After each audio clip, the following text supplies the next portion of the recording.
If I had to use a single word, I'd say seismic. It's just staggering what has happened over the last 30 years.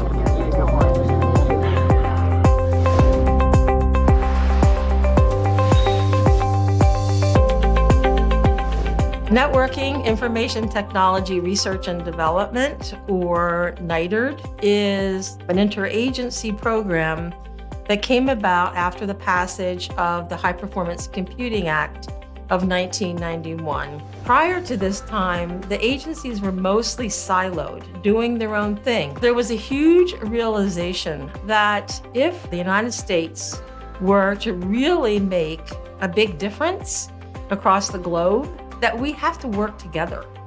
And so it became incumbent on the federal government to bring all of the agencies together.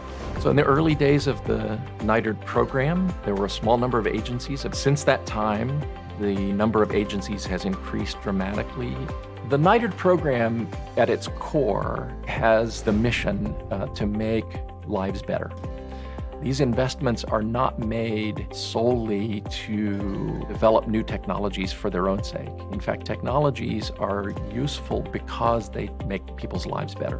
When you think about the past 30 years of the NITRD program, we've seen the emergence of so many multi-billion-dollar industries in networking, in information technology, social media, devices, laptops, mobile phones, but it goes so much deeper than that. If you look at all the things that have come out, the internet, cell phones, it all started from a government investment in some crazy idea with some purpose that then evolved into a public good. Think of computing's impact on our transportation systems, healthcare, access to education, entertainment. All of that has translated into an economic growth engine that has been unprecedented. There's an enormous pride that the agencies in the NITRD program take in fostering that kind of research that has led to these transformational technologies that we live with every day today. The National Coordination Office is pivotal in the success of the NITRD program because they provide the staffing functions to enable this integration across different agencies. But the work is done largely in the interagency working groups, or IWGs. These are staff-level convening entities. These are the people who are actually making decisions about programmatic investments for their agencies. And now we have new interagency working groups. So the program continues to evolve. If I think of academia, government, and private industry, each of the organizations as a whole brings a different set of skills to solving the world's problems through innovation and research. When you actually interact with others and you see how smart people are investing their resources and you can compare notes, you learn from each other, and you can also co-invest together. I think that that's been an indispensable role of what NITRD does in terms of coordination across agencies. I do feel that my own research has benefited from the collaboration of the agencies. So my focus area in research is robotics, specifically healthcare robotics. And what I focus on is how do we design robots for therapy and intervention for children with special needs. I would not be able to do what I was able to do across the lifeline of my research unless the federal agencies have been able to collaborate. We owe it to the taxpayer to try to maximize the effectiveness of the funds that are being invested by the federal government on their behalf. And so the NITRD program is a mechanism that allows us to do that. They say that it takes a village, right, to get things done. And I think in the world of information technology and computation is a good example. The more efficient we are, the more collaborative we are, the better outcomes we get. I think NITRD, as successful as it's been, should not rest on its laurels. The next decade is more important than ever, and it'll be more challenging than ever. So a central theme moving forward is not only to advance science and technology, but to be much more sophisticated about its governance and how we're going to make choices about the relationship of technology and humans and society. It is very important that our government continues to invest in solutions and innovations in research so that we still maintain a competitive edge around innovation. How we start today, thinking about where we're going to be 20, 30 years from now, that's really the goal. And being strategic today in our investments so that when we get to that future, we have the tools that we need to meet that future.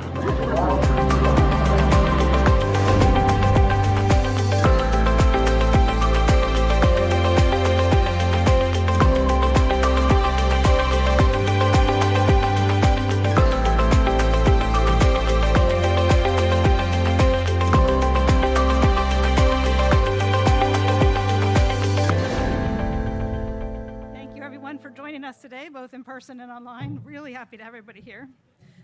So I'd like to take a moment of silence to start for all the tragedies that hits home. All the tragedies that have happened in our country, in particular the one that happened yesterday in Texas.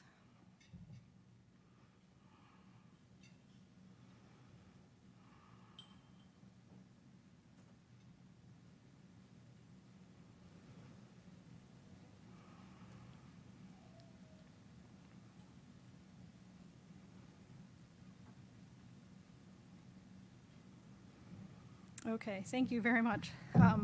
Help calm me down a little bit too. So on behalf of my NITRD colleagues, the organizing committee, the Computing Community Consortium, I want to welcome everyone to the symposium today. We're celebrating the 30th anniversary of the Networking and Information Technology Research and Development Program, or NITRD. And I'm Cami Roberts, Director of the National Coordination Office for NITRD and co-chair of the NITRD subcommittee. My NITRD co-chair, Margaret Martinosi, the Assistant Director for Computer and Information Science and Engineering at National Science Foundation, could not join us today, but we will hear a little bit from her later this afternoon in a video. I'm excited to start the symposium by introducing Dr. Alondra Nelson, who performs the duties of the Director of the White House Office of Science and Technology Policy, or OSTP, playing a key role in the implementation of policies that will restore the trust in government through scientific integrity and evidence-based policymaking. She's the first woman of color and the first social scientist to lead OSTP as we advance the Biden-Harris administration's priorities in science and technology. We are extra grateful to Dr. Nelson, who is also the OSTP Deputy Director for Science and Society, because she'll be back later this afternoon to moderate our panel on how technology can benefit society. Sorry, he needs to lower the mic.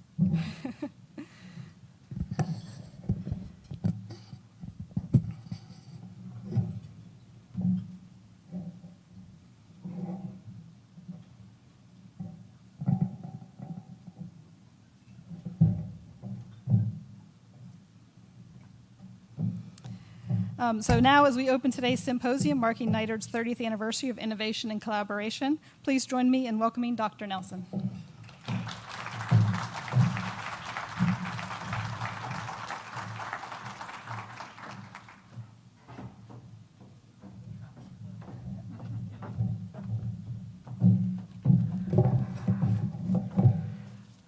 Good morning, everyone. As I was reviewing my remarks last night, I was, at a loss for words about what happened with yesterday's massacre in Texas.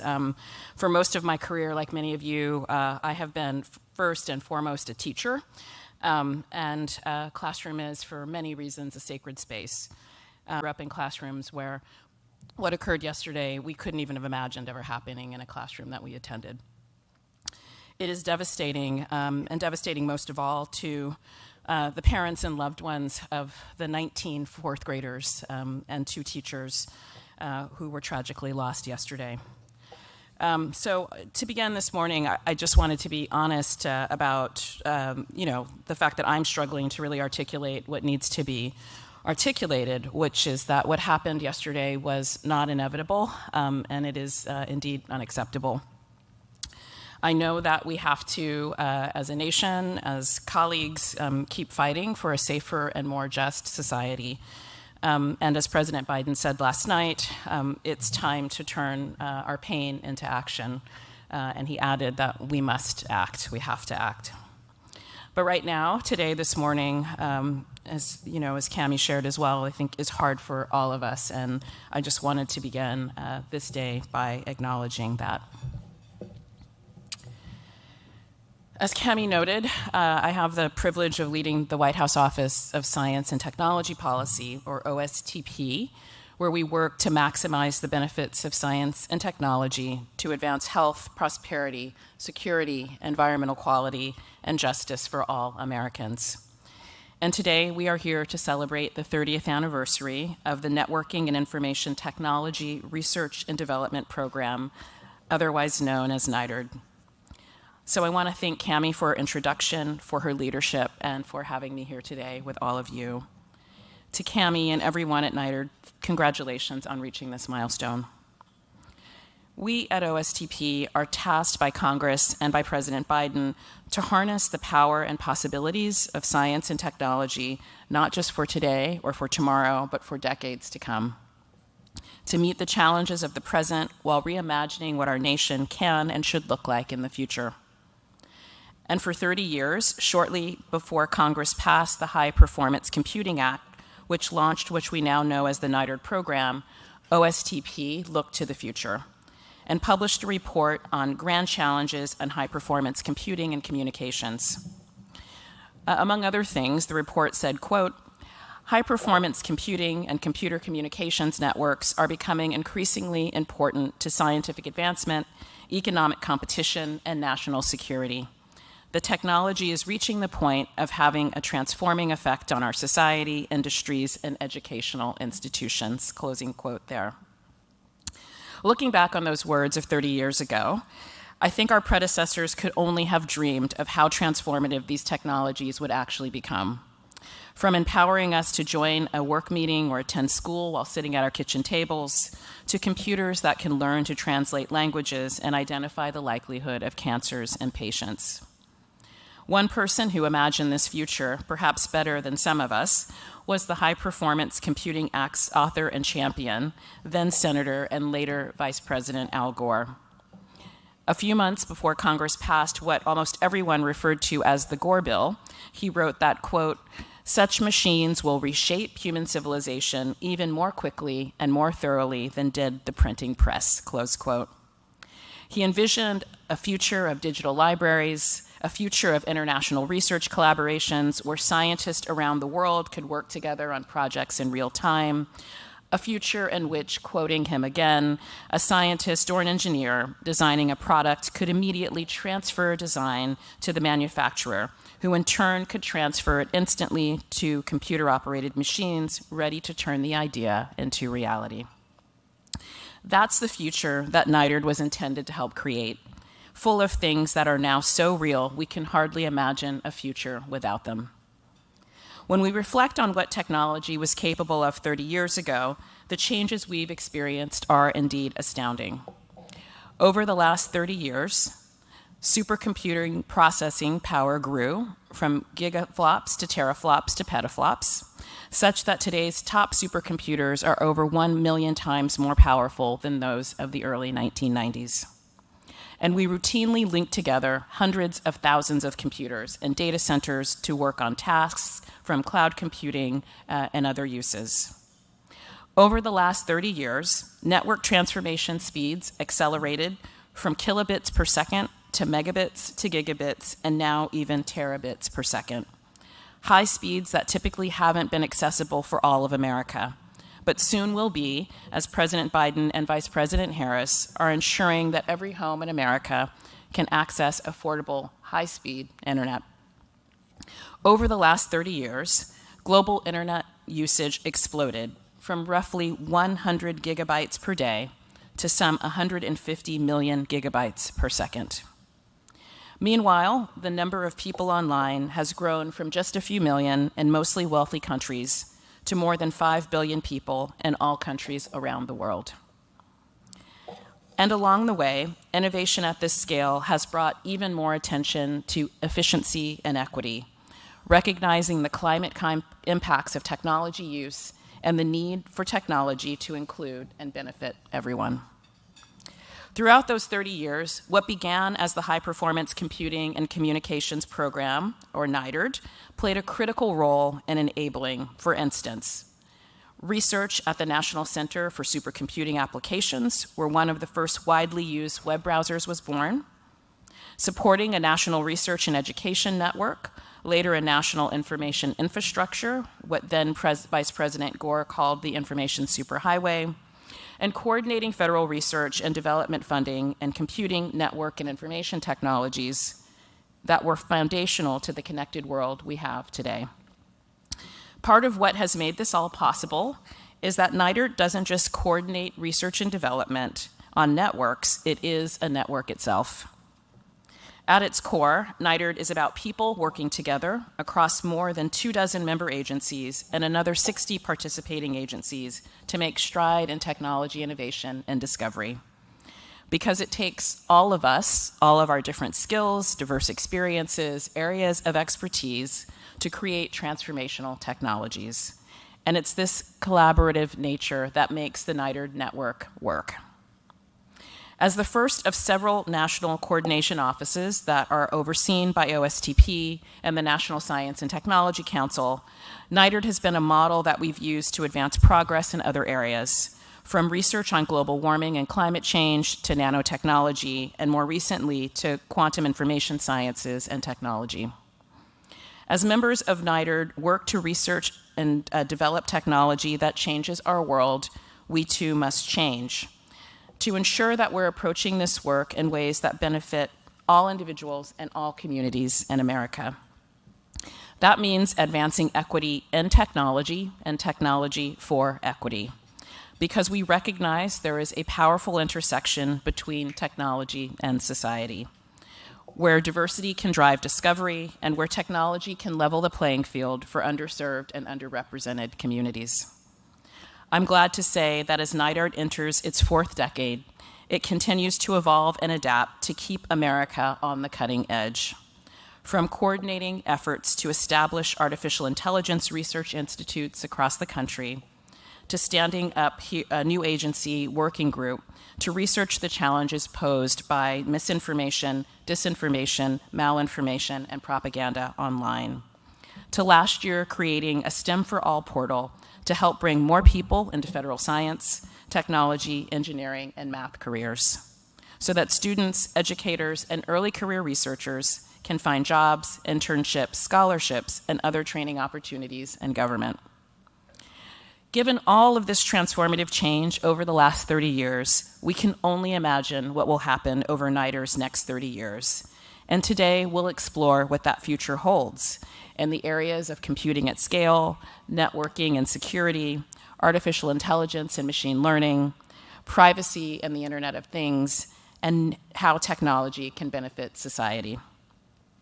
On all of these issues and more, I look forward to seeing where NITRD will take all of us, and congratulations again on this remarkable anniversary. It is now my honor to introduce my friend and colleague, the director of the National Science Foundation, Dr. Sethiu Ramen Panchanathan. As a computer scientist and engineer, Dr. Panch's scientific contributions have brought advancements in human-centered computing and a multitude of technologies that help people every day. And while he isn't able to be with us in person today, he has sent a short video message for us. And so with that, I will pass the mic to Dr. Panch.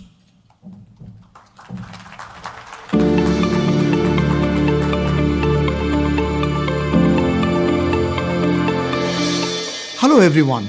I'm so glad we are all here to celebrate 30 years since the signing of the High Performance Computing Act, which laid the groundwork for the extraordinary efforts of what we know today as a Networking and Information Technology Research and Development Program, also known as a NITRD program. 30 years ago, the Networking and Information Technology Research and Development Program began coordinating federal investments at the frontiers of computing. Today, the NITRD program organizes over $7 billion worth of investments in research and development, committed to advancing technologies across more than 25 federal departments, agencies, and offices. NSF has co-led the NITRD program for 3 decades and reminds us of the incredible power of long-standing partnerships and the societal benefits that such partnerships bring to our nation. The NITRD program continues to benefit our country by enabling a broad interagency approach to tackling some of computing and communication's greatest challenges of the 21st century. The National Artificial Intelligence Research Institutes serve as an example of this interagency approach to harnessing the potential of computing and communications throughout multiple sectors in our society. Artificial intelligence is one of the most important industries of the future. It is already part of people's daily lives, and it is only going to become more integrated into how we live and work.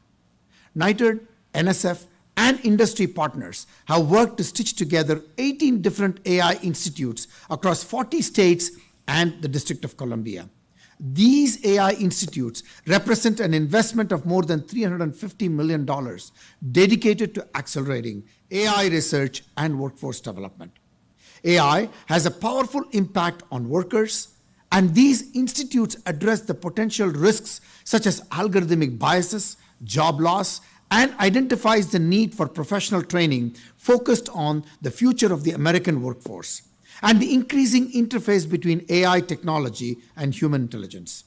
And the multidisciplinary, multi-institutional research approach these institutes instill will further advance our understanding and development of AI initiatives across universities, federal agencies, industry, and nonprofits. America's technological leadership depends on advancing our IT and networking capabilities. The future of economic prosperity, national security, health, innovation, and so many other sectors is determined by the progress and expansion of research and development in IT. Most importantly, our technological leadership and advancements in networking and IT are only possible when we utilize and empower collaboration and partnerships across our federal agencies, industry, and academia. Innovation and ideas are fueled by strong partnerships. And I'm so proud to be able to acknowledge the extraordinary work that has been made possible through the Networking and Information Technology Research and Development Program. This program continues to evolve to address the most important issues of our time. And I'm very excited for another 3 decades of successful partnerships and programs. Thank you, and congratulations to everyone whose efforts have made this milestone possible.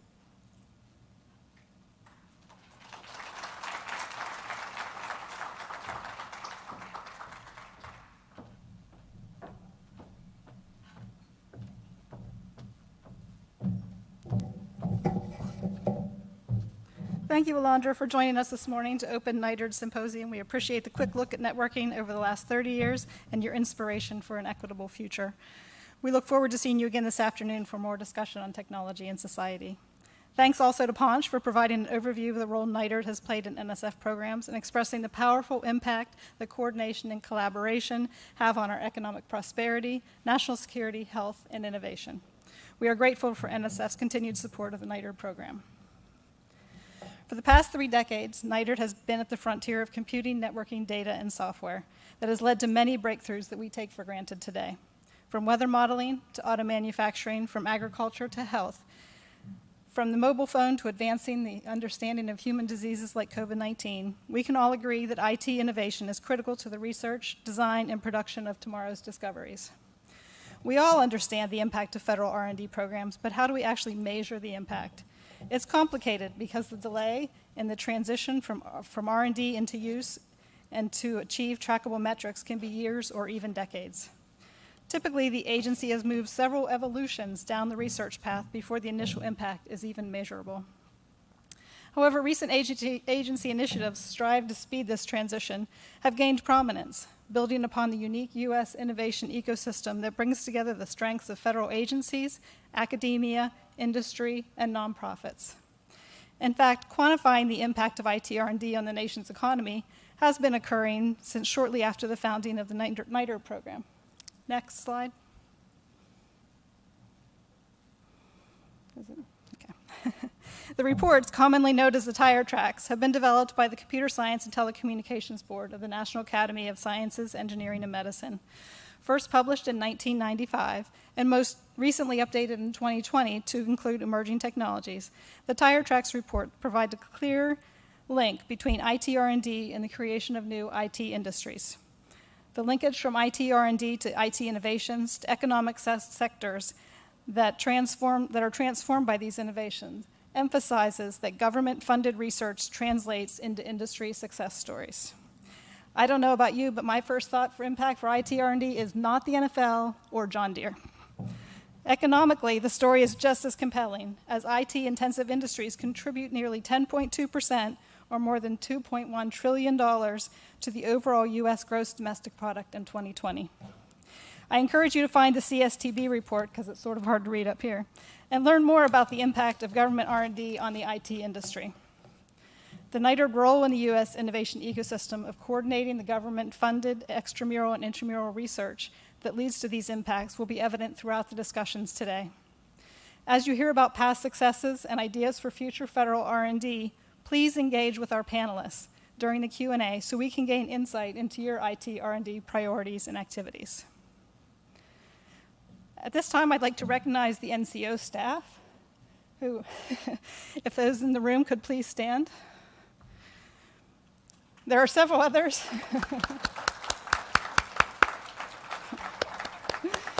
There are several others who are unable to join us in person today. Without this incredible team, the NITRD program could not cultivate the connections and impacts that you will hear about throughout the day.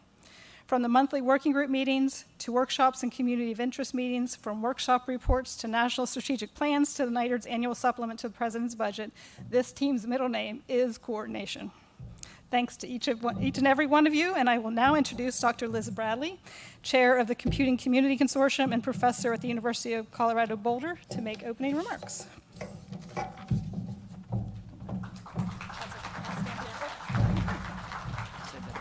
Move this up a bit. There we go. Yes.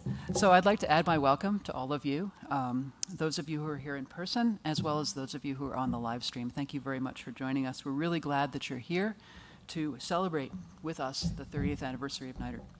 As Cami said, I have the pleasure of chairing the Computing Community Consortium. Could I have the first slide, please? There we go. This is a group of computing researchers from a range of universities and private sector research labs across the country who work with the computing research community to, well, you can read the mission statement, under the auspices of the Computing Research Association to enable the pursuit of innovative, high-impact computing research that aligns with pressing national and global challenges. So CCC has been really honored to be involved in organizing this important event. And perhaps I should say events, because this is our second attempt. We tried last December thinking COVID would be over by then, and that did not work. So thankfully things have worked out this time, mostly, although we have had a few last-minute changes that are not reflected on your printed program. So if there's a conflict between the website and the printed program, you should believe the website, please. And I, too, would like to acknowledge the hard work of the people who were involved in the planning and execution of this event, beginning with the organizing committee, if I could have the next slide. This group just did a tremendous job, fabulous. Also a great collection of staff in the CRA, the Computing Research Association office: Kat Gill, Haley Griffin, Maddie Hunter, Helen Wright, Sandra Corbett, and Sabrina Spencer, as well as Virginia Moore, the NITRD Program Manager, and Diana Weber, the NITRD Outreach and Public Affairs Coordinator, and Adrian Baranyuk, the Web Engineer. So the structure of the rest of the day, as Dr. Nelson said, we'll have 5 topical panels, 2 in the morning, 3 in the afternoon. These will revisit transformational advances in the network and IT space over the past 3 decades. The panelists are drawn from the federal government, from industry, and from academia. They won't just look in the rearview mirror, they'll also look ahead to challenges and opportunities that are on the horizon. Between those panels, we'll have a poster session. You can see some of those posters are up already. These are posters from a group of young stars in computing research. They'll remain up through lunch, which will be served at 12:45 on the terrace on the 1 floor up, with covered outdoor seating. During the course of the day, we'll also hear remarks from Barbara McQuiston, J.D. Kundu, Erwin Jinchandani, and then we'll finish with a reception at 6 p.m. on the 8th floor terrace, and we'll have the museum to ourselves to explore the wonderful exhibits. Just to foreshadow a point that Erwin will make, no photographs in the exhibits, please, okay? So with that, we'll go into the first panel, which is about computing at scale, moderated by my old friend and colleague, Ben Zorn from Microsoft Research. Thank you, Ben. Okay.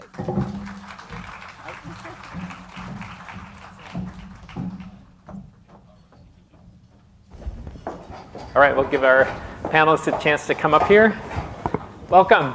I'm Ben Zorn. I'm a partner researcher at Microsoft Research in Redmond, Washington. I'm also a newly elected member of the CRA Board of Directors, which I'm really honored to be part of. So today we're going to be talking about computing at scale in our panel. And I want to say a little bit about what we mean by computing at scale.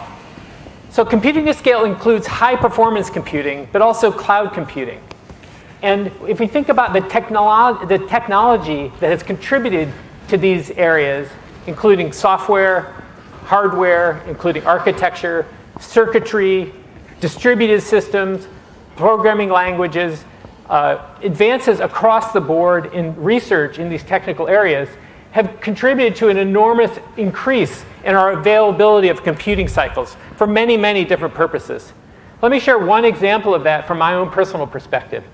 So I was a researcher at Microsoft Research, but in 1992, I was looking at the issue of program synthesis and creating programs just by expressing what you want instead of writing code was just a vision at that time. Now, in about 2010, I got the fortune to work with a colleague, Sumit Gawani, and we developed a technique which is now available in Microsoft Excel, which is called flash fill, and it allows users of Excel to do string manipulation by example. So instead of having to write the code themselves, users who didn't know how to write code could transform strings just by showing examples. And that was in the early 2010s. Now, 10 years later, we have a new technology on the horizon. And we've seen multiple instances of this now in papers that have been released in the last year. Specifically, computers now are able to take program descriptions, things like a programming contest description, and create a solution to that description entirely autonomously. So this is an enormous advance in the capabilities of computers, and they're all powered by computing at scale, which we're going to talk about today. Now, I'm joined by 4 very distinguished panelists, and I won't go into a lot of detail about their biographies, but I encourage you to look at the bios on the website because they have made enormous contributions to this field, and we're very lucky to have them here today. But I'll introduce them briefly.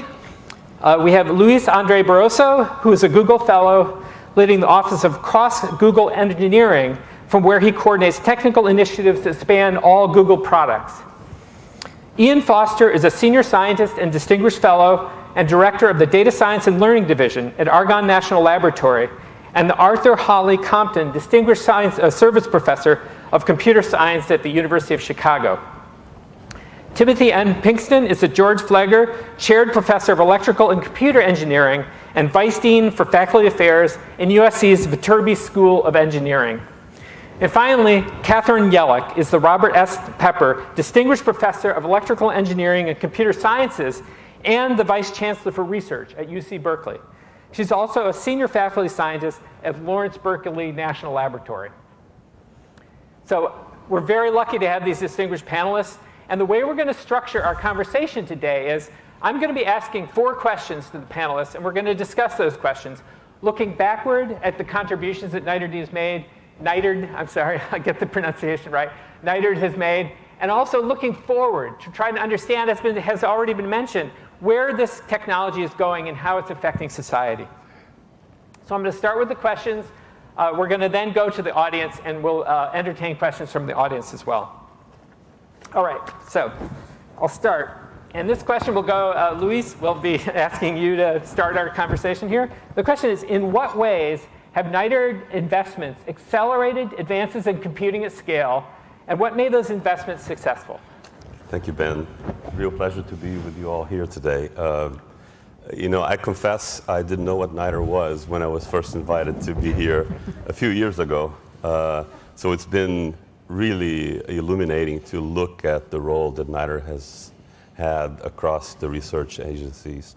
And I did a little bit of research just looking into our own company and in what ways this program has benefited advances that we are able to bring to the public today. And it's interesting, Dr. Nelson mentioned digital libraries in her introduction because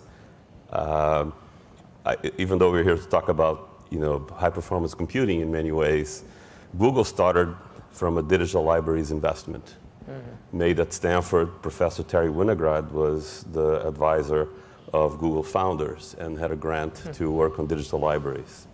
And everything sort of stemmed in some way from that investment. So I thought I could not start my answer to that question without mentioning this specifically.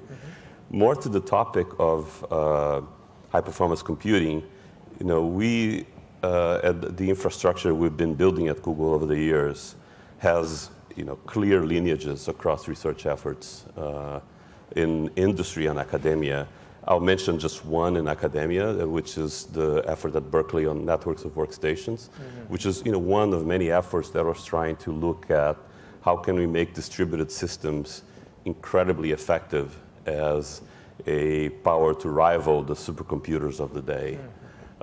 And so much of the DNA of Google's from the very early days of being very frugal and buying relatively inexpensive computing gear and putting them together in clever ways, I think is definitely a result of some of that investment. I'll mention a couple just very briefly. Years later, software-defined networking has been really a pivotal set of innovations that we have benefited on. Today, the kinds of things you can do in terms of traffic management and security would not be possible with networking the way it was before. And then finally, clearly AI and investments in AI are behind so much of what we do today. And AI was not invented at Google at all. But we benefited from so much of this investment. I'll mention just one again. Andrew Ng from Stanford came and started Google Brain with Jeff Dean years back. And of course, his research benefited from the funding from agencies that are coordinated by the NITRD program. Anybody else want to offer some thoughts? Well, I can say something. So as I was preparing for this meeting, I was thinking back to over my career, and so I started at Argonne in the early 90s, and I was very excited at that time to have access to a 6-processor computer as part of a thing called the Advanced Computing Research Facility, which was established by a young fellow back then called Jack Dongara, who interestingly has just won the Turing Award, the Nobel Prize for Computing, for his work on high-performance computing. So it's very timely, actually, that this award happened this year, given this 30th anniversary. Founded by also with another colleague, distinguished colleague, Rusty Lusk, who sadly just passed away. But and since then, the computers that we've got to work with have increased in power by roughly 1 billion times, and the number of processors by probably 1 million, depending how you count. And most of those innovations were first explored in university settings or national labs with support from the NITRD, have I got it right? NITRD program. And so bigger and faster is great, but what is it enabled? Well, the deep learning revolution, weather forecasts that can look out 10 days and be remarkably accurate, new drug designs, the COVID response, all of these things, I think it's clear they've been made possible by these investments from the federal government. Anybody else? Maybe I can just add a couple of things. Just, especially for the younger people here in the audience, it may not be clear that back when NITRD was started, that parallel computing was sort of a niche research area, right? There were a few crazy people like Ian and myself and others who were working in that area, but it really wasn't until multi-core, with end of Dennard scaling came about that everybody else started worrying about parallel computing. And even in the cloud early on, it was mostly for more independent jobs. And now I think there's huge, machine learning models and things that are trained on taking advantage of parallelism. So just that sort of early investment in NITRD, and I think not all of those people, it's also about the training, the expertise that went out into places like Microsoft, Google, Amazon, Facebook, et cetera, and are now helping to figure out how you take advantage of parallelism for a lot of different application problems. The other area, though, that we haven't touched on, and I'll go back to the Google search example, the original sort of algorithm there, and that's the applied math investments and kind of investments in related research in statistics as well as applied math, and how, my understanding of that, of the founders also went to consult with one of the applied math faculty at Stanford to say, well, how would I solve this singular value problem, and got a good idea on that. So those investments also are really important in that NITRD has made in terms of fueling, I think, much of what we do today. Thanks. All right. So let me just say something about maybe the mechanism for some of these investments being made. I had the fortune of being at NSF for a few years back in 2008, 2006, 7, and 8, and was helped to engage with the community on what kind of investments should be made, and so at that time. Multi-cores were nascent, and we were able to put together a funding initiative for multi-core design and architectures and the design automation for that, and the Expeditions in Computing program started at that time, and the idea there, this was under Jeanette Wing when she was the SCI's AD. It was the question of how can we make large-scale investments to really move the needle in computing more broadly. Of course, what benefited from that is, of course, high-performance computing and cloud computing and others. But through that, we were able to make the initial awards made that helped to significantly move the needle in software-defined radios and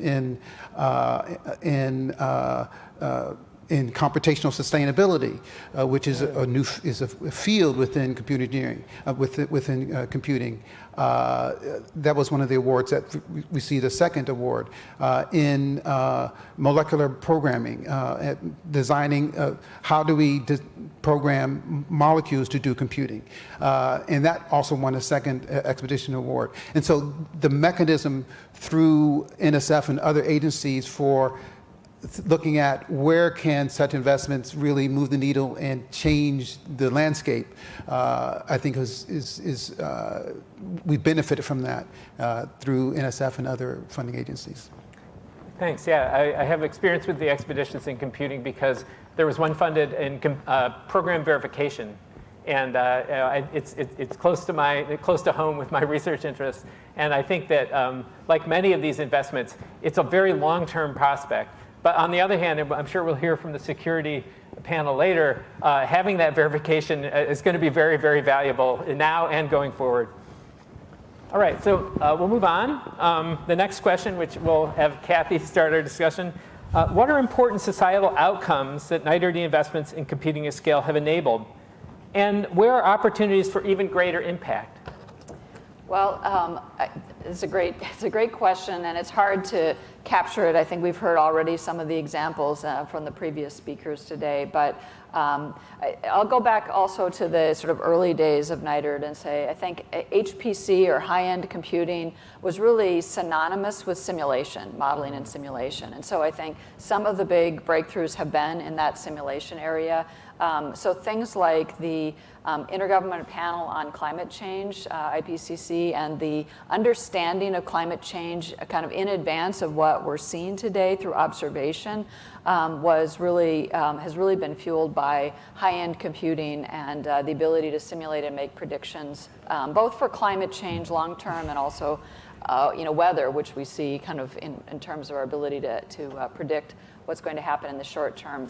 I think the other then examples of that include chemistry, where there's been a Nobel Prize in computational chemistry, and in material science, where we also use massive amounts of computing to screen through new materials for various energy applications, as well as using it for drug discovery, things like therapeutics for COVID or for cancer treatments, and things like that. So secondly then is though looking at data analysis and the fact that the instruments that we use and the devices we have even in our homes or in our hands are so powerful today that it takes a lot of computing in order to analyze that data. And so things like the sequencing of the human genome, that was a huge computational undertaking in addition to the actual sequencing task. The overall cost of that, though, was about $300 million. So you could say, well, we needed to do that computation once, but how many times we're going to be able to afford that? But of course, now the cost of sequencing is under $1,000, and we're also sequencing massive data sets. One of the projects I'm working on now is looking at environmental samples where we're getting, say, 10 terabytes of data from the soil and then sequencing that. And that's also turns into a huge computational problem that we're planning to run on exascale machines. So those are some of the things that we've seen, I think, in the data analysis side of things. And then last, of course, machine learning and whether you want to call it AI, deep learning, but specifically the deep learning algorithms, which really became so successful not because of a recent algorithmic innovation, but because of the size of the data sets and the speed of the computers. And, by the way, the understanding of how you can take those algorithms and turn it into something we all love in this community, dense matrix multiply, that runs about as fast as anything will on any of the hardware. And so those kinds of innovations, I think, and that have led to, and we'll hear more about, video conferencing and how that's, of course, really saved us in some sense in this COVID pandemic to be able to continue with a lot of our research collaborations, our teaching and business operations, but also things like the closed captioning that shows up automatically. It's not perfect, but 20 years ago, we would not have had that at all. And it's a great aid to many of us who don't always hear everything that's going on. So those are some of the things that I think have affected all of us. Great, thank you. Other thoughts? I'd like to mention a couple of things. So we've talked a lot about innovation, which of course is so important.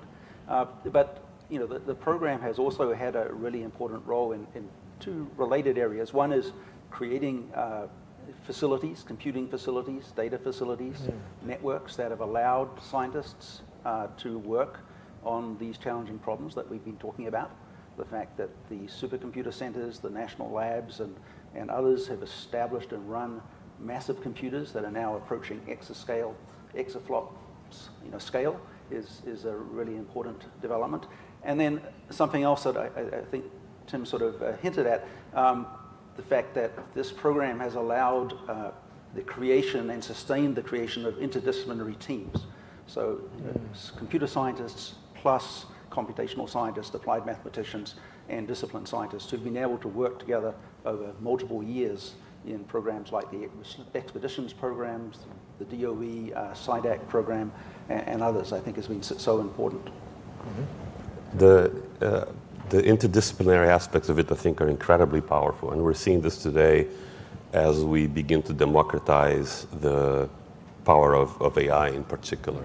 IT is behind just everything in society these days, but to some extent has been very much inaccessible to specialists in biology or in ecology or material sciences who happen not to be trained as programmers. And I think that the ability that we have these days to bridge this gap and give tools to these professionals that have extremely irreplaceable domain knowledge and allow them to apply really, really high-end computing technology to what they do with less and less friction over time, I think it's incredibly inspiring to me. Ditto. Yeah, I'm curious now, Kathy, I want to know more about your sequencing of the terabytes of data in the soil. I was involved in a project at Microsoft looking at the blood in a mosquito to think about what kinds of metagenomics you could discover about the animals that mosquito had drunk the blood of. And I'll just say that, well, first of all, I think even going back to the human genome, what is really fascinating to me is that, although that first, that it was many years ago when in the original construction of the human genome, the sequencing of it, but it was really just completed this year in 2022 in terms of having a really completely filled in sequence, because parts of it had so much repetition that it was really hard to reconstruct that from the fragments that come out of the sequencers. And that's the problem with metagenomes. When you collect something like in the blood and you've got all these different microbes living in there, viruses and bacteria and who knows what, hopefully not too much in your blood, but anyway, but also in something like a scoop of soil, when it gets sequenced, they're all mixed together. So you may have 10,000 species all mixed, and you throw that into a sequencer, and what comes out, you need to take all these fragments and put them together into 10,000 different genomes. So that's why the computational problem is also very hard. And it reminds me of the advances in understanding the gut biome too, because fundamentally it's like there's a lot going on there, and until you actually can do the analysis, it's very hard to understand it. Okay, so our next question, which I'll have Timothy lead off the discussion on, is given how hardware, applications, cloud infrastructure, and computing at scale, including cost and trade-offs, have rapidly changed in the last 5 years. And there have been a lot of changes, even in the last 5 years. I think this is the thing that I've noticed is that we seem to be in an accelerating period where things are actually happening faster and faster. So given that, I think the question is, should NITRD investments in computing at scale change? And if so, how? Good question. Over the last few decades since the inception of NITRD, we've seen a remarkable evolution and burgeoning expansion of computing in various form factors, functionalities, capabilities, performance, comprising a vast cross-scale computing ecosystem which has benefited humanity, and it continues to expand. So the question is, how do we continue that? We must make investments that will sustain this remarkable acceleration and expansion. The evolution of computing certainly, no doubt, has been impacted by Moore's law, which defined transistor scaling. Despite the slowing down of Moore's law, I think perhaps a more significant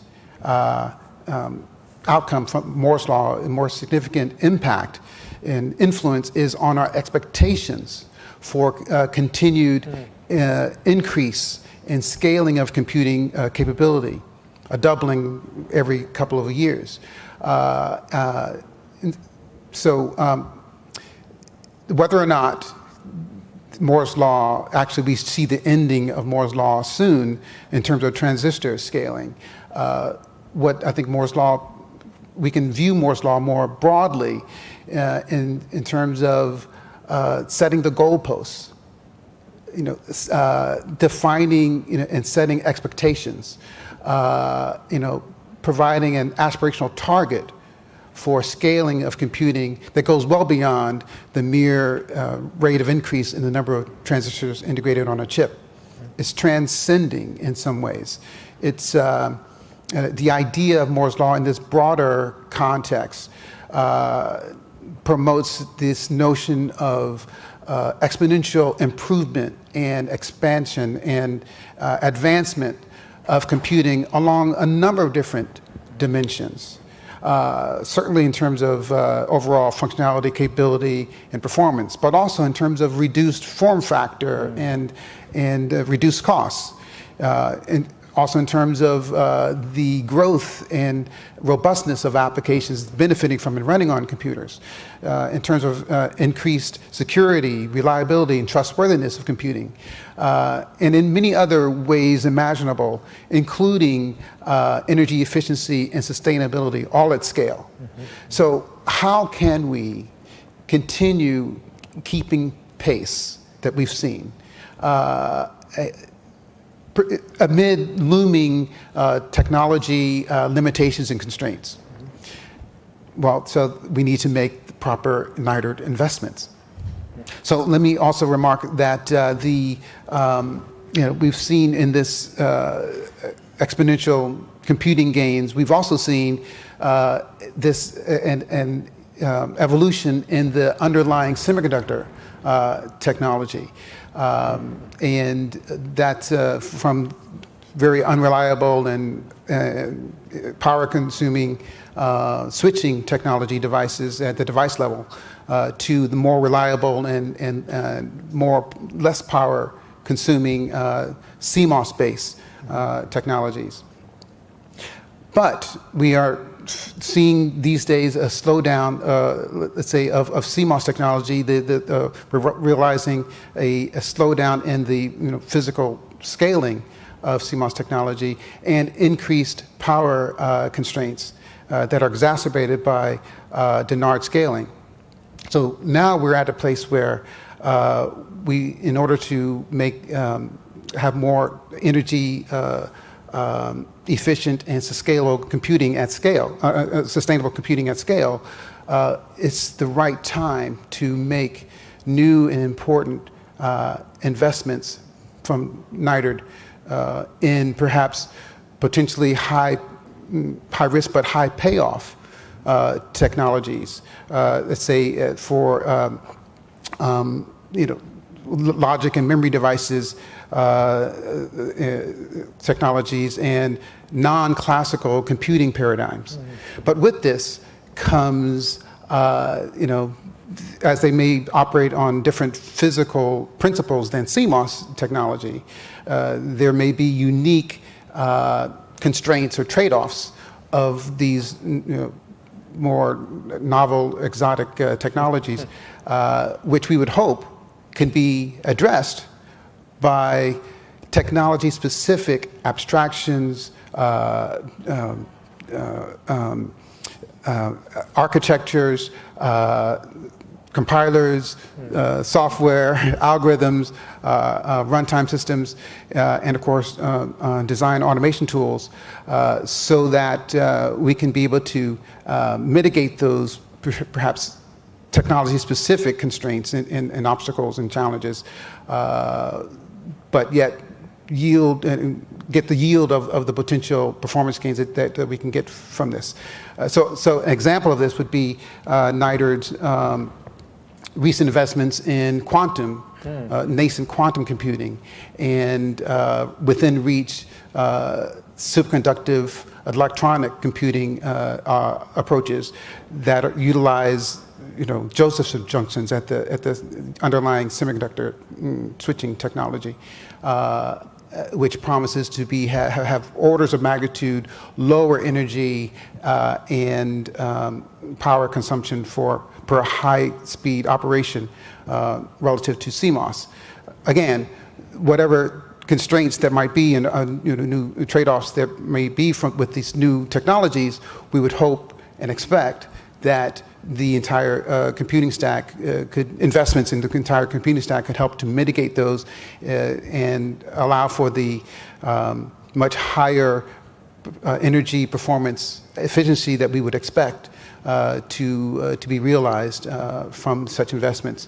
And so investments like that, investments in neuromorphic computing and coherent icing machines and in biological processes that might use cells as a basic computing element, and other such non-conventional, non-classical computing paradigms, I think are well worth the investment of NITRD in the future.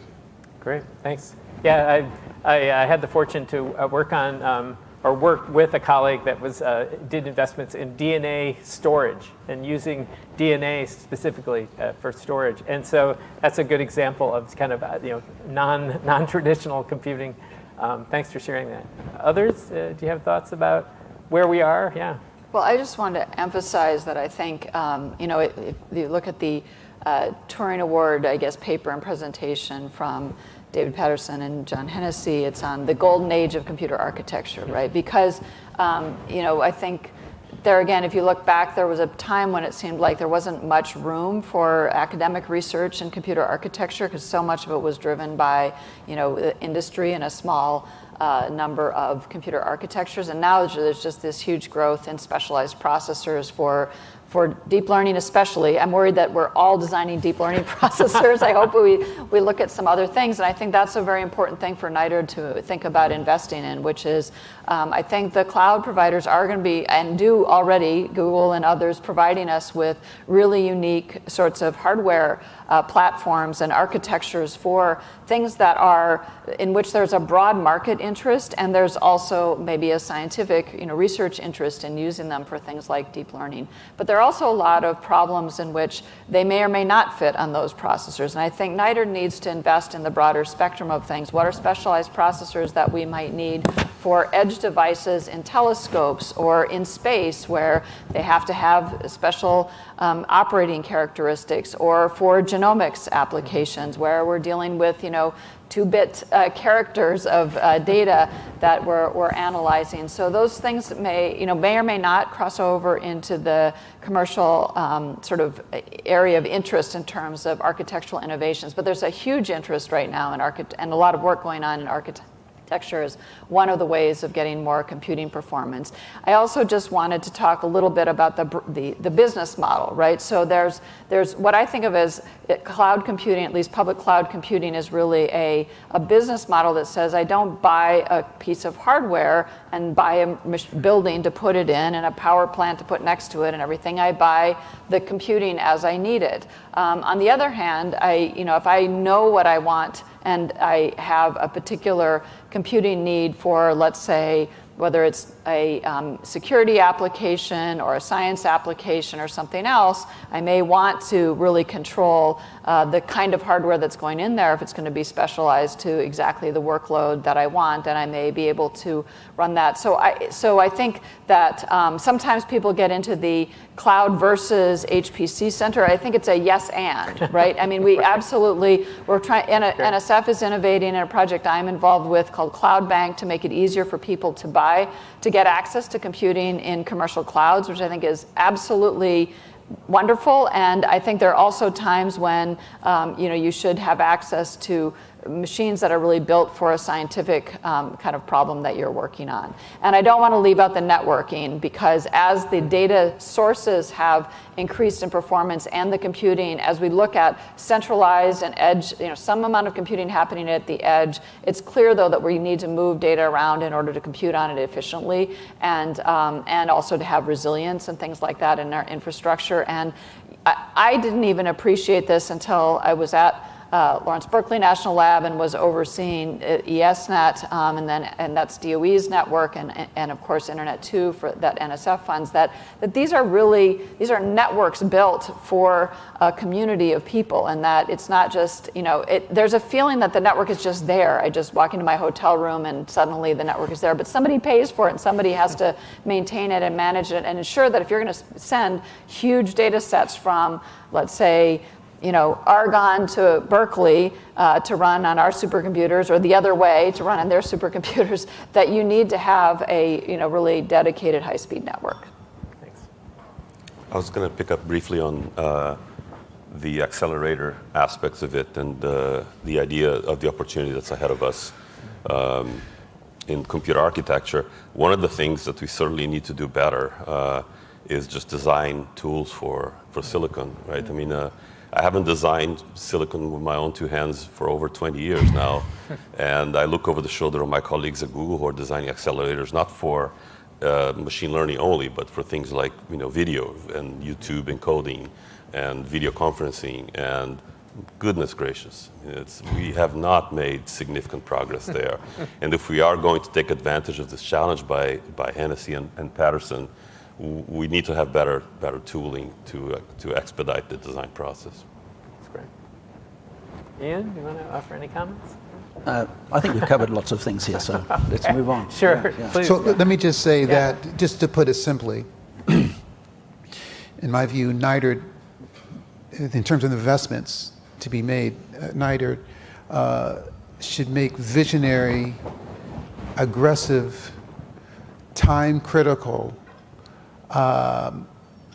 potentially transformative, possibly high-risk, high-payoff investments up and down across the computing stack, from the underlying semiconductor device, or perhaps non-semiconductor semiconductor-based device-based switching technology, all the way up through the computing stack at the higher levels.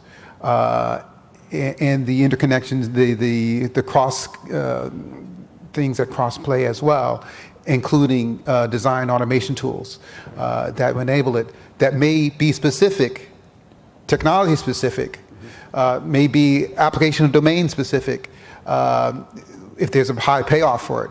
But particularly for some of these non-traditional, classical design computing paradigms.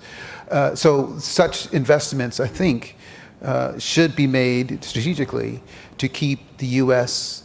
To maintain its preeminence as a technological world leader across computing, across the entire computing ecosystem, but certainly including computing at scale for the benefit of all humanity, and so that we can continue to improve people's lives and society more generally. Yeah, that's so important, right? So the computers of 50 years' time, we have no idea what they'll look like. They won't be anything like what we have today, just as today is not like what we had 50 years ago. And that's not just the computers, but how people use them, the problem-solving methods. And in a way, a danger of high computing being so successful is there's a tendency to focus on the near term, because we've got to apply what we have as best we can. But we've also got to be investing in the things that we don't know about, the things that will lay the groundwork for what we'll have in 30 years' time or 50 years' time. Yeah, it sounds like a slight variation of the innovator's dilemma, where you have a great successful technology, and it's hard to think of the things that will come after it.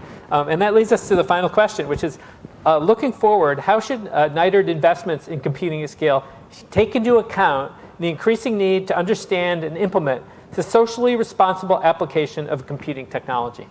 So Ian, we want to start us off with that one? Well, it's a huge question. So I'm going to take one angle on it, and I'm sure others will take some other complementary angles.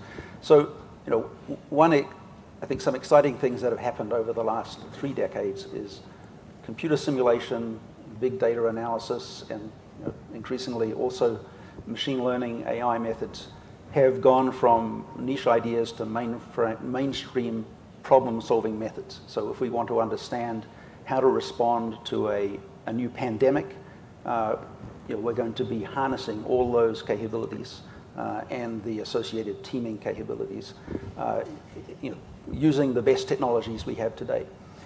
At the same time, these capabilities have been developed, but they're not well distributed. They're stovepiped in their applications. Certainly not everyone has access to them. Putting it a different way, the US and the world certainly don't harness all the intellectual capabilities of everyone that could be contributing to solving the problems that we face going forward. So I think a major challenge for NITRD and the US and the world is to think, how do we create if you like, a problem-solving infrastructure, an ecosystem of data and computing and people that will allow us to harness all of the intellectual capabilities of our people and apply those capabilities to the most important problems that face us. So, of course, we have, in some ways, the greatly democratizing power now of cloud computing available to us, but that also has its limitations. Its development is driven by commercial forces. Not all of its capabilities are available to everyone. So we need to think about how we would perhaps, as a country, create an infrastructure that will allow anyone with a good idea, not anyone with the right good idea can pursue it, that they can pull together the data resources that they need to ask questions, create the simulations that they'll use to explore alternatives. They can call upon AI and machine learning methods to accelerate the way they approach them. So, what would such an infrastructure look like? I don't think we know, but a few of us have coined the term National Discovery Cloud for this sort of all-encompassing, democratizing linkage of our different resources. So I think thinking how to create that will probably be some sort of public-private partnership is going to be a big challenge going forward. And then we need to think hard also about what problems we apply that to. NITRD has been so successful at pulling together interdisciplinary teams to address challenging problems of the past, of the present, I guess, the past and the present. Many of these problems, of course, continue into the future, things like climate change, environmental disasters, clean energy technologies, pandemic response, new healthcare approaches. So we need to keep thinking what are the most important problems that we should address and for which we would want to create this all-encompassing infrastructure. I think there's also much work to be done in terms of broadening the set of perspectives that are brought to bear in addressing some of these questions. For example, climate change. Well, many people are building powerful climate models that are increasingly good at projecting what's going to happen in different parts of the world, for different parts of the economy, different parts of various human systems. But it's only fairly recently that people have started to think, well, how do those impacts vary according to the socioeconomic situations of the people that are being impacted? So environmental justice is a growing concern, and that's something that needs to be fed into the models and into our data sets at a very fundamental level. So I'll stop there because I could go on, but let's see what others have to say. Others? I wanted to pick up on Ian's point on the democratization of technology. I think of research and development investments along sort of, to oversimplify it dramatically, sort of two ends of a spectrum. And one of them, you can think about the breakthroughs that make the impossible possible. And those are, unbelievably inspiring and necessary.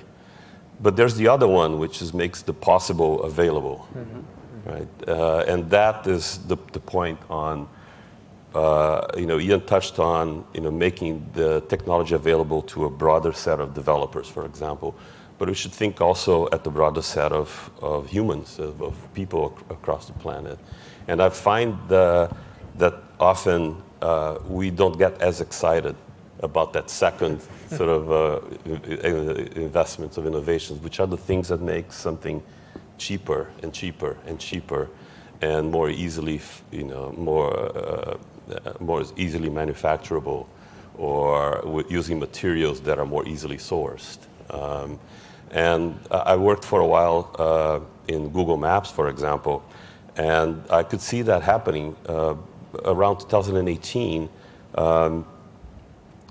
We had mapped most of the developed world to a degree that was very useful for local communities to find their local shops and to be able to, advertise their products in local searches and things of that kind. But we couldn't afford to map Africa.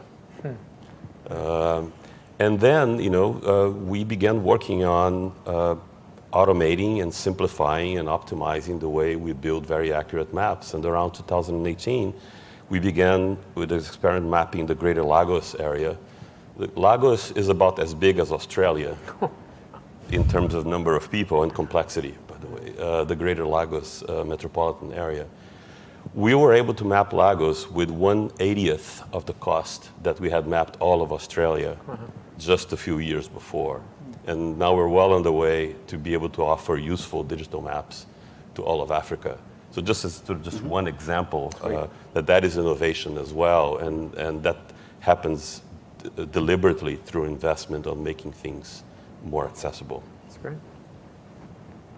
Anybody else? Just an anecdote from, I think, the last panel I was on for NITRD a few years ago was there was a discussion about cell phones and how, cell phones are like, as powerful as supercomputers. But if you actually looked at it, imagine what it would be like to say, well, I've got my own personal Cray 1 and it weighs a ton.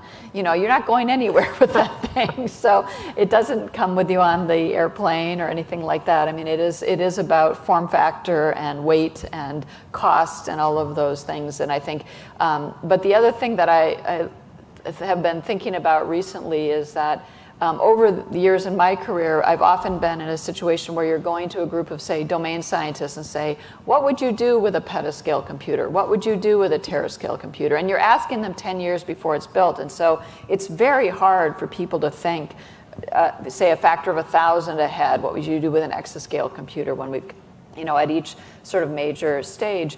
But I also think now, in some sense, the opposite has happened, which, especially as computer scientists, we're so used to the idea of kind of Moore's law broadly and all of the benefits that that's going to give us, that we can just keep thinking of really amazing things that we can do and assume that the computing will be there, that the computing, computing is free. Well, it's actually not free. I mean, it's much cheaper than it was, thousands of times cheaper than it was a decade or two ago, but it's I think that question of, well, what happens when we don't have that sort of hardware sort of accelerator beneath us, kind of beneath all the other innovations that we want to make at the application level, is something that we really need to think about. And what we need to do is, of course, keep that going some way, probably through architectures and maybe alternatives to traditional transistor technology and maybe quantum and all of these different things. But we need to, that's where I think NITRD needs to make the advanced R&D investment so that we can keep all different levels of the stack going. Yeah, I just want to make a very brief comment, basically echoing my friend Mark Hill. When he said before, it's not really the question about what can we build, but what should we build? And so that question is now more complex, because now you need to factor in a number of things, who, why, where, what. And so taking into ethics, taking into accessibility, taking into account the impact of what we will try to build. I'm a firm believer that if you provide enough funding to something, give enough money to anything, you can make something happen. You can build something. You can create something. We're very creative people. We're innovators. We can get some kind of product out of it. So the question is, if you're going to have this money, how best to invest it in ways in which we should. In ways in which we should, the infrastructure, the capabilities, the runway for the future is the way it should be, as opposed to what it could be. And so I think that's a very important thing to keep in mind. Thank you. Yeah, I'll just mention one final point.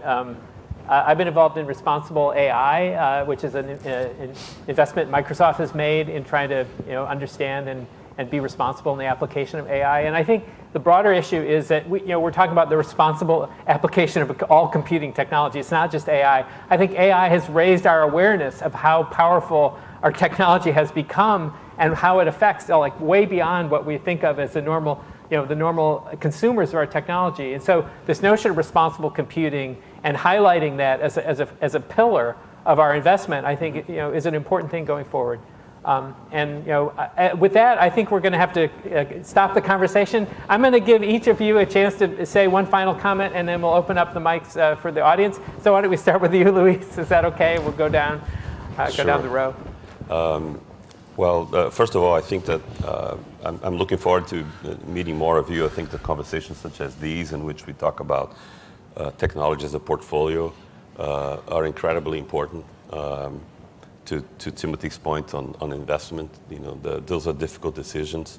In computer science, in general, I feel like we are following other fields in which coordination of the work that we do is pivotal. Because it's no longer an individual sport. The Hadron Collider, right, is not put together by 10 physicists.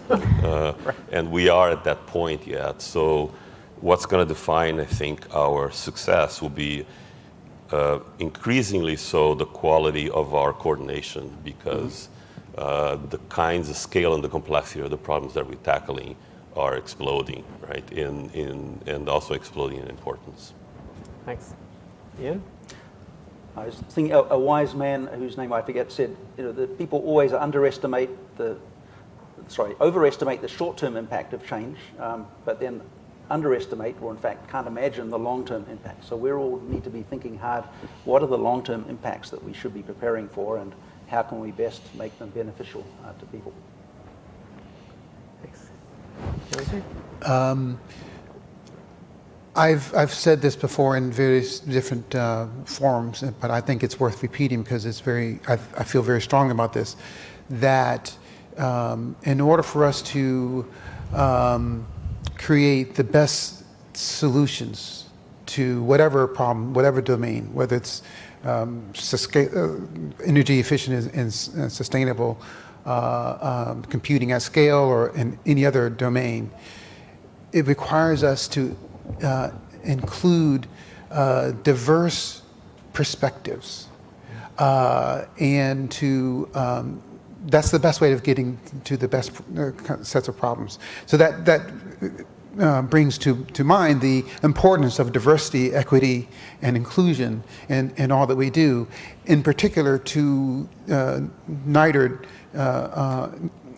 agencies and those who receive funding from through NITRD initiatives, that we act responsibly in coming up with the best solutions, which by definition, excellence is enhanced by diversity.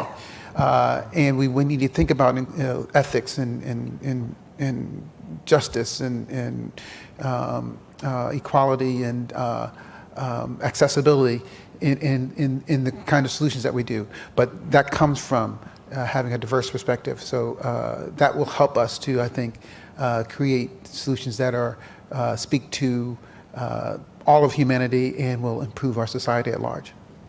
Thank you. Deb? Well, I'm going to sort of repeat a little bit about what Tim said, but also pick up on something Ian said earlier, which is, NITRD's amazing success in helping to foster interdisciplinary team science and computational science broadly, and computational, applications of computation to biology and physics and chemistry and many other disciplines. But now we need to think more broadly about what it means to have an interdisciplinary team. So it's not just a domain scientist and an applied mathematician and a computer scientist, and maybe both the software person and the hardware person, which we're going to need because now there's specialized architecture, but to think about what it means to have in that team somebody who's thinking about ethics, somebody who's thinking about social impacts more broadly, somebody who's thinking about economics and other sort of factors or legal issues. And I think things have not caught up in the legal system with where the technology is at. And I think this community also has some responsibility, even though we're not lawyers, to help to make sure that the knowledge about what the technology can do and how it should be used and maybe should not be used can be shared with people who are experts on law and public policy and things like that. So I think we need to think more broadly about how we educate people in the computing disciplines broadly, and then also how we form research teams.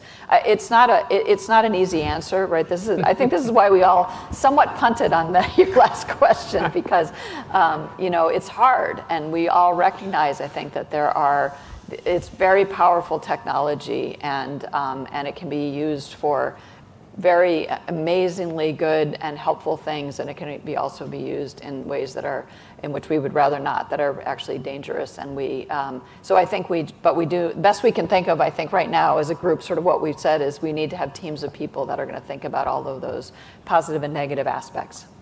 Great, thank you for those remarks. And I think at this point we're ready to entertain questions from the audience.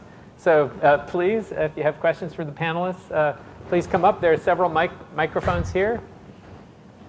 And introduce yourself.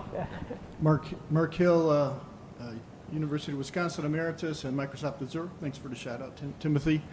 This has been touched on before, but IT companies are investing a tremendous amount of money in moving the technology forward. So what principles should NITRD, academia, government labs, et cetera, use so that their investments complement, or at least certainly don't duplicate, what companies are doing? I'll say just one brief thing. Invest in crazier stuff, crazier ideas. Invest in things that have, is somewhere else in the risk-reward spectrum that has, amazing reward but remarkable risk. Companies, even companies like Google, which I like to think that are quite aggressive in investing on rather crazy things, will tend to be a little bit more conservative on return on investment. I would add to that and say invest in things that don't have a commercial payoff that's at least observable right now, because many things that fundamental scientific discoveries may lead to really important societal benefits in the long term or even commercializable technology. But I think NITRD needs to invest in things that are going to lead to advances in human understanding and discovery, and that's and some of that is going to happen in industry too, maybe in certain areas, but things like the Large Hadron Collider is a good example, and the cost of computing on that data, I can tell you, has gone up tremendously when they upgraded that. In fact, some of these scientific projects have underestimated their computing costs by like $1 billion because of the expectation that Moore's Law and the price advantages of it were continuing. So I think, NITRD should invest in basic science too, and computing for that. Visionary, pioneering, high risk, high payoff, potentially high risk, high payoff kinds of investments with partners from industry and, of course, governments funding it. So there needs to be some investment in terms of the reason why this is being funded. So those are the kinds of things, Mark, that I think, NITRD should be investing in, those high-risk, high-payoff things, bolstered by, hopefully, companies having interest in seeing a value if it pays off, right? And so there should be this coordination between, I think, private, public, government, and academia that will help set a path forward that's profitable for all. Thanks everyone for the great panel.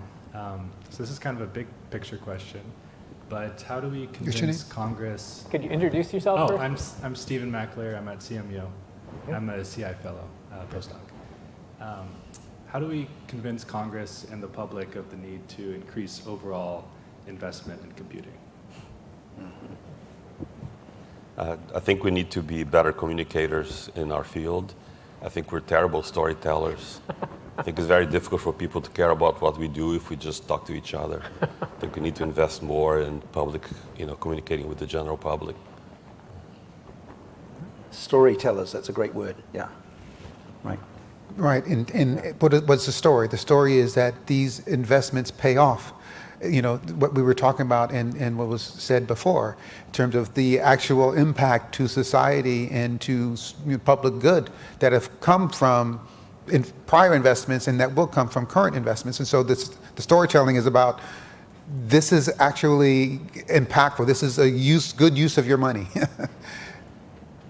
I think there is an understanding of it in Congress in certain ways, but I think it can get oversimplified. And if you look at something like the CHIPS Act, there's really important ideas of investing in the semiconductor industry. But the fact that there's need for investments up and down the stack, I think some of those things we need to better explain.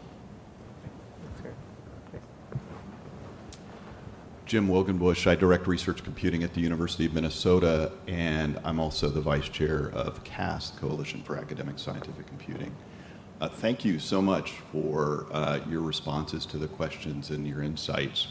I'm going to move a little bit to the softer side of things, but I think equally daunting, if not even sometimes more daunting, and that is really doing things that encourage equity and diversity in our field. You've been in this field for a long time. I would like perhaps each of you to point to a program or perhaps a vision of a program or an idea or an event, think outside of the box, that really made a difference, and where you would like to see perhaps future investment in something like that to encourage greater diversity in our field. Thank you.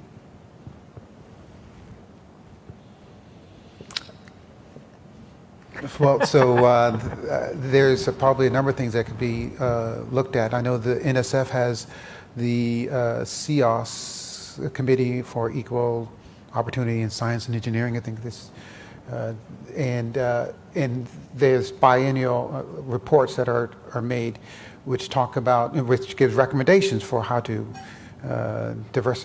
further diversify computing. And one of the recommendations from that came a program at NSF.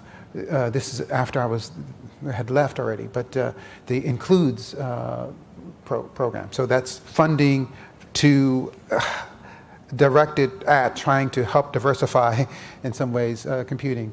But there's a number of things that people, efforts that are done. Well, let me just stop there. So there's funding that's being done. There's efforts that people can do on their own, whether it's mentoring workshops, specifically for trying to increase the pipeline, and the people going from graduate students to the professoriate, which I participate in, a number of different kind of activities like that are available and that exist, that many of us probably have participated in. So, go ahead.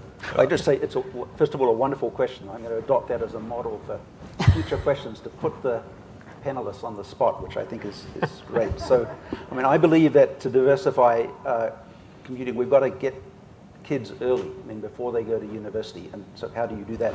I don't have any silver bullets, but two programs that I really admired and had some involvement in Chicago, both actually run by two wonderful women at the University of Chicago, Stacy Lindau and Liz Moyer, both aim to get local students out mapping resources in their neighborhoods and then studying what those maps told them and others about various issues of equity or inequity. And to hear these students then articulate what they learned about the power of data and data analysis has been really exciting, and I think it has made a difference in how they think about what they're going to do once they finish their high school studies.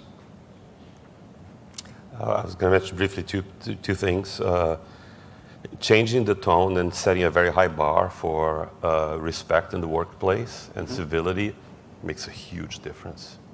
A lot of people are excluded from our field because they happen not to be as abrasive as some of us are.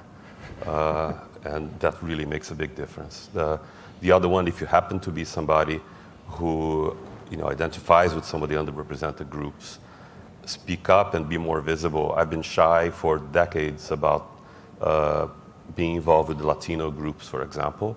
And for the last 8 years, I've changed that posture because role modeling apparently is important.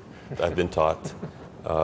And that has been really satisfying to me, and I believe it has helped. Plus one to what you just said, but I also wanted to add, I think we need to think about sort of reorganizing the pipelines that exist at all different levels. So, when I was, if you look at the computer science departments and who you hire from, it's a very small set of schools. And if you look at the graduate programs and where we admit students from, it's, with some exceptions, a pretty small set of schools. And one of the programs that we had at Lawrence Berkeley Lab, started by David Brown and others, was to bring in community college students to the lab to give them an experience of what it's like to do research. So these are, 2-year college students who can then switch into, say, a University of California system. We need to allow people to have other paths. We sort of think of the traditional paths through the program as the only path. We need to allow people to make decisions later in their career that they might want to come into the field. Right. This will be our final question because we're running over. Thank you. Okay. Katie Seek from Indiana University. So I want to kind of piggyback on that question and move up the pipeline some. And so you're talking about how NITRD helped with the training to do the computing that we're benefiting from today. How do you see NITRD's role in helping us continue to train the pipeline, but balance between the needs of industry and the needs of academia and national labs, so that we can train people without losing our faculty to more innovative innovative and lucrative positions. Yes, how do we address the salary gaps, I guess. So, this is, I worry about this all the time in various roles, and it is a problem. I think that what we look at in the national labs and we look at in academia is other aspects of the job that bring people to those disciplines. I do think that we have to worry about making those jobs attractive, allowing people, first of all, giving them, for example, sustainable research funding, not saying you guarantee funding, but that people shouldn't be spending so much of their time fighting for small amounts of funding that in order to put together a whole research group. And so when you add that on to the salary differential, I think it can make it harder for people to stay in an academic environment or in a national lab environment where you're soft money funded. So I think that we do need to have a little bit more sort of security in research, or predictability maybe is a better word, in terms of research funding. And then going back to one of the answers to the earlier questions, working on wild and crazy problems that you don't get to work on in industry because they don't have an immediate commercial impact, or they, but they're, really cool scientific problems or whatever. Okay. Yeah. So I'll just say one thing. So I'm a co-founder of the CRA Industry Committee, and one of the purposes for that committee, I'm co-founder with Vivek Sarkar, and one of the purposes of that committee is to actually bring computing research from industry, individuals from industry, to the table and to talk about issues that are of importance that cross the boundary between academia, industry, and government. And so I think it's a great question, and I think these conversations have to continue. And I do think we need to evolve. I don't think that we can just stay with exactly how things have been, but how we move forward is going to be very important to think about. So with that, I'm going to say thank you to the panel. It was a really enlightening discussion. I'm so happy that you were able to join us. And and I look forward to the rest of this incredible celebration of the other panels. And thank you to the audience as well. So.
Okay, we're hot. Okay, don't forget to.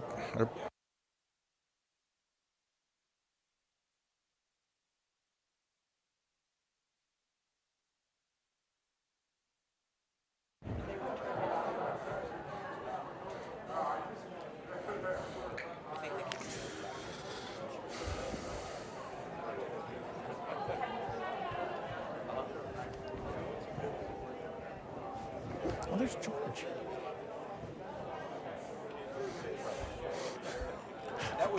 Good to see you, George. We'll talk. Yeah.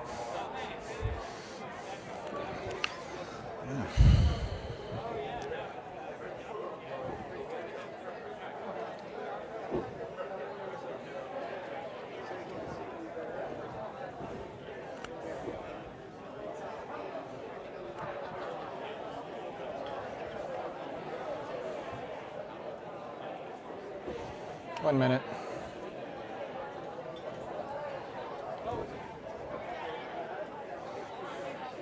You want me to do the announcement? Yeah, I would go ahead and get started. Okay. All right, we're going to start the networking and security panel. If everybody could come back to their seats, we'll get this kicked off. Everybody's networking. And that's what we're supposed to be doing. But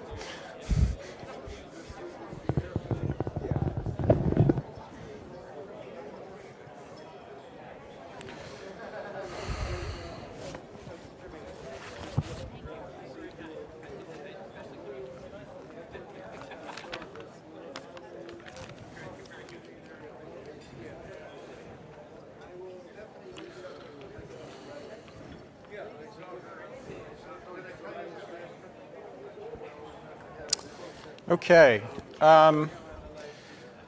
so I'd like to welcome you back to our second panel for the NITRD Symposium. And I'm Bob Bonneau, and I have a number of hats, but I work for the Chief Technology Officer for the Department of Defense, but I also am a co-chair of the Large Scale Networking Group. And I see a lot of familiar faces here, which is great. It's really great to see everybody kind of come back. We're gonna talk about networking and security, and I have a great panel with me today. And I'm gonna briefly introduce them, then I'll have them sort of talk about some things of interest to them, and then we'll just jump into our discussion. So I'd like to introduce first Deb Frankie. She's the National Security Programs Associate Labs Director for Sandia National Laboratory. And she was the Associate Laboratory Director for National Security Sciences at Oak Ridge National Lab. Before that, she was Director of Research at NSA. And she's also a professor at the University of Idaho. And Jim Carosi is the Distinguished Professor of Information and Computer Sciences and Associate Chancellor for Partnerships at the University of Massachusetts Amherst. And he was also NITRD co-chair, and that's when we worked together, so it's great to have him back. And then Chris Ramen is the research director at VMware. He formerly was at Intel Labs at their University Collaboration Office. And then Chris and I also worked together at DARPA, where he was doing mobile and ad hoc networking research. So we're gonna jump into this topic. There's a lot of really interesting things to explore. So I'll just turn it over to Deb to kind of give a few thoughts on what she'd like to talk about. Thanks for that. It's so much fun to be here. I have to say, it's a little bit like Old Homes Week to come and see. Although it's a bit frightening, I have to say, that to have a 30-year anniversary of something that started after I had my first work in cybersecurity. So thank you for reminding me of that time frame there. I appreciate that so much.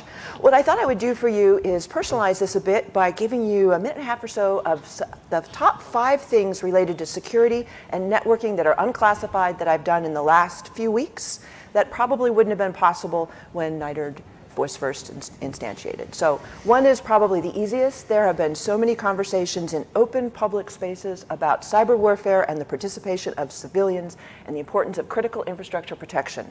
This is a conversation we talked about either in hushed tones in enclaves or else just wildly speculatively in academic environments. And now it's a topic of public conversation, and it's just clearly a fact of what's going on with the changing face of war.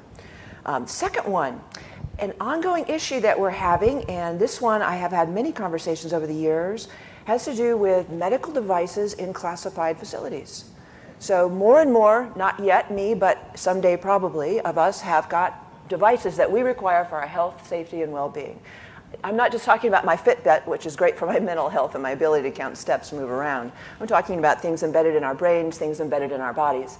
Some of the top cyber researchers and other kinds of researchers in the country have got these kinds of embeds. They have often got Bluetooth enabled. This is a problem if you're working in a classified environment.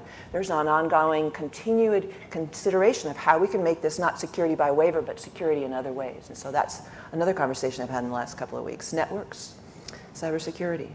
Third one had to do with my new job. So my new job has to do with what we do at Sandia. Sandia has launched more rockets than anyone but NASA works in terms of testing. And so I've had to learn quite a lot about that because I've largely not dealt with that frame of things. So I was out looking at our testing facility, and it turns out there's a really interesting, again, related to networking issue, related to telemetry. So if you're going to take something really fast, slam it at a wall for ballistics testing, and you want to get telemetry from it, you don't want to do that with a wire. Because it's not going to survive the speed or the crash. And so how are we going to be able to get telemetry when the telemetry itself is sensitive? And we have to get that real time and streaming and be able to analyze it. That's a trick. Third one, so this is more personal. So I recently, again, as I mentioned, moved, and I personally like to keep some time invested in fitness. But I hate staring at a blank wall when I'm on my exercise bike, so I think some of you are with me on that. So what I've done is I've invested in an Oculus headset, virtual reality. Thumbs up, that's great. That was all working very well until I moved outside of town. So I'm now part of the rural community, and my original connection was a dribble. It was what used to be fantastic. 1.5 meg would have just made anybody's eyes pop 30 years ago if you could even find someone who had that wasn't direct wired. But that's nowhere near enough to run my system. And so I had to allow someone physical access to my home, to my internal wired network in order to get satellite brought into my house and connected up. I have no way to check any of the antecedents of any of these parts because this is my personal home. I can't access what I've got in the lab. And I've got all this interesting technology that was brought to me just by connecting to the internet. So those are just a few of those things that have been happening now that would not have been possible before. Pluses for us in terms of how we live, but boy, the cybersecurity implications and the difficulties for national security and the implications there are tough. All right, Jim. Okay, great. Well, let me say also, it's really wonderful to be here. And I want to start off by, again, saying happy 30th birthday to NITRD. Like Deb, I remember the High Performance Computing Act, and I remember when NITRD was formed. And so it is sort of weird to be around for somebody else's 30th birthday when you were pretty old when it started. But I want to say happy birthday. And I wanted to give a shout out in particular to some of the NCO directors who I know are here. So we've met Cami, but I see George Strawn here, who when I was at the National Science Foundation, Bob mentioned that I co-chaired NITRD, but really the work is done by people like George and Cami. Keith Marzullo, I think, is here or going to be here today also, and the fabulous NCO staff. I mean, what NITRD has done, as we heard in the previous panel, and I think as we'll hear throughout the day, has really been fabulous and been wonderful for the nation. So I wanted to give a shout out to everybody for that. So my research area is networking. It's not security. But the two are certainly intertwined. And when I think about sort of looking back 10 years and looking forward 10 years, when I think about networking and what's happened and where it's headed, I think primarily about software. So everybody's probably heard about software-defined networking. But I think if I look back over 20 or 30 years, I think that's one of the most important things that's happened in the networking research community over that period of time. And I think SDN also tells a very compelling story from a NITRD point of view in particular, and multiple agencies being involved there. And since I was involved in some of that, you sort of saw some of that happening firsthand.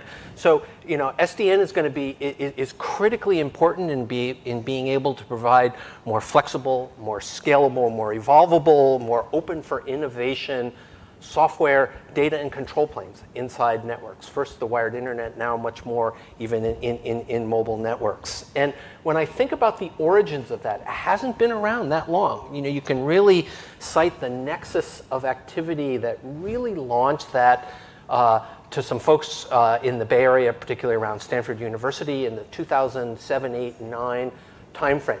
So the National Science Foundation funded an expeditions proposal at Stanford University that Nick McEwen was the PI on, and there was also an NSF fine. So Yeda Mitra, I don't know if she's here, and Darlene Fisher were the program managers who funded that. NSA was interested in software-defined networks, particularly because of call admission and capabilities-based architecture that you could implement there and do that in a much more controllable way. And of course, DARPA was involved in active networks, which in some ways helped set the table for that. And now coming back and looking how software-defined networking is now moving into a data plane as well, and P4. And so, kudos to Dave Tenenhouse 25 plus years ago, and Jonathan Smith, who was one of the PIs on ActiveNet. I was too. And Jonathan Smith, who's been a program director at DARPA, sort of pushing that forward. So you see that multiple agencies have come forward. I'm not quite sure how carefully they partnered together, but they all knew what each other were doing and really lay the foundation and support the foundational research for something that has really rocked the world of networking. And so, again, when I think about the future of networking, S and SDN stands for software. And Mark Andreessen wrote this amazing editorial now 10 years ago about software eating the world, and that's definitely what's happening in networking. And I heard a quote from Nick McEwen that I'm going to read verbatim because for me it shocked me when I heard it, but I think it's absolutely true. So I'm going to read it, and then I'll turn things over to Chris. But Nick was talking about software and what that means for protocols, network protocols in particular. So he says, we'll no longer think in terms of protocols and instead we'll think in terms of software. All functions and protocols will have migrated up and out of hardware and into software. And he went on to say, networking students, so I've written a textbook, so I think about this a lot. Networking students will learn how to program a network top-down as a distributed computing platform, and protocols will be described in quaint historic terms. Now, nobody wants to be working on anything that's quaint or historic, right? Maybe 30 years later you want to say, oh, I worked on that. Now it's quaint and historic, but there's a lot of work still going on in protocols and not quite so much in software. So I think that's going to be a real challenge for the research community. The last panel talked about education, how we're training people. I mean, working with systems, software systems at scale is going to be really, really important. It already is in some obvious areas, perhaps like in the last panel. It's also true in networking where 10 years ago, nobody, I think, really would have said that. So let me turn things over to Chris. Thanks, Jim. So it's great to be here. An event like this is a really beautiful forcing function for sort of thinking back on where we've been and where we're going. And so as I sort of prepared for this conversation, one of the things that I realized is that this combination of terms, networking and security, is just an enormous topic. And it's partially because security itself in isolation is huge. You have all of the issues of confidentiality, integrity, authenticity, availability, and you have to think about all of those at the same time. And then networking is such an important underpinning of all of the compute we do today. And I think of compute, networking, and storage as being sort of three legs of a stool that needs to work together in order to make useful stuff happen. And so when we talk about networking and security, I think if you asked 5 people in this room, what they think of, they'd think of 5 different things. And Deb, you came up with 5 different topics earlier. So try it at a cocktail party, maybe tonight's reception. And so here's something that I've come to realize is that if you take an enterprise perspective on this question of networking and computing, you don't have the luxury of thinking about micro details like one aspect, say confidentiality. You don't have the luxury of focusing on one layer of the stack. You have to think about not just protecting the network, but protecting the users of the network and the applications and the systems. And so enterprises, whether it's a federal agency or some part of the DoD or a company somewhere, when they think about computing and security, they have to think about the big picture and balancing all of the details. And so what I think is interesting about NITRD, and we saw it in the tire track diagram earlier, is its role in helping have a conversation across people in industry, across government, across academia. And there are some themes that have been identified and advanced by NITRD over the course of many years that I think will be really interesting to talk about in a few minutes. And so, again, I was sort of scope back, take an enterprise perspective on what it means to think about networking and security. All right. No, that's great. So I think we'll just jump right in with the questions, and then we'll kind of shape it as we go. So, okay. So I think what I'd like to talk about first is, what do you think the leading issues in networking are today, both from a design and security standpoint? What are the things do you think we really need to focus on? So I'll start with Deb, and we'll just kind of go from there. I'll go a little non-traditional on this because I do think it's the human element. So I'm thinking about that from several different perspectives. When I started, and when NITRD started, we could think about organizations, governments, corporations, identifying those particular specs of the network that they had, design carefully those aspects that would be brought into them, and then have purchased often government-designed components there. So a lot of control, still not perfect, but you had a lot of space. That is not true of the modern world. So another conversation I didn't give you is the hard conversations we're having about supply chain. That gets into the urgency with which we've got to have networks right now. I can't even function with my exercise routine at home without taking some risk. Corporations also, particularly with COVID, had to reach out to places that were not normal suppliers. Now, government also often could do a certain amount of checking for the backups. This is not so much true for private corporations. And so I think that one of the considerations that may not have gotten quite as much time in the modern networking is to not just build for, let's try to get the standards right, and let's work with adverse conditions. Let's think about where we actually do have networks that may seriously have been breached globally, not just locally. And how do we deal comfortably with that scenario when most of the people that operate them are not going to have the education or training or staff to look for anomalies or to fix things? They're just simply going to be working with what they've got. So that, to me, is the top part. How do we make, in essence, networks something that are safe and secure in an environment that I have to, as a security professional, consider compromised, and will remain so in a family-oriented workplace where I'm not firing the 2-year-old or the teenager or the guests that come. They're going to come and they're going to use my stuff. And how do we still function in that kind of a world? That's a much trickier problem than when I started cybersecurity. Very good. Jim? So panels are always great when panelists disagree. So I'm going to disagree with Deb. So Deb just told you how important people are. And I will tell you that one of the most important things is getting people out of the loop, right?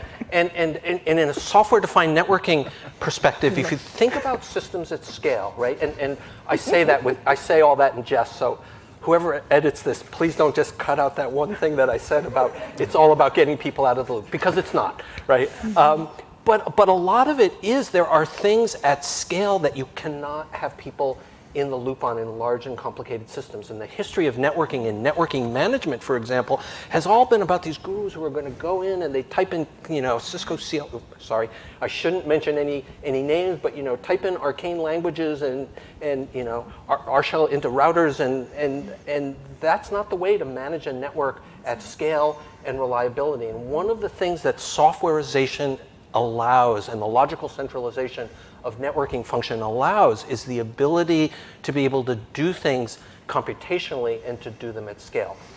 so in some sense, there are things that you want to take out of the network operator's hands, and you want to sort of raise the level of functionality that the people who are in charge of controlling the networks do, so that they can deal more at intentional levels rather than having to remember CLI and things like that and commands to type in. So I agree, it's all about people. In some cases, it's getting people out of the loop because computation is more reliable to do certain things than people or timescales. But then it's also about what's the appropriate role in enabling what people do best. I'm going to ask for a reclama. Oh Go boy. ahead, Chris. So, what an interesting combination of comments. So, not 30 years ago, but 132 years ago, 1892, there was an enterprise computing and security problem. There was an undertaker named Alman Brown Strauger who noticed that he wasn't getting as much business as he wanted to. And it turns out that the other undertaker in town, this was in LaPorte, Indiana, had a wife who was a switchboard operator and diverted a lot of the calls to other people, to her husband. And so Alman Brown Strauger decided that he wanted to get humans out of the loop. And he invented a system for telephone dialing that was patented in that year. So, it's interesting to think about how security threats have evolved over time. That's an instance of a redirect attack, and you see that in DNS, you see that in BGP, you see that in URLs, and the technology has changed. And this is one of the reasons it's so hard to get a grip on what's going on in security, because the technologies change. But there are underlying themes. One of them is this concept of a redirect attack, and seemingly that's something that you have to think about for all networks. So you might as well think about that up front. And another one is deciding what should be in your chain of trust, which is the issue that Jim just raised. And we see echoes of that today in other forums like confidential computing, where people hope to use trusted execution environments to remove humans, or actually the network operator, from the loop. So there are some themes that are constant and evolving. And one of the things that NITRD has done is sort of call out capabilities that we want to have that sort of transcend the technologies and the themes. One of them that I think is really interesting goes back to the first strategic plan that NITRD did. And there was an idea that had been brooding about in industry and government and academia called tailored trustworthy spaces. And there were 4 themes that were identified in 2010 and 11 by NITRD. And they built on work that was happening in academia, as I mentioned. There was the New Arch effort, a DARPA effort in the early 2000s. I think Deborah Estrin is here, and she was part of that, and Dave Clark and a bunch of others. There was work in the DoD, which was putting together the global information grid.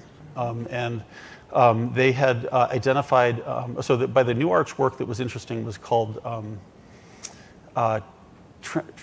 trust-mediated transparency, I believe. Trust-mediated transparency. And the global information grid was focused on policy-based controls that would be adaptive. And then there was a third group in industry, Cisco and others, who were trying to remember the name of it, the Jericho Forum, that were looking at what it means to have security in a perimeterless world. And NITRD, Doug Mon and a couple of other folks, Carl Landwehr, sort of got this zeitgeist and put it together and incorporated it into the plan. And that idea has continued to evolve. And today, one of the responses to COVID is based on some of the ideas that came out of NITRD. It's the idea of zero trust. This notion of zero trust, which is starting to play out in industry, is perhaps an example of the tire track diagram that's been emerging. And there are many companies working on this, and it's enabling societal opportunities. The COVID instance really pushed forward this technology and made it more real. And so I think one of the important themes here is sort of looking at the bigger capabilities and ideas that need to be achieved. And NITRD can sort of help promote those ideas as we move forward. That's great. And yeah, I think Maybe we'll dig into the sort of interchange a little more here. I don't mean to be a troublemaker, but okay. So what critical new research questions do we need to solve to address what you just described as kind of your key issues? Yeah, I think in some sense we're all violently agreeing, but we're picking up the elephant by different parts of its body, and picking up an elephant is always difficult in any case. But the parts that I think are somewhat underserved right now do have to do with this balance, and it's not that nobody's worked at it, and some of this came out of the study that you just were referencing, that when Doug Mond scoped the United States essentially to find out what are the 4 or 5 components that we needed to be secure, and came up with his 10 elements for DHS and so on, is this combination of how resilience works in terms of being resilient to threat and how trusted design comes into play. And then I just have to put that pesky human back in because there is always going to be a human element. And this has been a bit of a hard realization for me, because I would have liked to have designed things secure from the beginning and made it easy, and we just hand you something and it's always perfect. But the nature of my job has led me to look at the corner cases. So in a war zone, a family looking to be reunited is going to take whatever cell phone they can find and try to reach one another. And they're going to set up a network to do whatever. In a disaster zone where you're trying to do something very quickly to get the word out, we now have great disaster networks in a box that will be very helpful, but that's not always going to be present. And so we have to realize that there are going to be times when people will, because of necessity, in order to take care of themselves, their family, their mission, they're going to do things that are a little risky. Sometimes it's going to be because of cost. So I was at a company the other day, and they were using a lot of really great technology, and one of the things they showed me was their reverse engineering of a Cubesat. And that was interesting for a lot of reasons. NITRD has been behind a lot of the research that went into being able to have such things as Cubesat. NSF and others in particular have been very helpful in making sure that this could become an academic investigation too, so that we don't limit space. And commercial world has used a lot of Cubesats, et cetera. So this is really, really cool. They were looking at networking for that. The reverse engineering, actually, one of the partner agencies, NSA, we released Ghidra, a reverse engineering tool this company had built upon Ghidra. One of the interesting things that they found in reverse engineering that Cubesat to look at its security is they had, I won't even mention the origin, but it was a non-US company student license for MATLAB had functionality that was embedded inside of that Cubesat, and that was very old functionality. And they found something like 100 plus different CVEs, so vulnerabilities in that Cubesat and that network. And this was purchased commercially by an organization that believed that it would be fine just because the networking aspect was okay. I would beg to differ on the networking too, but in particular the endpoint, the Cubesat itself, was not secure. So this combination of resilience, designing security, and then recognizing that assumed breach, which is not exactly the same as zero trust, because I'm assuming that somebody has breached your zero trust solution or our zero trust solution because of cleverness or some need to handle it. So that human element, along with the technology, how do we broaden that and get that out to people in rural communities who don't have the time, people in war zones who need that extra security? What is it that we're going to do in order to mitigate the after effects of an incident as well? We haven't even talked about privacy, and we ought to in that context in particular. Very good. So I agree with you 100%. See, this is better.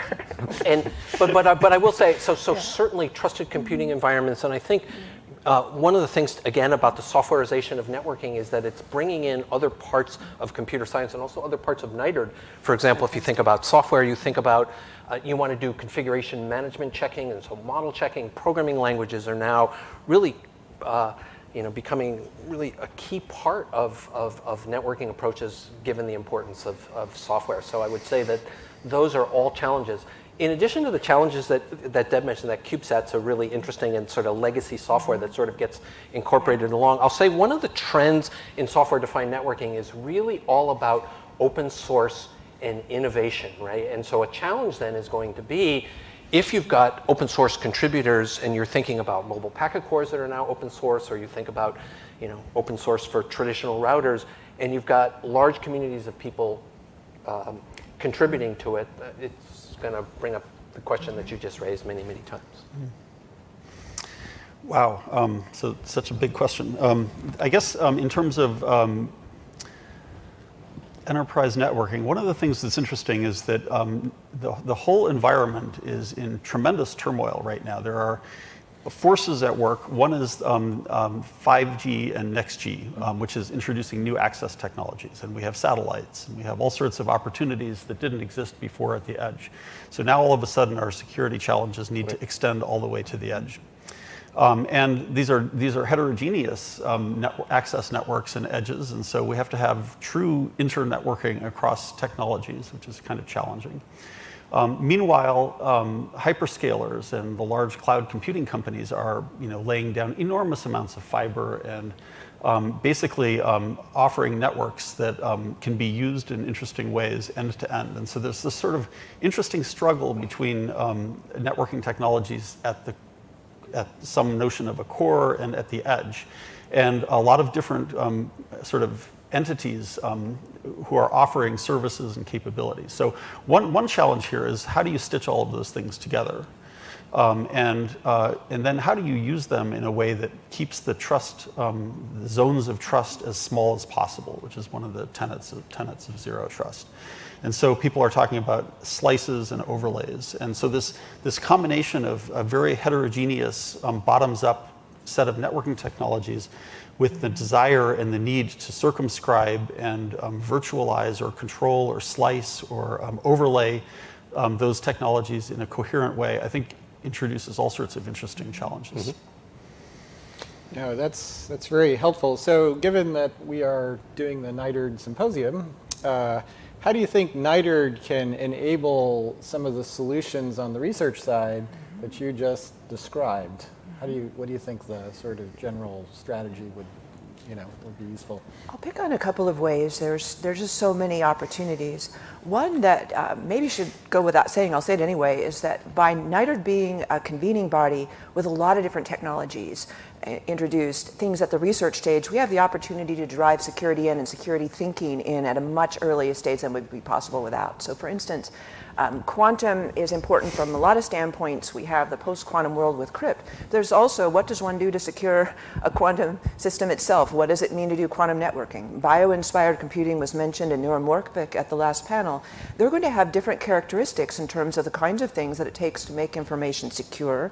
You're going to have different latency issues. You're going to have different kinds of computations possible. There may be very different kinds of crypt algorithms, not even getting into the quantum post-quantum world crypt, but what is a post-bio-inspired high-performance computing crypt look like? I don't know. I don't know how to design those algorithms. And so by pulling in the people that are funding those kinds of technology early and starting to have discussions about the characteristics of the devices, the networks, and the engagements, little n network here, need to make the whole system secure, that could be a huge contribution. Just getting those people together and thinking it through so that we don't have everything be like the internet now, where it's let's try to slap on some remedies that we probably could have added in, some of them, not all, 30 years ago.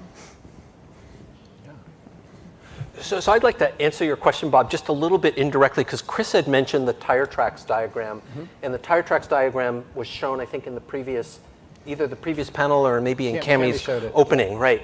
And I'll speak to the CI fellows in particular, because I imagine many of you haven't seen the tire tracks diagram, but when I was the AD for size at NSF, it was the graphic that I used all the time. There was discussion in the last session about the value proposition for research and how you tell the story about that. That graphic, the one that Cammy showed, was a little bit complicated. But if you look at it in pieces and you look back historically from the 95 version to the 2012 version to the 2021 version, it tells a very, very powerful story. What you see on the right-hand side of that are these tracks that have government funding, university funding, research and products, right? And you see these lines going back and forth. The story behind the tire tracks is how in the United States in particular, there's this amazing interaction between researchers in academia, primarily government agency funded, in industry, and the products and the services that arise from that. And every one of those little arrows going back and forth with time going up in here's networking, here's software, here's databases, here's graphics. Every one of those is a particular instance of an artifact a person, a piece of software, an idea that's gone back and forth. And that kind of interaction, it's enabled, and those arrows go between areas. It's not just like all within networking, right? There's networking goes here, databases goes here, graphics goes here. It tells a really, really powerful story about what happens when you get that kind of collaboration between academia and industry, academia powered by government funding, and when you get these synergies across areas. The director of the National Science Foundation when I was there, France Cordova, when she went to, I think it was probably 2018, to Congress to testify about the budget, the single graphic she took was that tire tracks diagram because it tells that compelling story about the value proposition that we were talking about. I think NITRD plays a key role in bringing together the players. There are other organizations that help bring together these key players as well, but I think that story, that interaction is really, really powerful to answer some of the questions that came up in the last panel about being storytellers and talking about the value proposition. That's great. So as soon as you mentioned tire tracks, Chris, I was like, oh, there's something I want to say there. So it's a great diagram, and it is so interesting to look at all of the instances in which ideas have bounced between academia, government, and industry. And so I think, Bob, you asked, like, what are the most important technologies? I could pick one, like, confidential computing, because it changes who's in the chain of trust. And that's a really interesting, powerful idea. But I think the role of NITRD might be much bigger than that. It's about identifying these capabilities and these themes, ideas like these notions around zero trust, and really getting people to come together and do something. So, the role NIST has played in that particular story, for example, in really codifying best practices and so forth. The role that DARPA and NSF played in advancing some fundamental research. The role that several companies played in actually making products and building stuff. I think maybe it's not about NITRD promoting gaps or opportunities, but about being the storyteller and being the organization that sort of helps bring all of these ideas together. No, that's great. I mean, and it's something we talk about in NITRD all the time, so it's very, very helpful. All right, so now I'm going to shift gears a little bit and start thinking on the academic side. So if you imagine that, these are our objectives and we've kind of got them all laid out and, we're sort of going in the right direction, how would that translate to specific academic disciplines that we need to sort of enhance or, sort of inject new thinking into in the way we sort of teach these things, so graduate students and others coming out actually will be prepared to address what we're trying to describe as these sort of new research frontiers. So, yeah. Well, there's of course the core disciplines, and so I'll set those aside because we know where those are. Some of the areas where I see the bigger lacks have to do with how people think about security.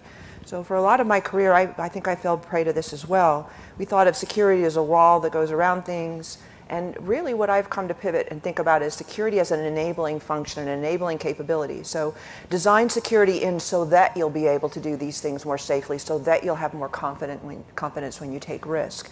And what that argues for is both transforming how we talk about security and then taking it into places where people are going to be taking risks. So for instance, health and safety, those professions. So anybody going into medical really needs to understand the implications of putting a medical device in someone's brain that has a Bluetooth access on the outside. I'm sorry, that's critical. Anybody using artificial intelligence needs to understand sensor blinding at some level. They need to understand how to ensure that it's not bias in, bias out when it comes to our algorithms, because that's also insecurity in, insecurity out. By that I mean, if you don't understand the representation of your demographics, and if that's not in the data set that you're leveraging, you're not going to get the outcome that you wanted. So it's this broader thinking about how does security fit. And then just everything's going to be networked. So I don't know that everyone can learn the protocols, but really understanding at least some aspects of what needs to be present in the broader discipline. So STEM, it's a little clearer. What do we design in for people to do their jobs and work on the problem specifically? It's the non-STEM, the STEAM aspects, I think, and the broader business community and what we do in our daily lives. That's the part that I think needs the most work done so that we can take advantage of the great tech that I suspect the two of you are going to talk about next. Well, actually, I wasn't going to talk about the great tech. You know, you strike me as a humanist. I mean, you were talking about people and society and use, which is the right thing to be talking about. And so I think that when I advise both undergrads and graduate students, you know, especially as they're working sort of higher up the protocol or higher up the stack, if you will, and more in applications. And if you think about anything in human-centered AI or what you were talking about in health, you have to understand people. So I see phenomenal amounts of collaboration needed between the social sciences in particular and computer science. I know at the National Science Foundation, the SBE and the SCIES director have been pushing for years for more and more collaboration and announcing joint programs together. So I think the people aspect of computing, because that's, you know, in the end, that's what a lot of what we do is about, is really important. I agree with you. And then there's sort of the underlying technology students need to study broadly.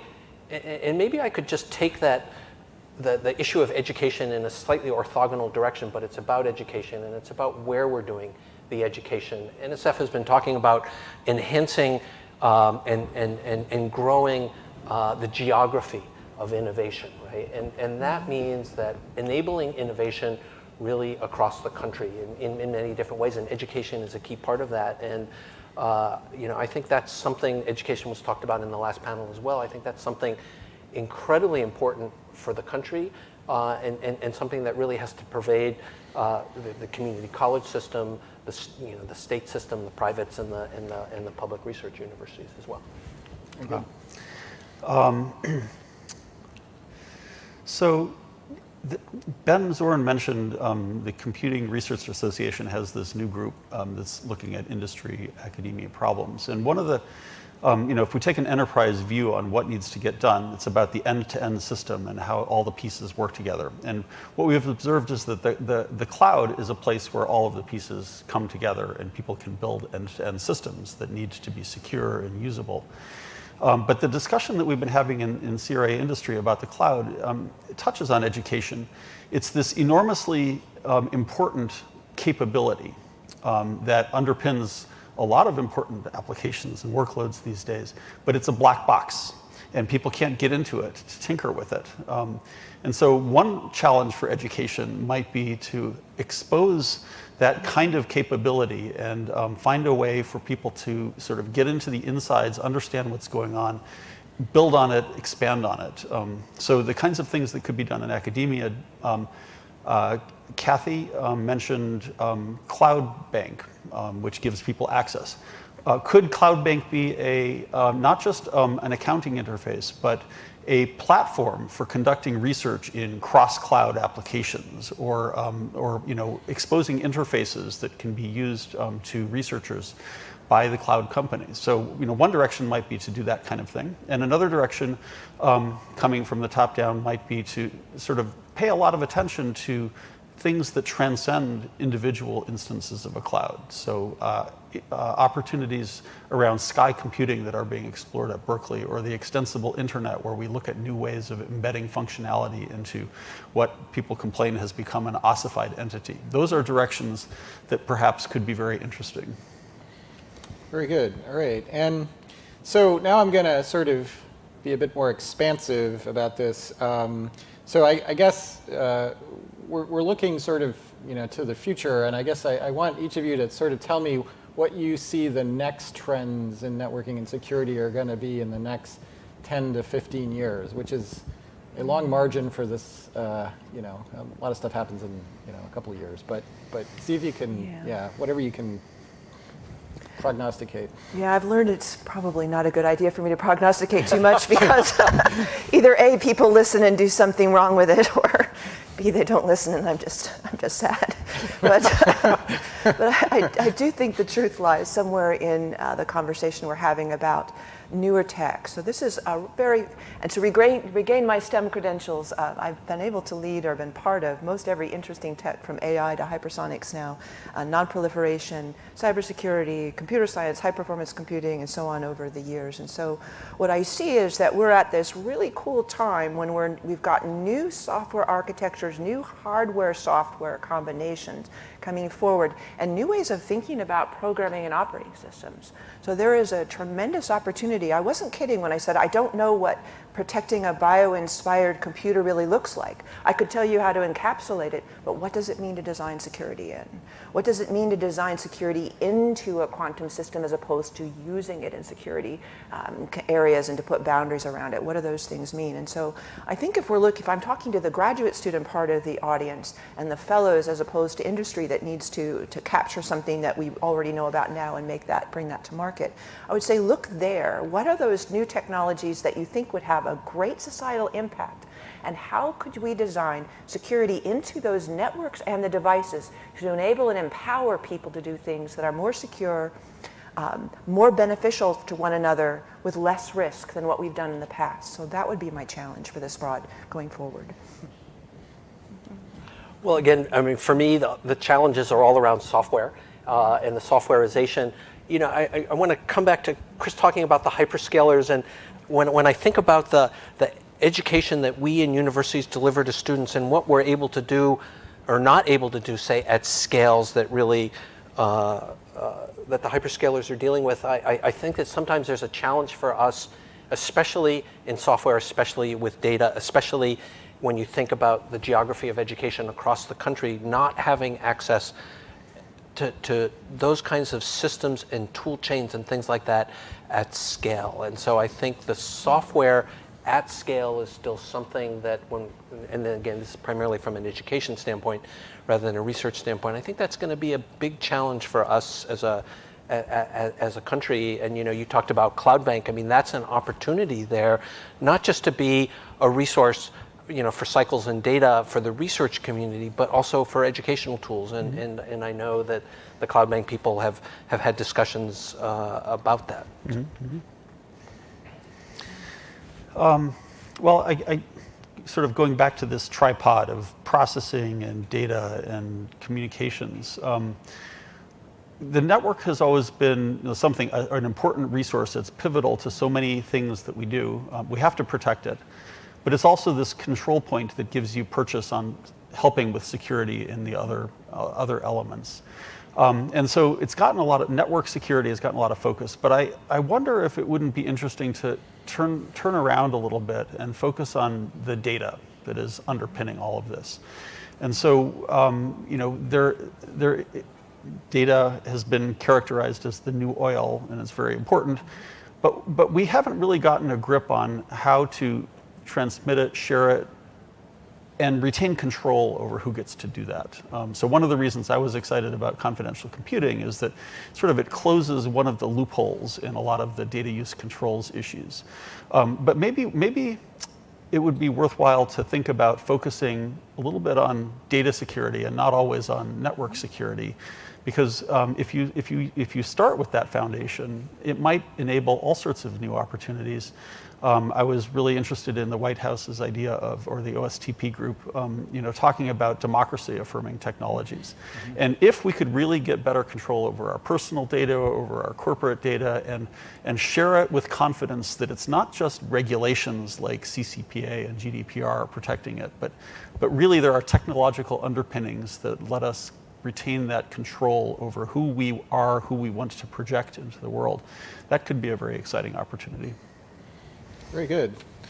All right. So I think yeah, we'll go with one more question, and then I'll open it up to the audience and the folks online. So I guess my final question is, how can we sort of increase the number of opportunities for both qualified academic and professionals to sort of get into the space coming up, like either at the secondary education level all the way up to the the higher education level. Like what do you think a strategic way to get more opportunities for people to get into this business? Well, I know it's always tempting to say more programs, but I'm still going to say it anyway, because I do think that we need more and different. The future, a lot of it is around big science. And to me, when I think about big science, programs that send people to the national labs to come and work there and to get to work on the high performance computing directly, to go into the labs that are looking at next generation advanced manufacturing, to think through what does it mean to do quantum in a secure way. All of those different challenges, and it can be difficult. The labs tend, and also government agencies that have those opportunities and industry that has those opportunities, you need a certain level of qualification, a certain amount of vetting of people that come in. And I'm not talking about security vetting so much as do they have the background to be able to be effective and to be effectively served by that opportunity. So thinking through what are the kinds of programs that have made sense in the past and applying them to the future. There's a couple I'll point to, 3, I think, because NITRD and NITRD organizations have been part of these. Center of Academic Excellence program, the DHS and NSA collaboration there has been fantastic. There are now many certifications and hundreds of institutions qualified to teach cybersecurity, and some of those are quite broad. There are programs through the Department of Energy that bring scholars in to work on some of the top technology we've got in this country, and I think taking advantage of that, NITRD could perhaps help in some of the discussion of that piece. But what's perhaps underserved are those people with the background that doesn't enable them to take advantage of those things specifically. So how do we get at the rural communities, the kids that haven't had that opportunity, that have that 1.5 meg connection that I had when I first started? I was able to take advantage of having a paycheck to go ahead and buy my way out of that problem. But that is not an option for all. So how do we get that rural connectivity? That's where I'd like to see more focus, to get more engagement and then have people find an easier way to take advantage of the right opportunity for them where they are so that they can advance and use that for the good of all, really. Because we're going to need people. There's the one thing that's common to any conversation about cybersecurity and networking is we do not have enough people who have the background to meet anywhere near 1/10 of the needs that we've got. So I'll agree with you. It's all about the people. And I'll agree with you also, it's about more funding. And I think I'll agree with you. I'm not quite sure you said this, but I'll put these words in your mouth. There's not a silver bullet, right? It's not like, oh, what's that thing that nobody's thought of that we should all do as a community, and then the sun's going to rise and the clouds are going to part and everything's going to be wonderful, right? There's amazing programs out there. So Deb mentioned some of them. I'll mention, if you think about pipeline issues, the computer science principles AP exam and the way that's been able to broaden and fatten and diversify the pipeline of students coming in at the high school level. That's been really fantastic. Deb talked about the Security Fellows program that are funded.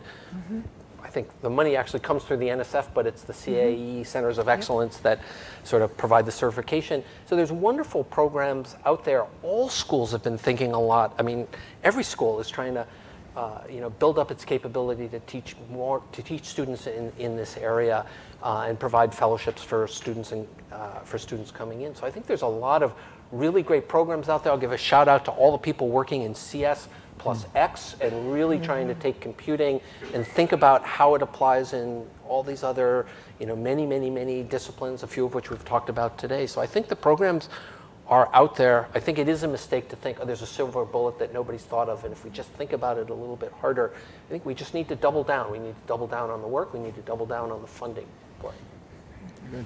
I'm just going to agree with the both of you.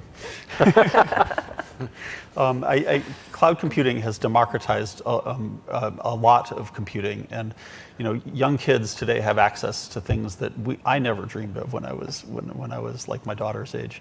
But if it's not accessible fairly and equally through society, it's going to be a real shame. And so whatever we can do to make cloud computing more accessible and ensure that it's available to people who are interested in the area, that would be a good thing. Excellent. All right. Well, I appreciate the discussion. Now I guess we'll open it up to folks here in the room and also online. So whoever would like to come up, we'll take questions.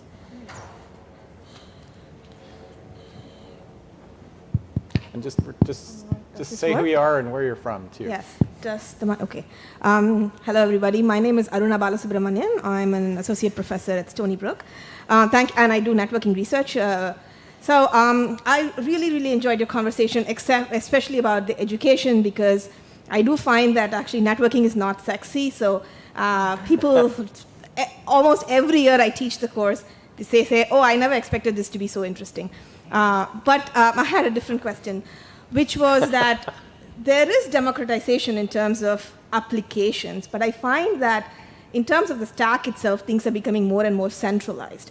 There are companies that are essentially, they have their own WAN, they have their own POPs that they have all over the place. They actually recently even have a big control of the ISP.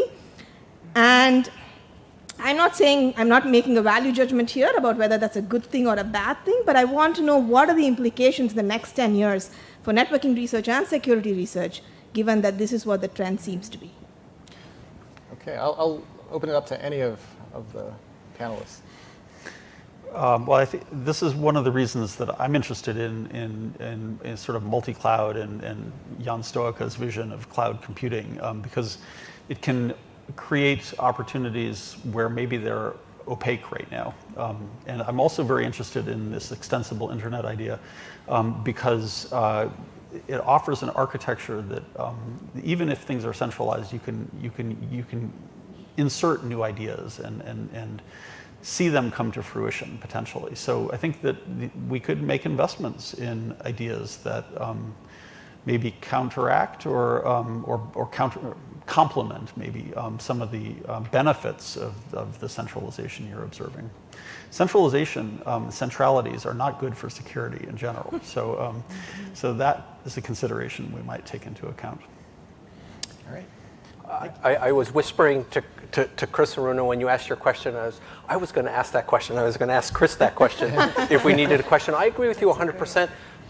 There's a writer named Tim Wu who wrote a book called The Master Switch, and it looks at the telecommunications industry, and it talks about over a history of 100 years, 100 plus years, how it's gone from mostly centralized, regulated monopoly, broken up, coming back together, and it's going back and forth. And I see that happening with us in computing and computing plus internet, plus data as well. So I think that's part of a natural part of the process, and I think we just all need to be aware that this can happen and that we want to have some kind of diversity and we want to enable innovation really all the way across. And I'll echo those comments and add one more. Because of the ebb and flow, we have a need to make sure that we can maintain the capability.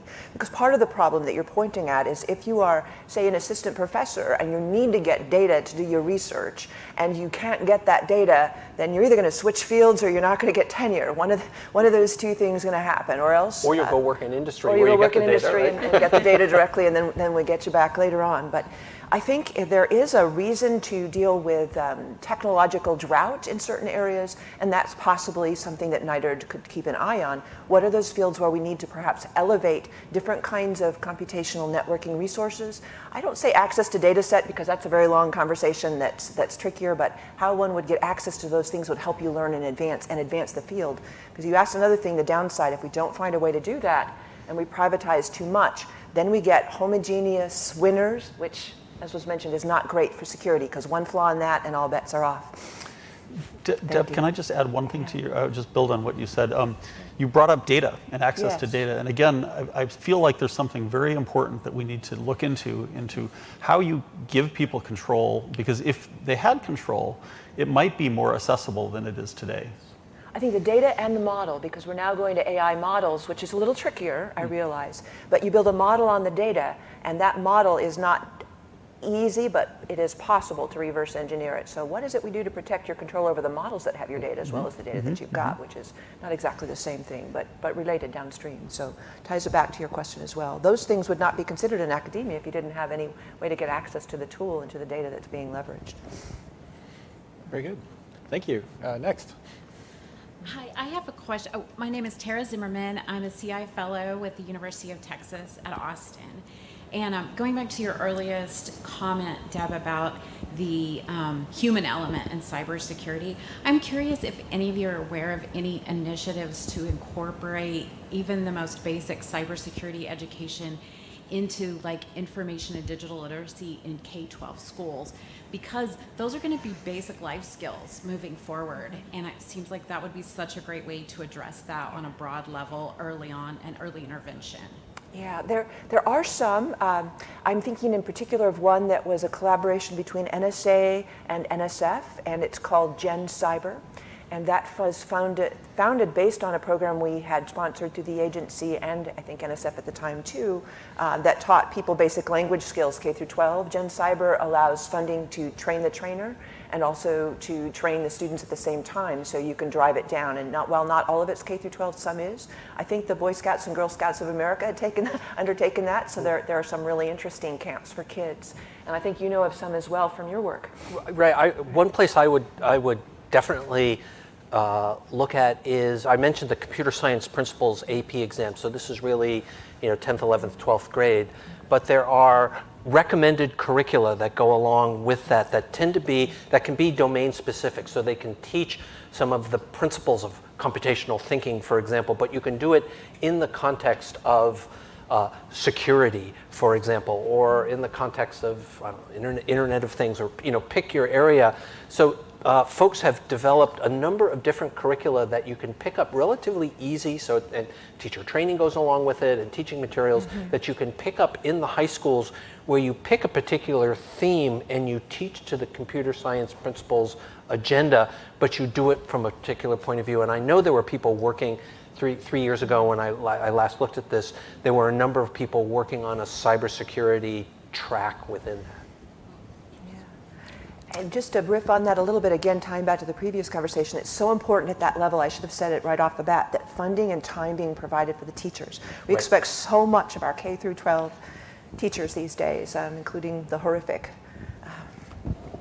Anyway, so I don't want to go down that road, but we expect them to do everything, and we've got to give them some kind of support, and that means either additional people, additional time, ability to get training themselves. We can't just give them a program, because they need to have a way to pull it into the classroom. These programs were aimed at that, the ones that we're talking about, and so more of that support that supports the teachers so the teacher can teach the students is really critical.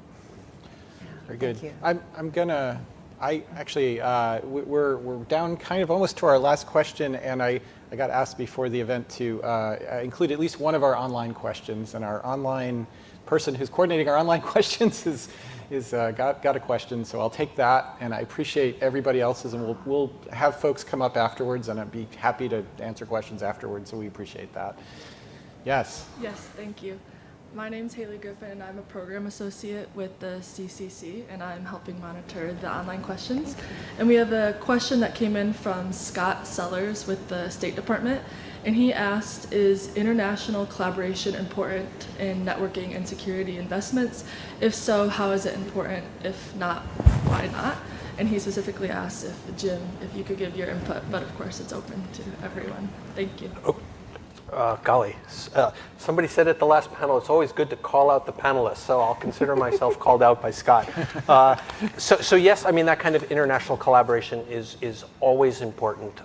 So I'll first put on a former NSF hat and speak from that point of view. So NSF has a number of, still has a number of collaborations, specifically in the networking area that are international in nature. So a wireless collaboration with Finland, an internet-based one for disaster recovery with Japan. I know in the past there's been collaborations on networking and IoT with India, so those kinds of international collaborations definitely happen.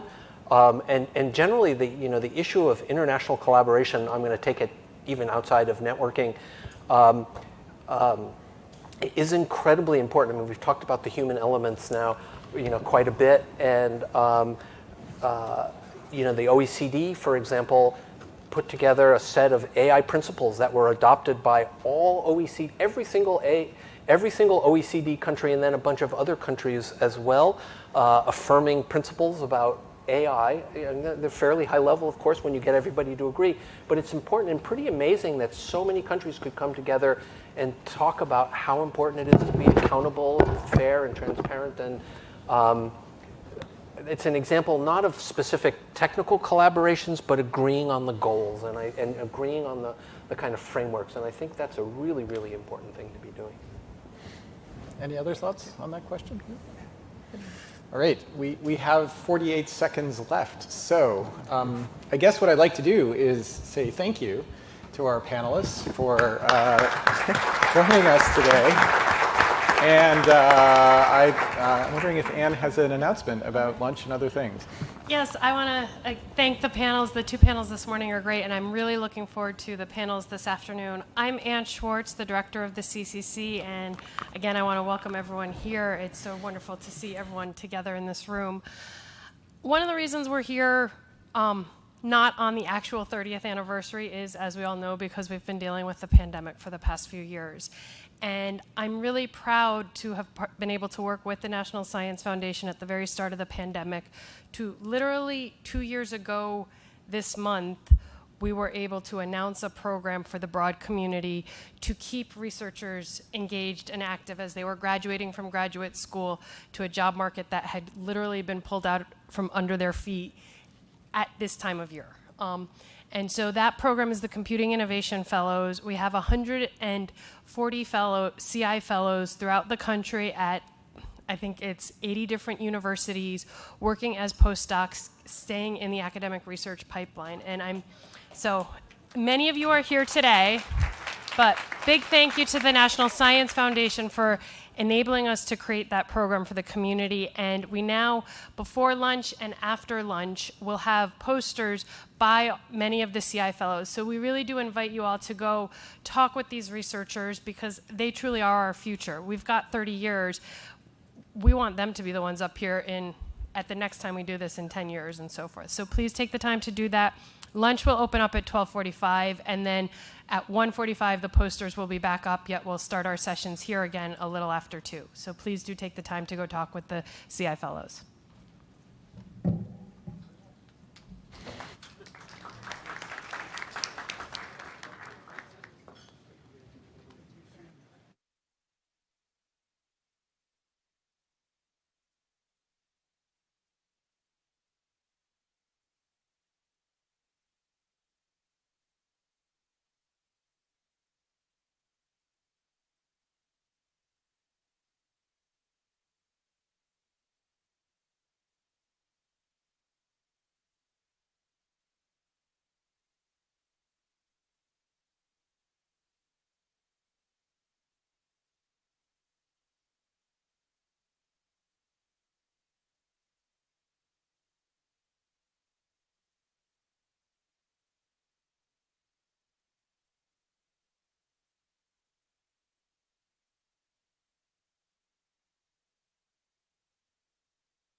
I don't want to stifle these great conversations, but I did want to let everyone know that lunch is officially open on the 8th floor. It's one flight up. You can also take the stairs next to the elevator or the elevators themselves, and then we'll come back to the poster session in about an hour.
Okay.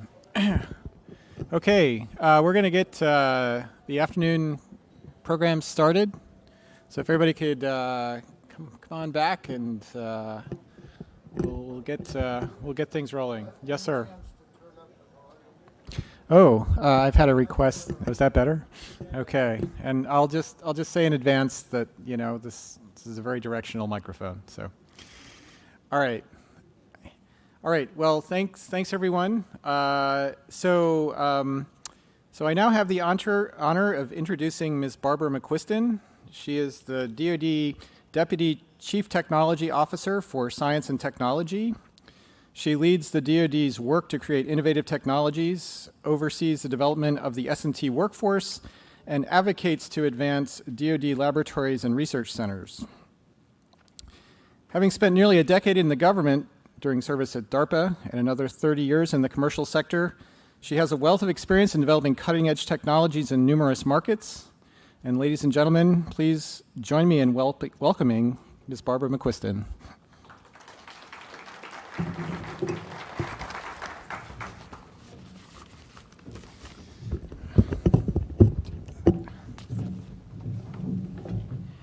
All right, you all have had lunch now, so that hopefully I'm your lunchtime entertainment before you nod off here a little bit. But actually, I'm really happy to be here, and I'm glad that we can celebrate being here. This is sort of a excitement of mine after living online for so long, that we can actually get together and be more creative. So it's a real honor to be here. I also am glad to be here at the 30th anniversary of the NITRD group. It's had an incredible history advancing the state of information technology, research and development, and helping lay down the infrastructure and enabling technologies that are key for government and commercial activities. Many of us, in fact, it's a little bit of old home week for me, because many of us go back decades and decades, looking at even the start of the ARPANET and the key science and engineering, where we were dreaming of what the digital economy would look like, of what this infrastructure would look like for our society. And I bring that up because people take it for granted right now. But if we look at some of the things like when we were talking about blockchain 30 years ago, what we were thinking about was, how does the Treasury move money through the banking system, and how can it do it securely, and how can we make things resilient and helpful for our society at large moving forward? And of course, now we think of these things in the everyday, but we think of these things in the everyday because of all the work that went on at NITRD, bringing together the interagencies, bringing together the working group, and funding a lot of the basic science and research that had to move forward in order for this vision that we've all dreamed about to come into manifestation. So in the early commercial activity of the internet, NITRD enabled high-performance computing across agencies in the federal government, and NITRD took the necessary steps to move these ideas into practice. That's no small order, believe me. Today, we manage things every day, from making it through the pandemic to the speed of transactions, and we don't think twice about it. So I would like to thank NITRD and celebrate with them today and this evening, because we also don't take the time either to recognize and celebrate enough, I believe. We've been enabling academic, commercial, and military progress. And today we look at AI/ML and transforming the rollout of 5G wireless technology. Within research and engineering, we have a lot of work looking not only at 5G, but future G. And of course, within DARPA, we're pushing the frontier forward constantly in IT technology, security, and cyber-related technology, information science. But DARPA also wouldn't be able to move forward their ideas without the interagency and without coordination and research and challenging each other. And where is a safe place to challenge each other these days? There's not too many of those communities where a lot of the important discussions can happen, where people can actually take issue with each other and look at where the future needs to be. Have what I call a creative discourse, so that we can talk about what that future is going to look like and what needs to happen for security and for innovation. I always laugh at these days because we're pushing innovation at the DoD, which is extraordinarily important for us. But at the same time we push innovation, it comes from a foundation of investment in research and science, and we can't forget about that. The innovation is what I call the emerging technology that comes out of being able to look at technology and look at the opportunity and the science and the breakthroughs that happen and think about what could happen. So I really would encourage all of you at NITRD to have that sense of agency, that sense of purpose, and that sense of imagination, and to challenge each other, and to challenge each other within the interagencies to think about what could happen. At DoD, we think about a lot of problems securing the infrastructure. We worry about data security, information science, because we're worried about national and economic security. But for us to be able to do that and to create our mission and move forward, we need to work with the interagency, because solution-based goes across the board to secure things, especially on the infrastructure. So we can all benefit and learn from each other, and I will also challenge my partners here in the interagency to think of ways to streamline and become more agile and be adaptive to the technology that needs to move forward. It's a challenge. It's a challenge for us all every day. We're going to meet that challenge by being proactive and being positive and being collaborative across the board. I also believe that looking at universities, research institutes, and the commercial area and my DARPA training, you never know where ideas are going to come from. They can go back to the grand challenge and realize how many cool technologies were developed for autonomous vehicles from people who had no affiliation at all but were working out of their back garage. It was incredible. And those strategies, as a grand challenge was a perfect example. As the challenges continued, the winning strategies were adapted and used for the next round. And I see that all the time in the communities that we have. So we have to be inclusive. We have to be inclusive of where the ideas and the science and the technology is emerging, and be able to very quickly be able to work with it and solve some of our gaps and challenges that we have as a nation. But NITRD's role in enabling these vast investments that we're making in both the commercial industry, universities, research, and across the interagencies is key. The technology is critical, and investments in cloud services and the internet and the latest telecommunications and harnessing these leap-ahead ideas with wide-ranging applications need to go forward. And they need to go forward in what we all term the ecosystem, but what we know is collaboration across the board to make it happen. And this is important. It's important for commercial industry. It's important for new products. It's important for our leadership within the United States, because we need to maintain that national and economic development and security at the same time. So in defense R&D, NITRD works with our laboratories and our research institutes to push forward research in frontier technology areas through this discourse. And as I mentioned before, DARPA is a huge partner there, because of what's going on there. It's one thing to sort of break that boundary in the frontier. It's a whole other aspect to be able to fund that larger research and the lifetime of what that breakthrough will really mean. And again, it's the community that's in this room, and it's the community that's pulled together through NITRD. So that's what's going to make our country maintain its leadership position, have more resilience, and provide the strategic advantage that we need so much. And maximizing the research efforts is key as well. So as emerging technology across these federal partners and coordinating the effort and adaptation increases, we need to think about our own responsiveness, our own innovation within our agencies, and to be able to have the leadership and the voice to move forward. I always say science and technology needs a voice at the table throughout the thinking of policy, thought, workforce, training, education, certification. This all works together in concert and can lead to opening things up to a healthy and diverse set of people for the future workforce. So as we're sort of celebrating the 30 years, and it's really incredible because when we think of a lot of the conversations I know I've had from the ARPANET on about what it means to have a digital infrastructure and to be where we are today, again, it's wonderful to see our dreams and visions come into fruition. But I want to leave you with some thoughts on this side as we lead to educate and inspire others. And that is to be able to take the inspiration, the thoughts, and the vision that are going to be the foundation for the next 30 years. I would say challenge each other. Think about the possible. Think about beyond the possible for what we could imagine and dream of, and what that would mean and how it would change the mission, not only for our agencies, but for us in our everyday life.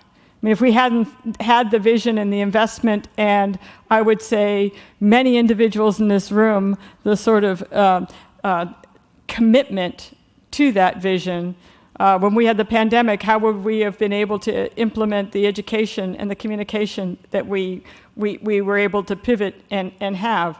When we look at how we move markets and financial commitments, when we look at our everyday life, you know, we can look around the room and realize there were champions here that made that happen. So the poster sessions, all of us here have an obligation to not only be inspired for think about what could be the next 30 years, but to also cultivate and support those that have those ideas as they move forward. So I'm going to make this short and sweet because I know there's a lot more on the agenda here and a lot more for you to work on.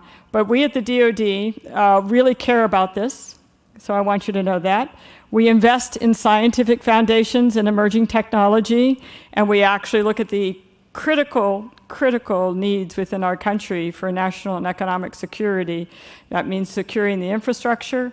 That means new and emerging ideas on how to look at data and information and trust within AI/ML systems and the critical technologies that we need to move forward. So I will personally take a moment today and celebrate, and tonight and celebrate with you. But I will also be paying attention to where investments need to be made, to where universities and workforce and education needs to move forward, and to help us so that we're prepared with the investments we need to make now for the emerging technology to come. So thank you, and I look forward to future conversations with you and being inspired myself. Appreciate it.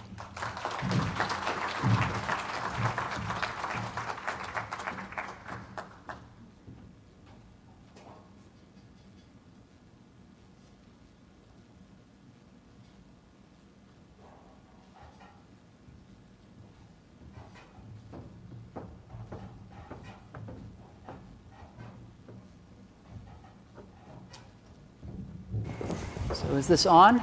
Great. So my name is Liz Bradley. You've heard from me before. I'm a professor at the University of Colorado Boulder. It's been my pleasure to help organize this, and it's now a treat for me to moderate our next panel on AI and machine learning. ML is a subset of AI. Anyway, before we begin, let me quickly introduce each of our distinguished panelists. From the right to the left, we have Dr. Talitha Washington, inaugural director of the Atlanta University Center Consortium's Data Science Initiative. She is also the president-elect of the Association for Women in Mathematics and has previously been on the faculty at Howard University and Clark Atlanta University and a program director at the NSF. Then we have Patty Ordonez, who is an associate professor of computer science at the University of Puerto Rico, Rio Piedras, where she has pioneered advances in biomedical data science. She founded the Symposium of Health Informatics for Latin America and the Caribbean. Then we have Chad Jenkins, a professor of computer science and engineering at the University of Michigan. He has discovered methods for computational reasoning and perception, that enable robots to effectively assist people in human environments. and he's a recipient of PCASE, the Presidential Early Career Something Scientist. Yes. Scientists and engineers, there we go. And last but not least, Dr. Charles Isbell is Dean of the College of Computing and Executive Director of the Constellation Center for Equity in Computing within the college at the Georgia Institute of Technology. His research goal is to understand how to build autonomous agents that must live and interact with large numbers of other intelligent agents, both human and not. And we're going to have a conversation today about the evolution of the field of AI, including machine learning. We're going to explore how federal funding from NITRD has contributed to these revolutions. And I hope to save 10 or 15 minutes at the end for your questions, so please queue them up. And I hope to remember to ask if there are webinar people who wish to ask questions. We will take those. So with that, let's just dive in. And just to whet everyone's appetite, I'm going to start with a single question to all of our panelists, and we'll come to Talitha first. What is AI's most important contribution to date? And we're giving them 1 minute each on this. To date.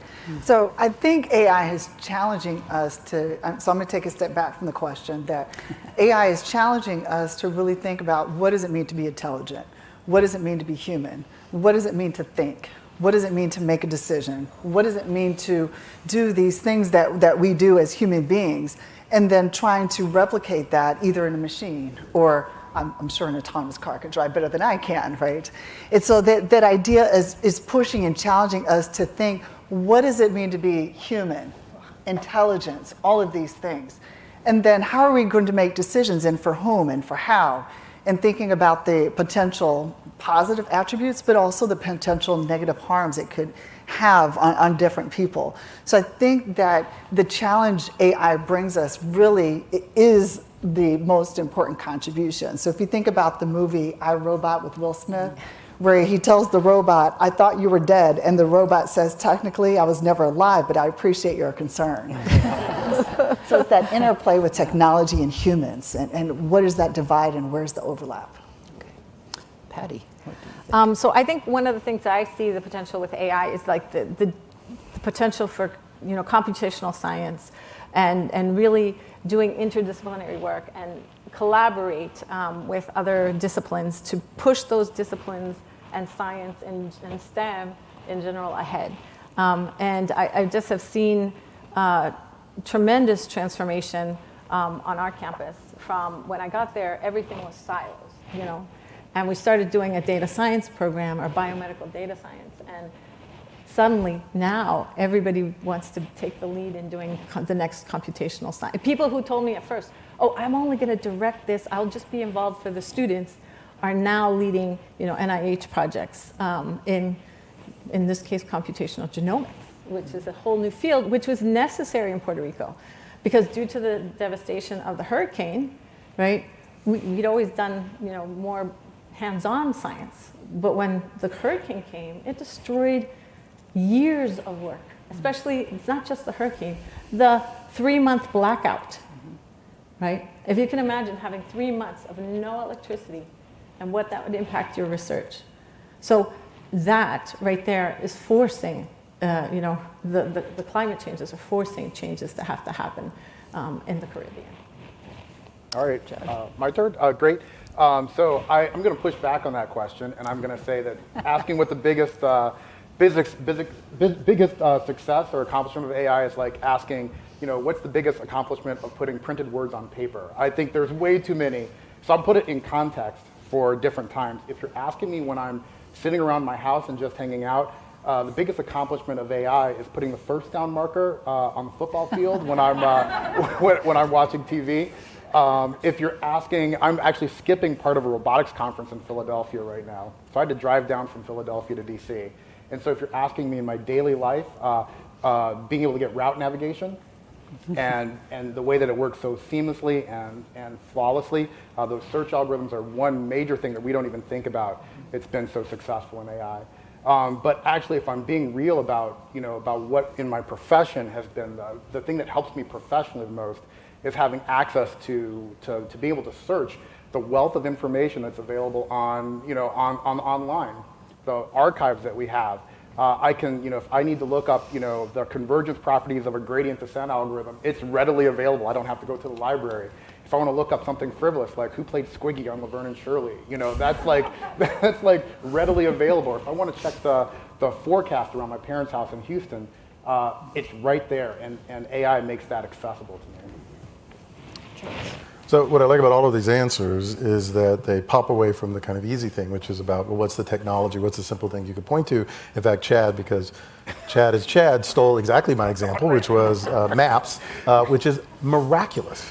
If this were 40 or 50 years ago and you said, well, one day we'll have machines that will help us navigate through traffic, figure out the fastest way to get to whatever, and adjust, you'd say, oh, that's science fiction. And now we not only take it for granted, we complain about it when it doesn't do exactly what we want it to do.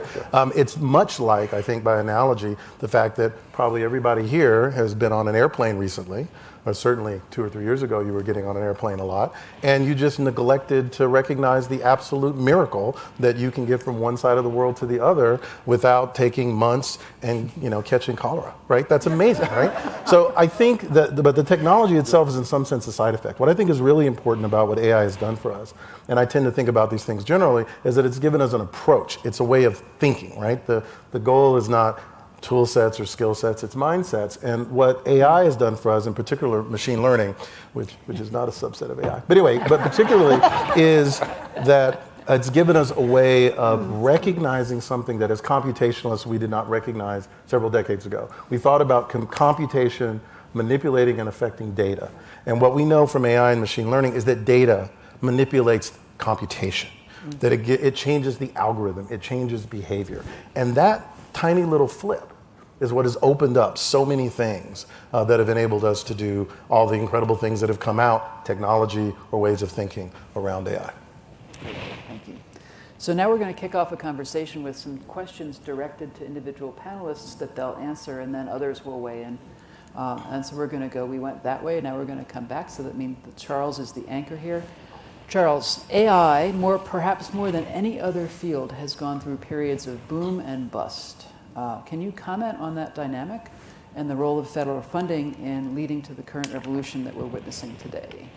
So I think it's a great question because there's some of us are old enough to remember the AI winter, Timothy, and some of us are old enough to have heard stories about it, but many of us who've been doing this for the last couple of years don't remember a time when AI was a bad word. It used to be a bad word.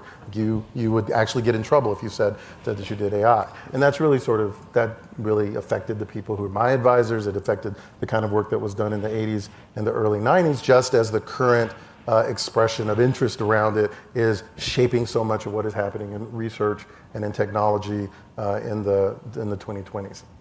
What I think is important, whether things go up or whether things go down, is that there has to be a steady infusion of investment and thought. Because the goal here is not to do something interesting for the next 2 or 3 years. It's not to get your IPO out and make $1 billion. The goal is to fundamentally change what we do and make life better for humans. And that is a long-term endeavor.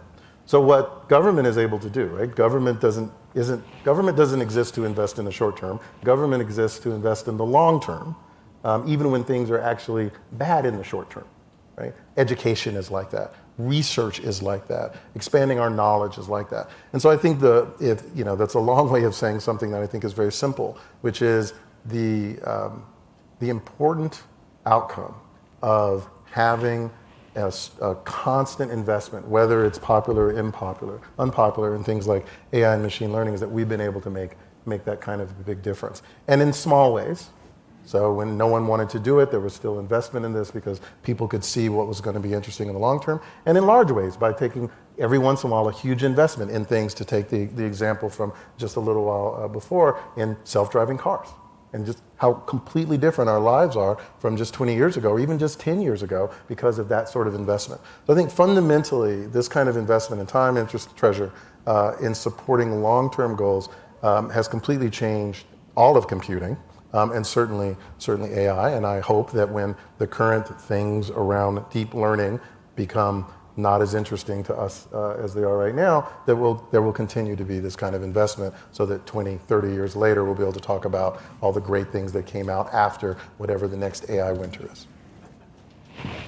Anyone else care to pile on? Or disagree? Sure, I have no shortage of opinions, especially on things that Charles says. It's true. But I think of the government, the federal government, as the most awesome venture capitalists that we could think of. In fact, they are adventure capitalists. We are on an adventure to develop new things that we may not realize for many decades. And so I think that's just another way another lens to put to sort of say the same things that Charles said.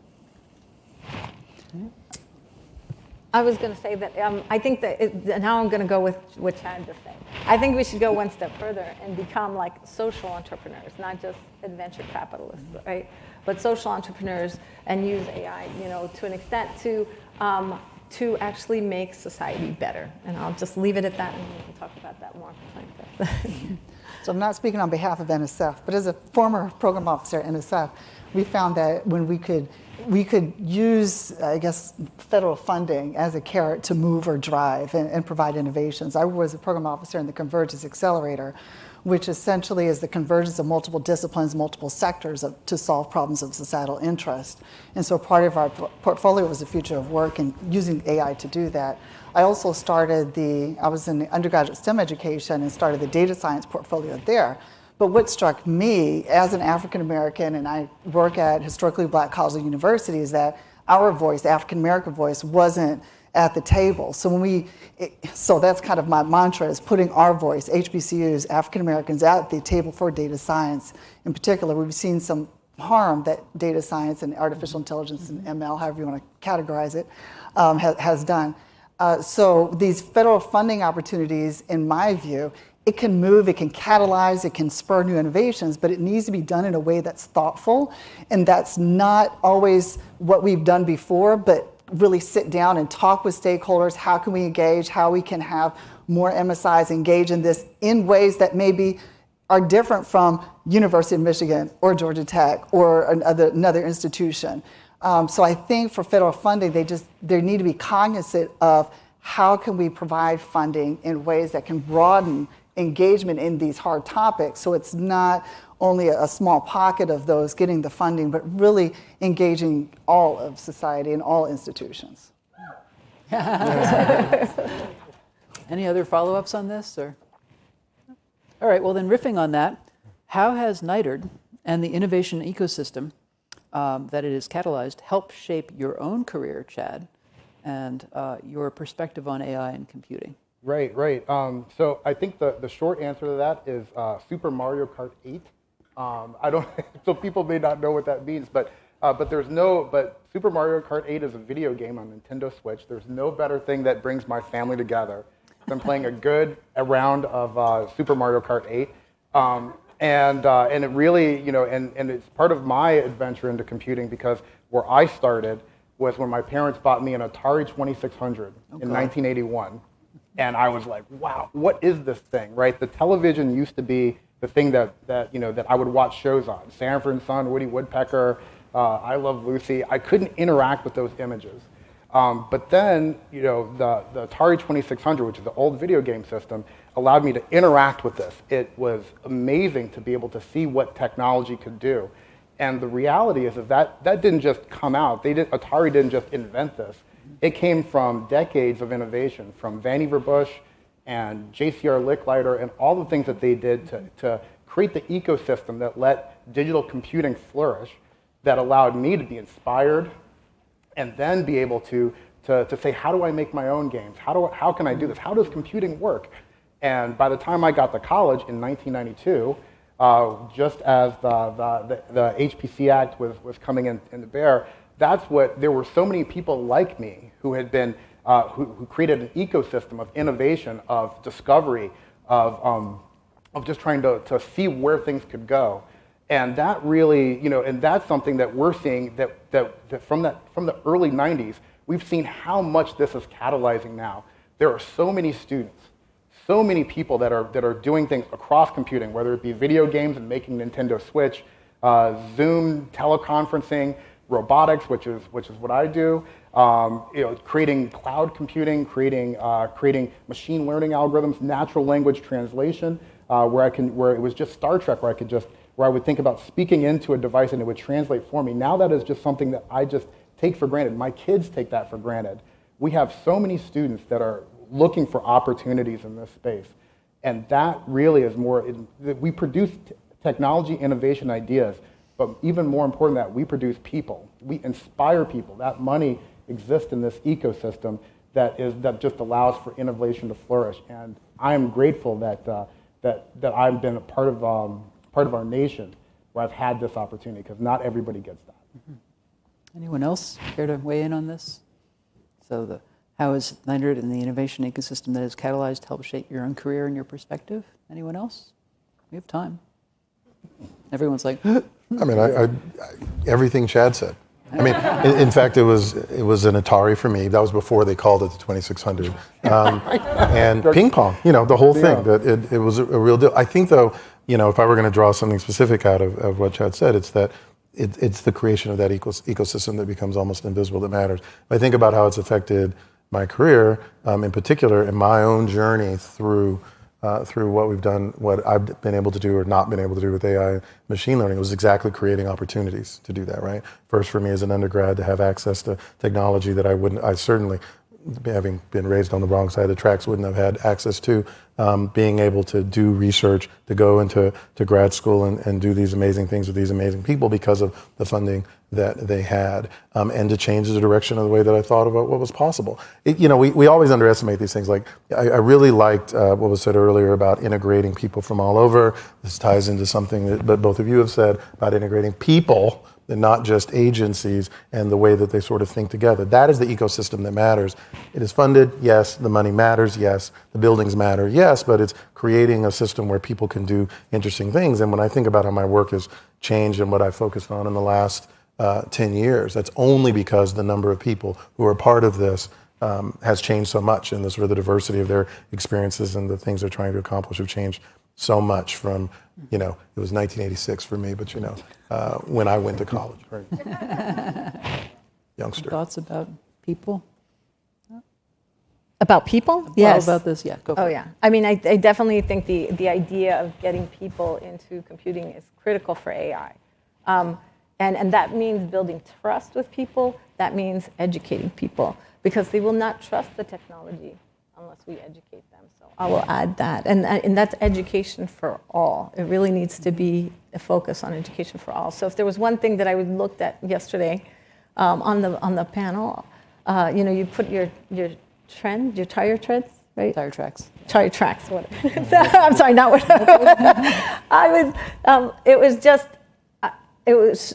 My jaw kind of dropped that education wasn't one of them. Mm. And so I asked you to think about that. Mm. Mm-hmm. So in the Atlanta University Center, we're primarily African-American students, about 9,000 combined over 4 institutions. And one of the things that's worrying me is that we have students, comp sci majors, technology, all the rest of that, and they're looking at technology field as not inviting, not welcoming, not a path for them, because they see what happens in the media. They see what happens in reality. So one of the things that at least it bothers me is, how do I take and prepare and train up my students and kick them out into the world so they can actually contribute to these, we'll say, technology woes that really impact them personally and their communities and our communities, collective communities.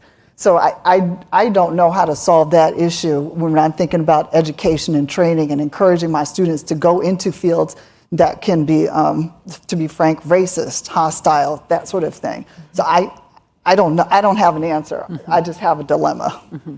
Yeah. Well, following up on that, Patty, how do we ensure that we are training the next generation of diverse talent for AI and R&D and AI readiness? Is it about communication and education? How do we do that? I think it is. I think it has a lot to do with that. And I have to tell you a story, because everybody's talking about storytelling, and I think a story is really important to kind of show. And I'll tell you my day yesterday. So yesterday I went to UMBC because it turns out that I got an offer at UMBC I can't turn down. And so I'll be leaving the University of Puerto Rico. Now it's 25% of the faculty that have left the University of Puerto Rico due to lack of funding, due to lack of resources. And of course, it's always the ones that are most talented that leave. And so as I did this, I walk onto my, I walk onto my campus. And so when I got to, let me step back. When I got to Puerto Rico, the reason I went there was, one, I've never lived in a Hispanic-speaking community. And I was like, Freeman Grabowski said to me, Patty, that's the top producing institution of PhDs in STEM for Hispanic U.S. citizens and permanent residents and U.S. nationals, which I didn't know what U.S. nationals were, which they're basically people who are on territories but don't get citizenship.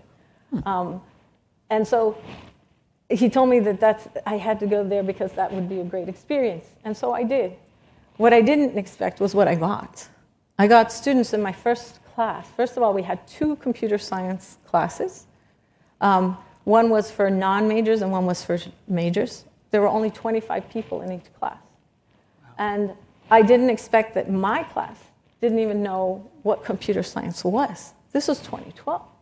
And the sad part is that in the last 2022, I still get people in my class who don't know what computer science is.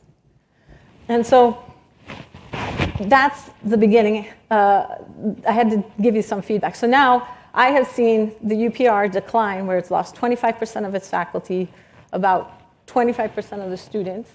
And the resources are like, you see, things aren't, because of the, there's the infrastructure is torn down. A building that's only 30 years old looks like it's 100 years old.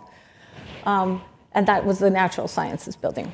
Then I walk on yesterday to UMBC, and I see tons of new buildings. There's even an interdisciplinary building that is there's just a building for interdisciplinary science.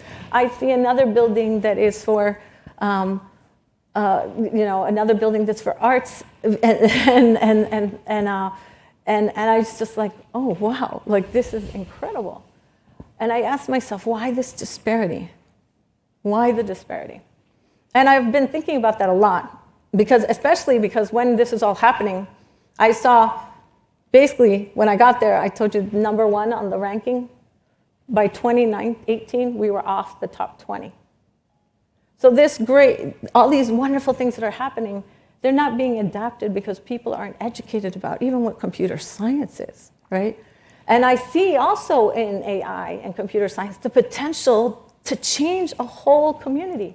But what's happening? The best talent is leaving. So there has to be a way that we can produce talent, and at the same time, when we take that talent, like take the most talented, we give them a way to be able to give back, right? A way to be able to work with their communities. And I have lots of ideas about this if you want. Like I have tons of them because I've been doing them and I've been working in this. I couldn't leave for a long time because I knew I had connections, because I went to really good universities that all my students did not have. And so if we create a way for, students, maybe, top tiers go to the top universities, and then, other people go back, but there has to be a way for them to go back. And that is, providing more funding at these institutions, minority-serving institutions. The other fact I will tell you that as I was looking at this, because I'm really trying to write letters and trying to figure out how we can get funding, I started looking at all minority-serving institutions. And I found something that was surprising, because we don't have many female faculty that do research in Puerto Rico. Yet we produce the most PhDs in STEM that are minorities, that are women of color. And I asked myself, why is that? Because I went to school with almost, my family at UMBC was not Latino. My academic family was not my family. My family didn't understand academia. My academic family was African American. And all of them, I looked at the talent, I was inspired by them, but a lot of them didn't get faculty positions. And we need to actually take a look at why that is. And so now ideas for how to fix it. I won't just be the doctor of doom, but that doom is necessary to be spoken here. It really has to be spoken here. So ideas. Right now, there's a wonderful opportunity to do informal education. We need to do informal education and combine it with academic. Now, I speak from this as a former technical trainer for a company that's similar to Training, etc. right? I don't know, you guys probably don't. UMBC Training Centers basically bought that company that I worked for 2 startups before. So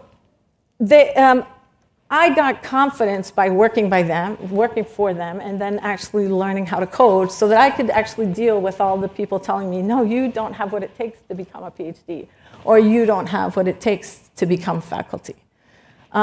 And so I think that building people's self-efficacy in computing is really important, and building it in their children is really important. And in particularly, I think of single moms and people in poverty that really could change their entire communities. They could really lift up their communities by teaching them about computing. And so there's this wonderful opportunity. We have rental, there's, HUD, I don't know if you know this, but HUD is no longer going to be funding maintenance at public housing. And I know this because there's a lot of public housing in Puerto Rico, and a lot of them are students of mine. But there is this other really wonderful program that's coming called the Rental Assistance Demonstration Program, or that's here. And Annapolis is planning to turn all of their, public housing into RADs by 2030. So, idea, why don't we create community learning centers in the poorest neighborhoods? Because RAD, what they're doing is that they're basically trying to put they're putting public housing, and on top of that, low affordable middle income housing on top of it, so that that income will pay for the maintenance. So why not put in each one of these places a community learning center where we can actually retrain adults to do this? We can retrain women in particular, or whoever the heads of households are in public housing, so that they can get out of poverty.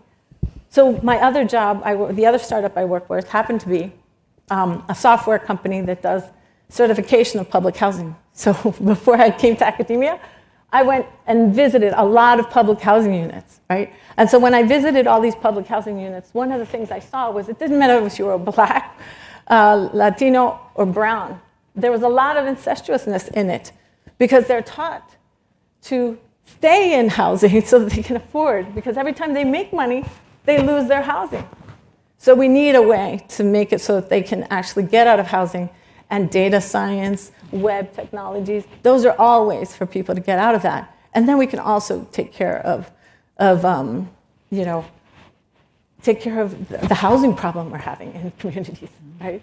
So I say that this informal training combined with deeper training in the universities, we really, someone said this today, that I think Luis Barroso said it,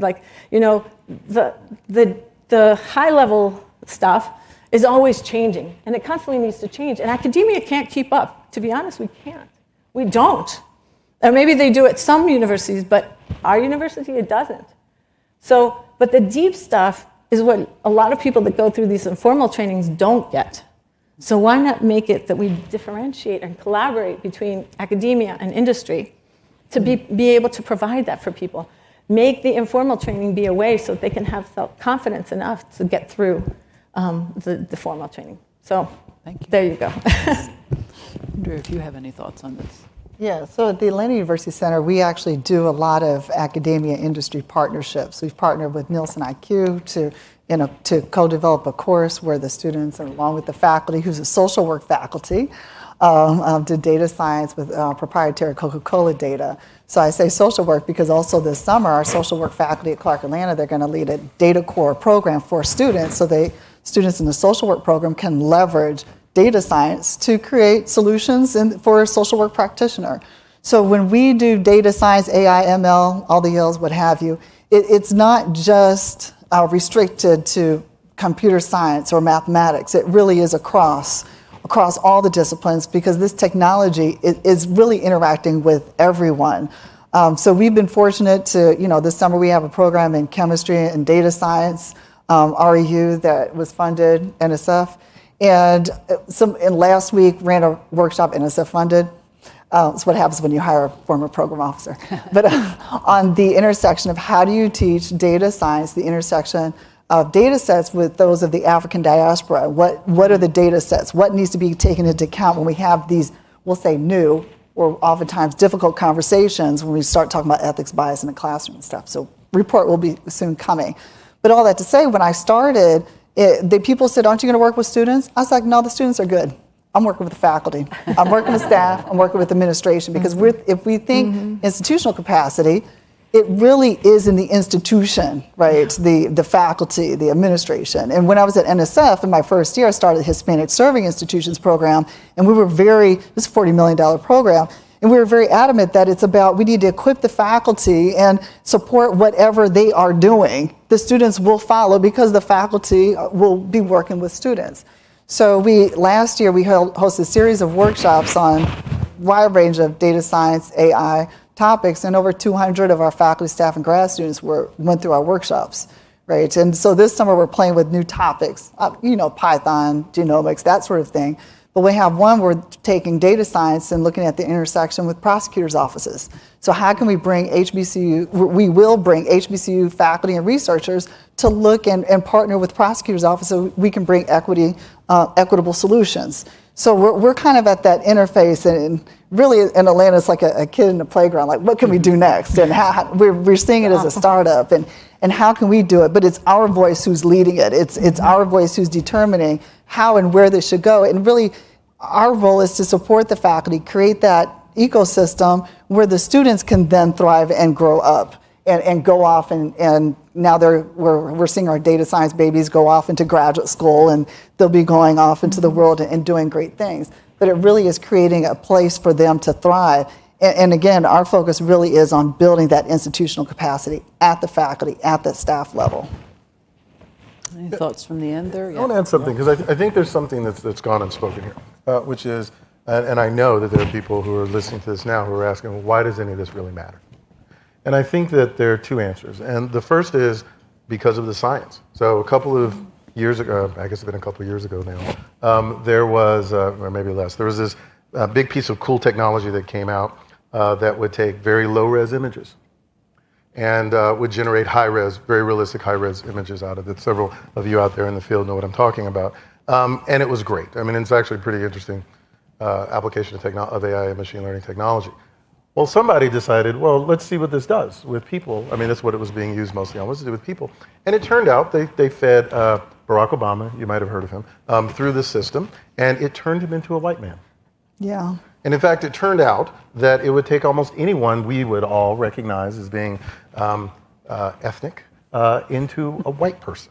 That any of us would also recognize in our current context. In fact, I got thrown in there somehow, and it took a picture of me, and it turned me into someone who looked exactly like me, except white with blonde hair, and added 40 pounds. I think that's important. That's the thing I really was upset about. And this, by the way, it had an interesting side effect. It made women smile. Oh. Right? And there was all of these things that were happening. And to me, the first question when I saw all this happening was, and I know the people who were producing this, and it's really good work on its own, is how in the world did this happen? Because it didn't occur to anybody, right, to test it on these sorts of things because of the set of people who were in the room, and more importantly, the set of people who weren't in the room, right? And so unless we bring all of these people into these voices, because increasingly, I mean, I say this a lot, we spend a lot of time saying, those of us who are on this panel, saying that, computer science, computing is really important. And we've been saying this for decades. It turns out we were right? But the problem is that once you're right, there's responsibility that comes with it, because you're actually having massive impact on people all around the world, and you're changing and affecting lives. That means then you have to bring in people who are going to be impacted by the work that you do, make them a part of the conversation, because they're going to see things, they're going to understand things that would simply never occur to you because they're outside of your experience. The thing that I like to say, fundamentally, is that we talk about invisibility, and we act as if invisibility is you're standing in front of me and I don't see you, but that's actually not the problem. The problem of invisibility is that you're not in front of me and I don't notice your absence. And that leads to bad science. That leads to bad engineering. That leads to bad design. And so fundamentally, it's important that we talk about these kinds of things, and that the ecosystem that's being built brings people in and is inclusive, because it leads to better science. It leads to better engineering. It leads to better design. It leads to better computing. That's reason one. Reason two is because it's the right thing to do. So can I add something? We're a little behind, but Go ahead. Go ahead. Go on. And I did get a chance to speak, so I'll make it. I'll make it relatively fast. Relatively. Because I want to build on this point, because the example that Charles was talking about, when you look at who's in the room, not just the people who are being consulted about the deployment of the technology, but who's on the development team, and who's getting the chance to make all those small decisions as the technology is being created, and then being deployed, and then being put out into the world to affect people. And if you think about the pathway from how to get onto that development team, that comes through usually a computer science degree, and we are actually creating this tension in that we need more people to be a part of AI. We need a more diverse workforce, but we also pit students against each other, and it's hyper competitive, and we weed them out. Either you get weeded out in the undergraduate program, either at a Research One institution, maybe you're at a minority serving institution, you try to do graduate school, you might get weeded out there. You may go and work at a big company that's doing lots of things, offering you a salary that may be more than you've ever experienced before, more than your parents have experienced before. But then you get isolated in those environments, and then you get weeded out there, and then you leave computing. And so we have to think about this, and it's something we have to think about as an entire community, as an entire computing community, industry, academia, government. And I think somebody asked, if you want to solve some of these diversity problems, as an individual faculty member, I'm not incentivized to think about diversity. I'm incentivized to maximize publications, students that I graduate, and funding and my citations. And so I believe if we lived up to the spirit of the civil rights legislation that's already on the books in terms of how we fund it, I think you can change this problem immediately. Yep. Okay, well that's all a great segue, because our next things we wanted to talk about was the promise of AI and some of the downsides. So despite the promise of AI, Talitha, we've also been witness to the downsides of this technology. Bias in AI systems, ethical considerations for autonomous systems, and so on. What would you say, is that the biggest challenge of AI, or is that one of the biggest challenges of AI today? It's what my fellow panelists said, who's in the room, who's actually creating the technology, and who's not being considered as the technologies are being built. We can think about predictive policing, and this became an issue, a national issue, unfortunately, after George Floyd, but we just remembered Rodney King, which was many decades ago. We can also talk about facial recognition software, which Charles had talked about. We can talk about voter suppression, how people are using AI and other technologies to suppress votes, the modern day Jim Crow sort of thing. So there are many examples of how AI and technologies have negatively impacted certain groups. And now thinking about healthcare, we have AI related technology in healthcare. So if the technology was not trained on data sets with people that look or act or whatever like me, I could be in physical harm's way. So as we are developing this technology, like my fellow panelists said, we need diverse people in the room contributing, developing the technology, and not as an afterthought, but as an intentional partners, and rethink how we're doing stuff.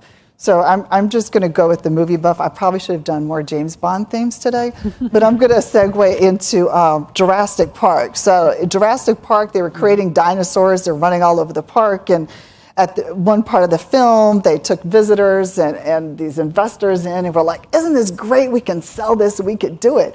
And then the doctor, he says this quote. He says, your scientists were so preoccupied with whether they could, they didn't stop to think if they should.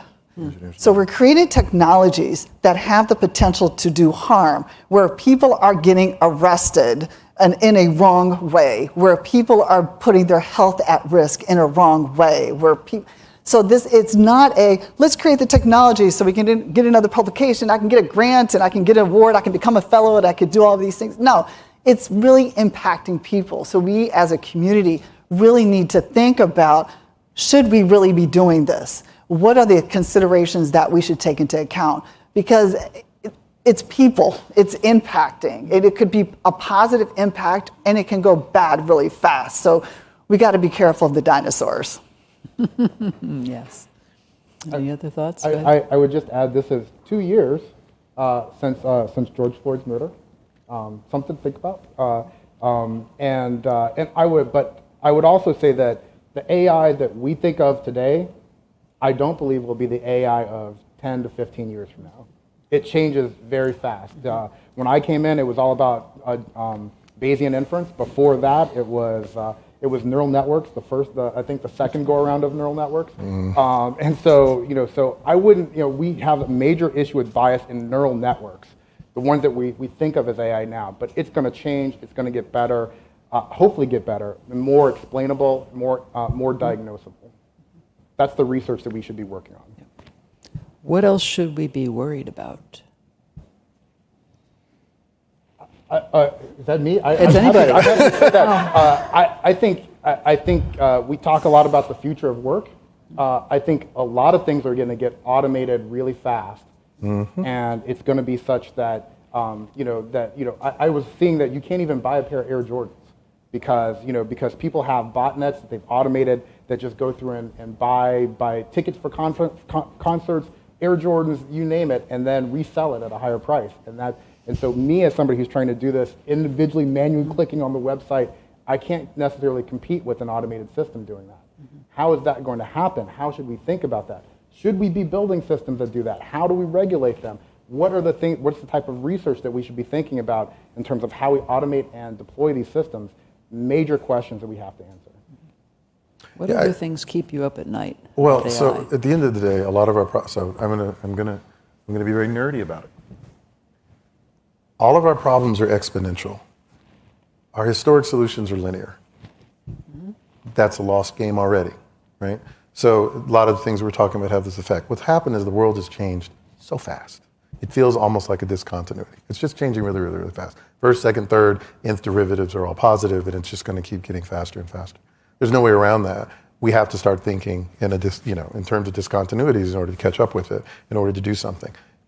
The real problem with what Chad brought up is not should we build systems like that. The systems are going to be built. The technology is out there. It's going to happen. This is a version. I mean, this is a fundamentally human issue, right? That these things are moving quickly. We have to figure out ways to move quickly with them. It's also fundamentally a national security issue, right? It's beyond all of our individual control. It's beyond the control of any individual organization or government. You've got to have some way to deal with it. The things that I worry about is that exponential, it always looks linear, right, until you realize you're on the other side of the elbow of the curve. And we're not necessarily thinking that through. And one of the reasons we're not thinking it through is because we aren't educating people into understanding what the consequences of these things are. Because in the short term, none of them are important, or they don't feel important. It's only in the long term that they are. So what keeps me up at night is that the exponentials are still growing, and we're not reacting to it quickly enough.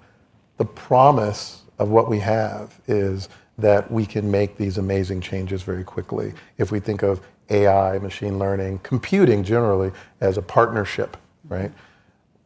What I worry about is that, we won't live up to the promise and it'll just sort of spin out of control. But I'm actually, just because this sounds really depressing now that I'm listening to myself, I'm actually very optimistic about it. I don't think the world, it's fine. It's going to be fine so long as we take it seriously.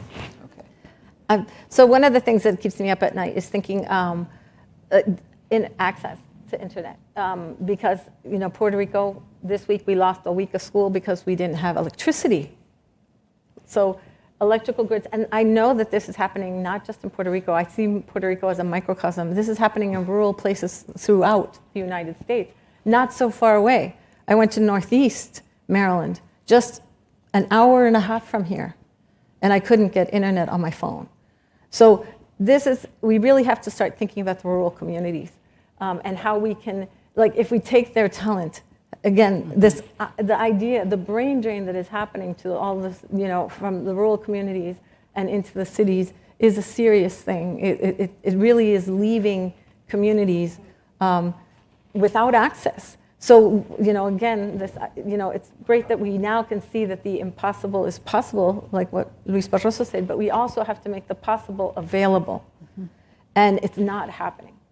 And the other thing that keeps me up at night is, so yesterday I went to Annapolis because I'm trying to work, now that I'm back at UMBC, I want to do a pilot for my idea in UMBC because I know it'll work there. I'm not sure it'll work in Puerto Rico. So I went to this church. And at this church, I met all these, I met my former boss that's working with this group of white women in Annapolis. because they've had 10 children be shot in the public housing in Annapolis. Now we're talking 45 minutes away. So what are they doing? They're basically taking their church, they're building it out. And here, this is what pains me. Like my former boss, who basically got me into computing, her husband has died, so now it's just her, right? And she can't get the money to build something in her community to help this problem. And we have computing that could do this. Computing education, informal computing education. We could put a center right there in the basement of that church. We could put a makerspace right there in the basement of the church. I just saw a poster over there where we're doing dance to code. This is what I've been waiting for. I love to dance, and many women, Latina women and African American, dance is so important in our space. Georgia Tech, we have a collaboration with Georgia Tech. You probably don't know this. It's called Remezcla, where they have ear sketch, and they're teaching in African American communities to code by music, how to write music, rapping, and doing all that. So what are we doing? We're adding to their repertoire. I don't know if you know this, but it's good. Yeah. And so we're doing that to basically put in Latin rhythms in there. So what if we could do that for Native Americans? What if we can do that for, it doesn't even have to stay just with the US, but these targeted communities are really suffering. We could do it with country music in the really rural communities. So I just want to emphasize the importance of creating a sense of belonging. It's not just about inclusion. People have to feel like they belong in coding from a very small, from the time they're small to the time they're adults. And they have to feel like they belong in it, even when they're older, and I go back. So we're going to take some audience questions. So I hope people have some queued up. And if there are ones, Haley, if there are ones coming from the remote audience, please chime in. Please go ahead. Oh wait, I don't think it's on yet. I think they have to turn it on. He's on his way. Should automate that. Let's try to keep them. Hi. Can you hear me now? Is that better? A little bit. Just go for it. All right. My name is Lana. I'm one of the CI fellows here. And one thing I just wanted to say is it means so much to me to see you all up here. I'm the daughter of Trinidadian immigrants, and it's just crazy to see you all up here. I really was not expecting this from an AI panel, so fantastic job in selecting a committee, and it's great to hear this conversation, and I'm really proud to see you all up here and see the Caribbean represented. I was thinking a lot, and I think a lot about how people do have that, we've all touched on this, on how people will invest all this time in their education to become experts in computer science and then be isolated and pushed out, and how important it is to not have that happen in AI and in ML. And, it shouldn't be on them, it shouldn't be on us to, just fight it out. We can't prepare people to, the solution to this, I think, is not to just, try and armor students in a way where they are fighting institutionalized racism on their own. We want to change those institutions. So I was wondering if you guys had any thoughts on how we could create a space specifically in AI and ML where people, have the voice to speak out and point out these issues, but also have institutionalized protection from the attacks that they face when they do speak out. Because we have seen, fantastic Black researchers speak out about artificial intelligence in companies and then be pushed out of those companies and punished for it. So how can we institutionalize that protection so they're not on their own? Thank you. I have one idea right now. There's this thing called social enterprises that the Department of Justice is already investing in. Social enterprises are used for minoritized populations typically, and they're using it for people who are incarcerated. So why not have social tech enterprises for people who have been traditionally marginalized in tech, where they can have that protection until they get to the point where they, can get enough credibility to move on, or until they create their own enterprises or they become entrepreneurs, and then create those, places where people can be safe. So that's one idea. So we take the mantra, we just build our own. I'll find a way to make one. I don't recommend that for young people. Tell the old people what we should be doing so we can build that structure for you. So, I mean, it really is that simple. So in our space, as far as like data science and bringing the diverse perspectives and actually amplifying that voice, we take a very concerted effort. So we build it, and people are like, well, doesn't this exist over? No, it doesn't. So we're going to build it. We're just going to define it. We just create our own. I think that mantra kind of stuck with me when I was faculty at Howard University, right up the way here, was you just roll up your sleeves and just build and do it, right? One of the slogans I remember for the advanced project there, it was, it must be us. So if we don't do it, who's going to do it? Again, I don't recommend the young people to build it. You tell the old people right here. Right here. We fill of old people? We are. Okay. But these are the structures that are needed. This is what I need in order to thrive. And we are responsible because we have been there. We understand.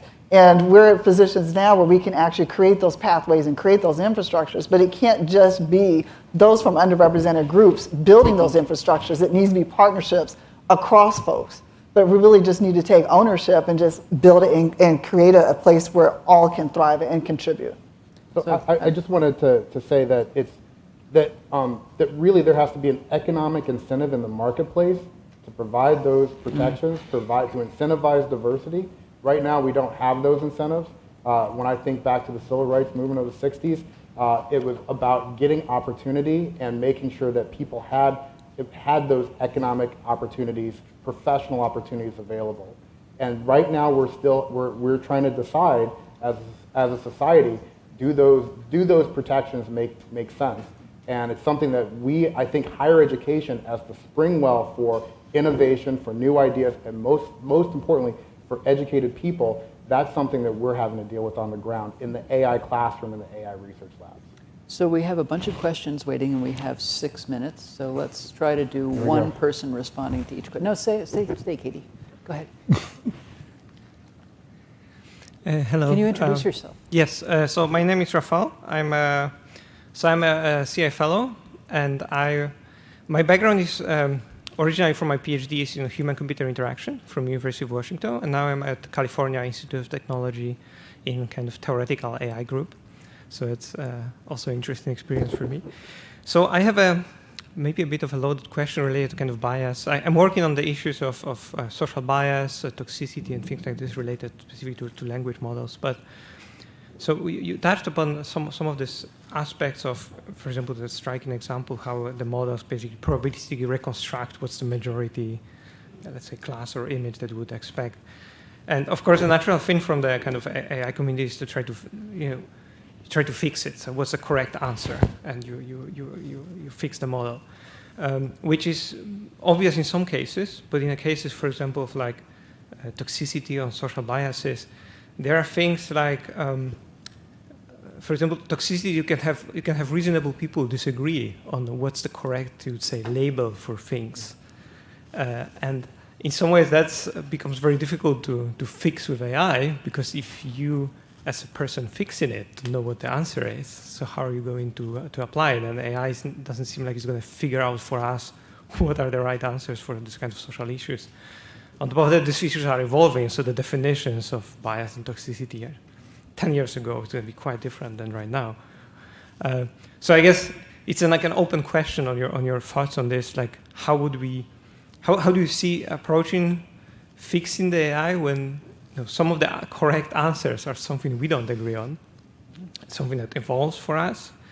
And even if you are able to do it, for example, like language models are known to show that, for example, women and men are associated with different professions, and you would say this is a type of bias.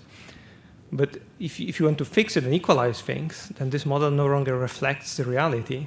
So yeah, you fixed it, but it creates like a fake representation of what the society is, which you may not want to do because you don't want the model to be itself completely disassociated with what the reality is. Anyway, it's an open question. Let's have one short answer to this. All right, I'll give you one short answer in that this is why we need engagement across the academy. Me, as a computer scientist, as an AI researcher, I'm not necessarily equipped to define what the ontology is over all of the answers, all of the language models, all the labels that we should be thinking about. I need to consult with my colleagues in the social sciences, humanities, across the board. And it would be great if we invested in that more. I think it's worse, very quickly. Yeah. I think it's worse than you're not trained for it. I think we're trained to not care. Yeah, okay, let's move, take the question. Hi, I'm Francisco. The dance gentleman. Yeah. I'm Francisco Castro from New York University. I'm the one doing the dance and computing research back there.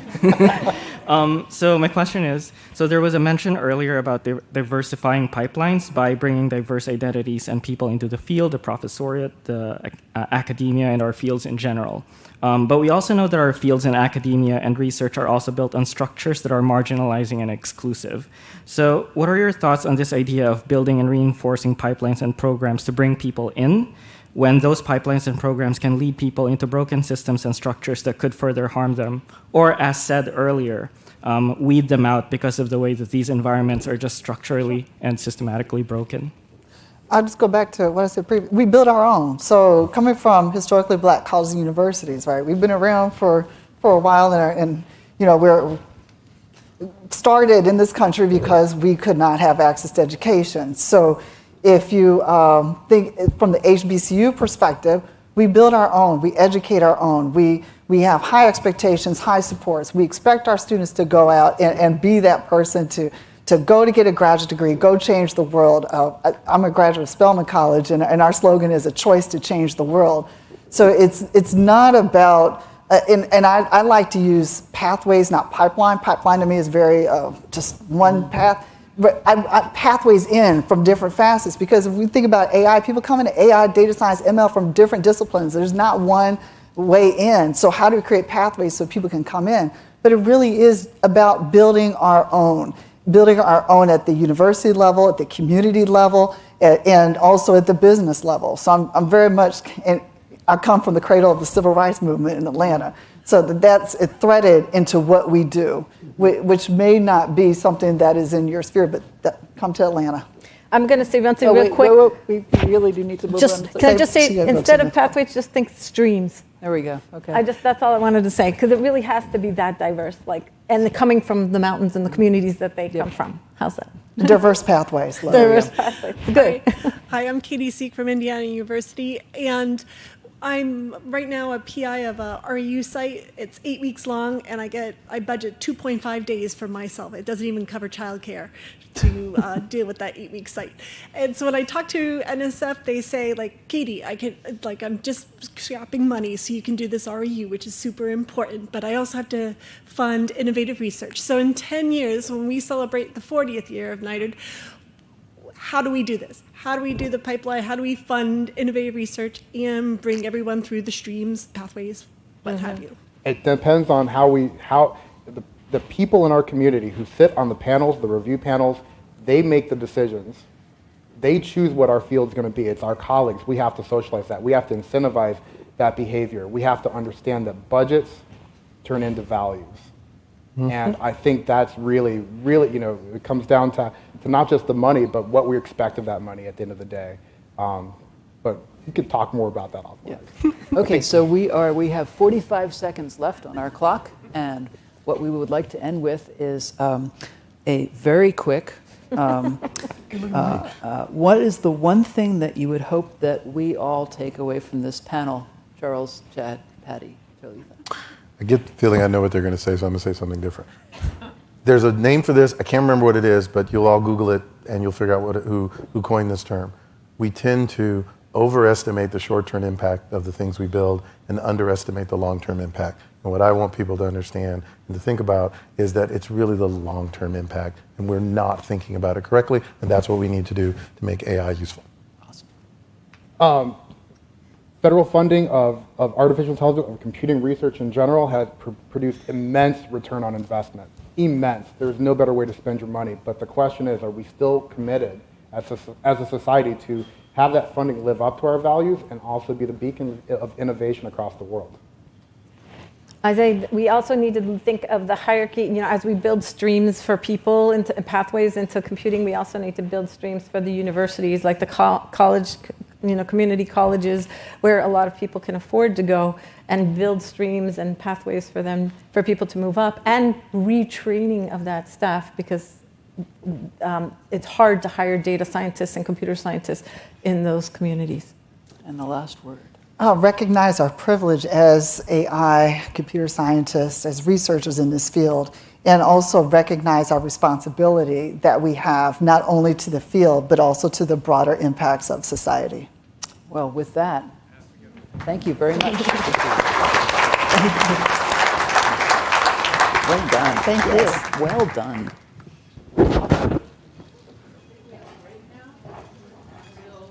Quarter of, right?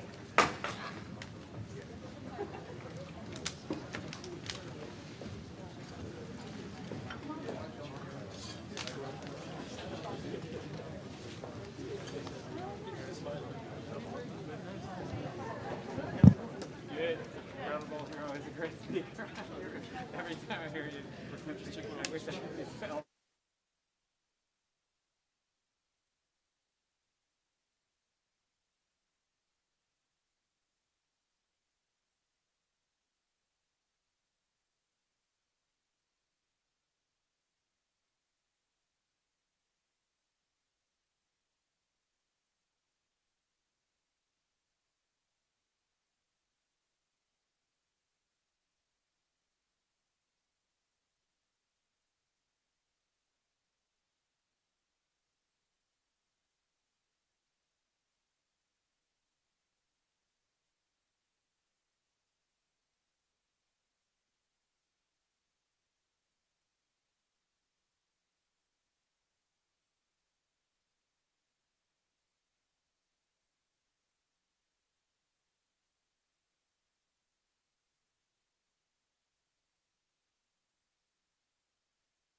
So we're routine discussion.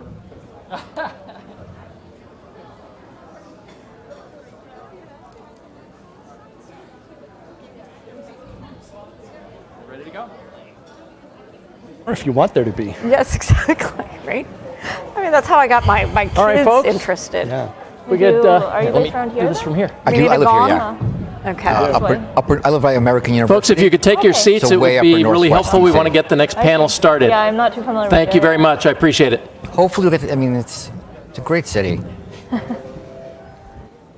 Oh, I see. The tone is just now being. All right, so we'll wait a You're little from bit California? It's not loud enough. for people to file back in. Oh, good.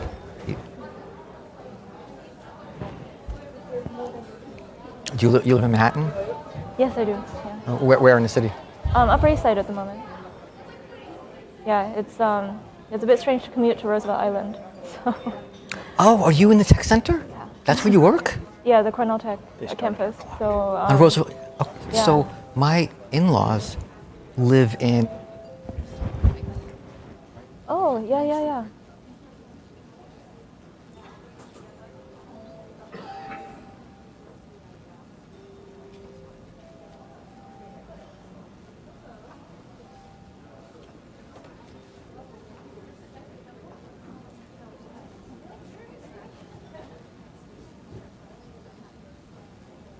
All right.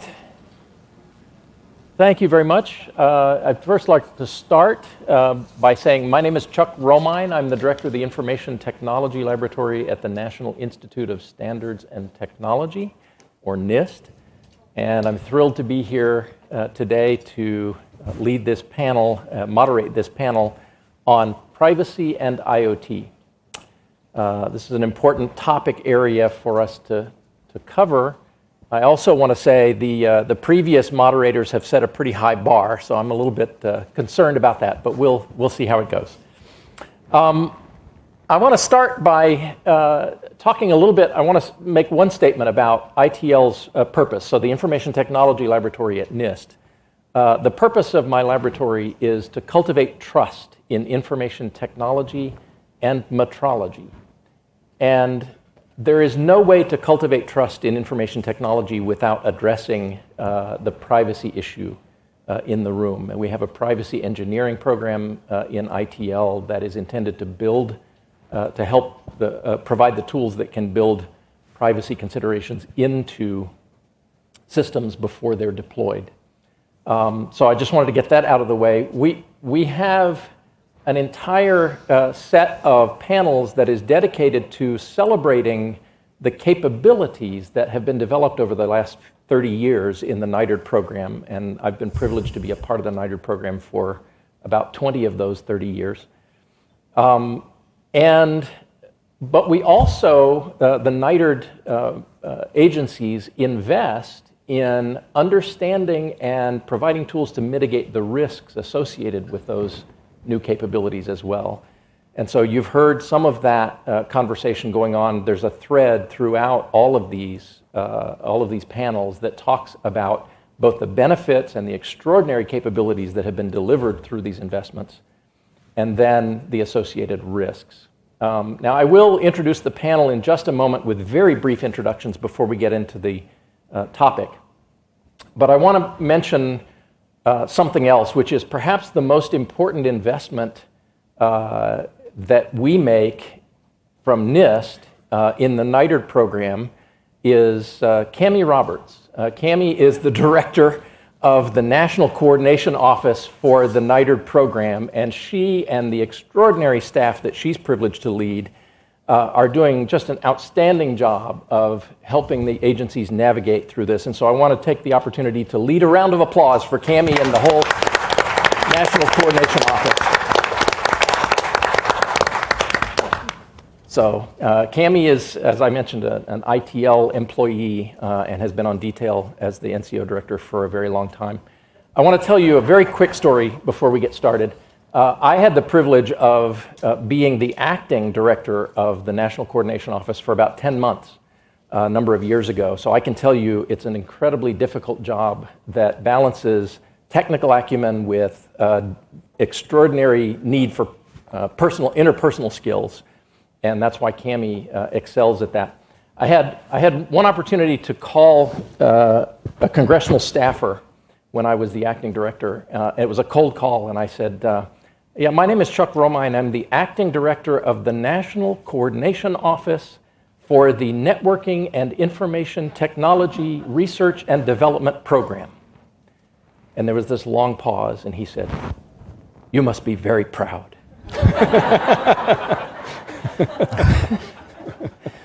Okay. So on to the introductions. Let me start. We're going to go in a speaking order here, where I'm going to give a question to each of our panelists for the principal answer, and then some commentary from the others. I want to start with Mark Groman. I don't know that he's going to really appreciate this, but I describe Mark as one of the early privacy warriors. This is someone who has cared deeply about privacy for a very long time. He was appointed senior advisor for privacy in the Obama White House and served as the chair of the Federal Privacy Council. Prior to that, he was the chief privacy officer at the FTC.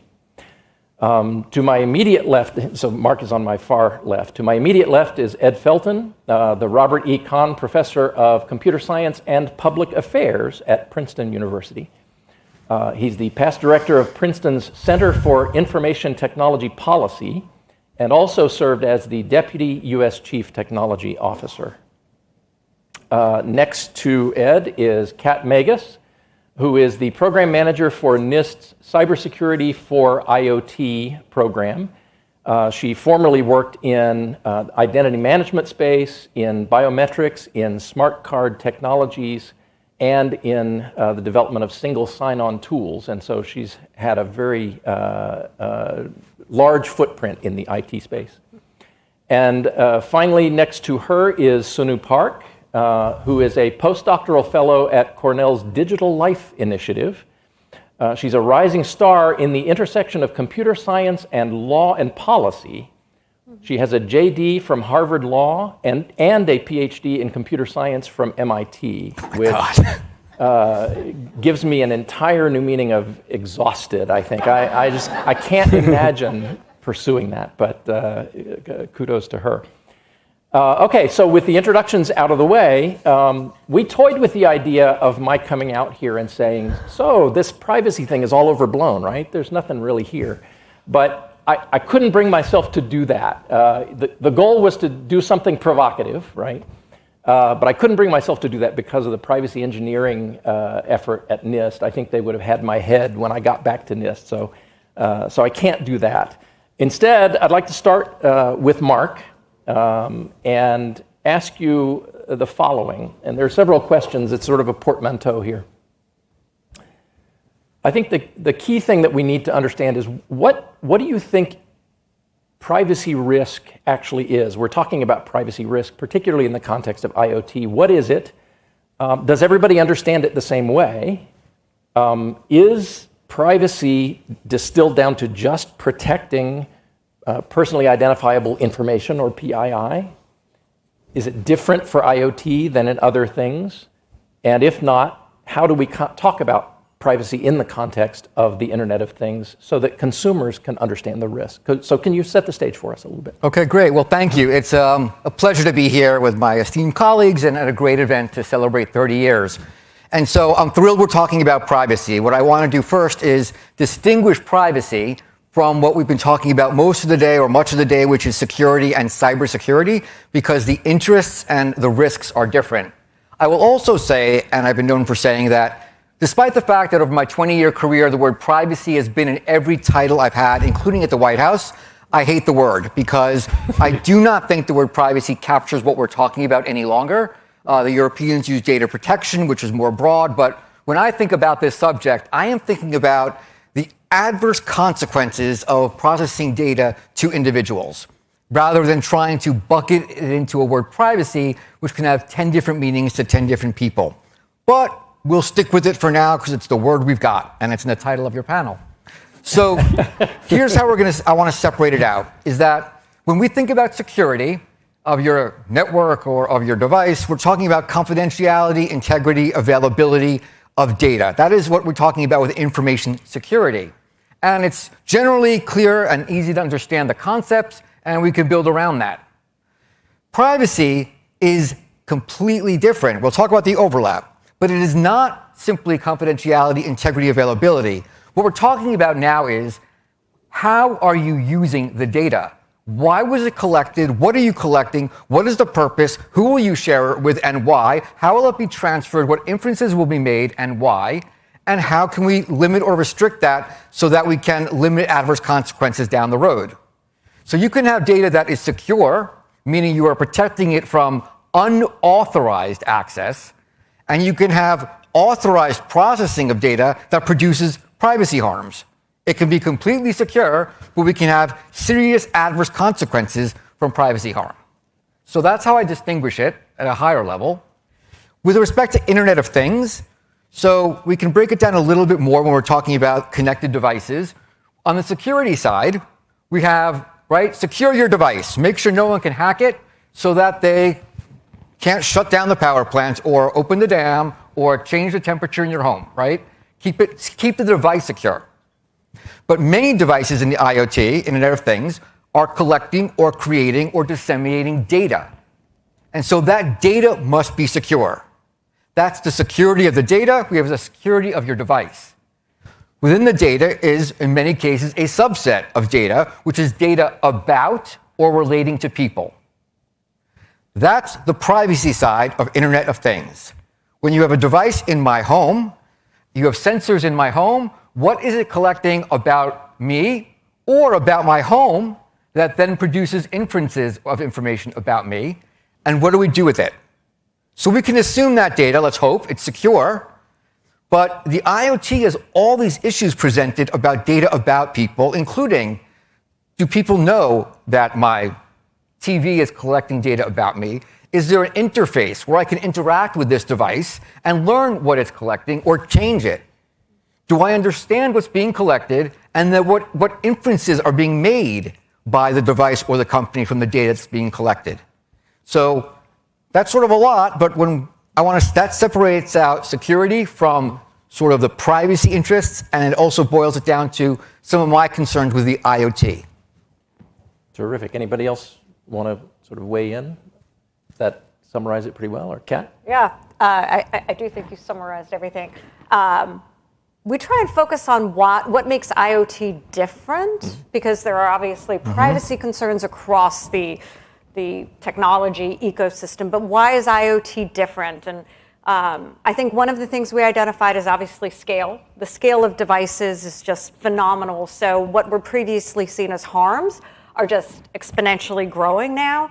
And then I think it's the what, where, and the how about IoT devices that makes it different, right? It's what kind of data is it collecting about us? And I think previously, the type of data that was being collected about individuals was related to types of data that we were inputting. But now when you're looking at IoT devices, they're implanted on you. They could be data about your health. They could be data about your energy consumption in your home.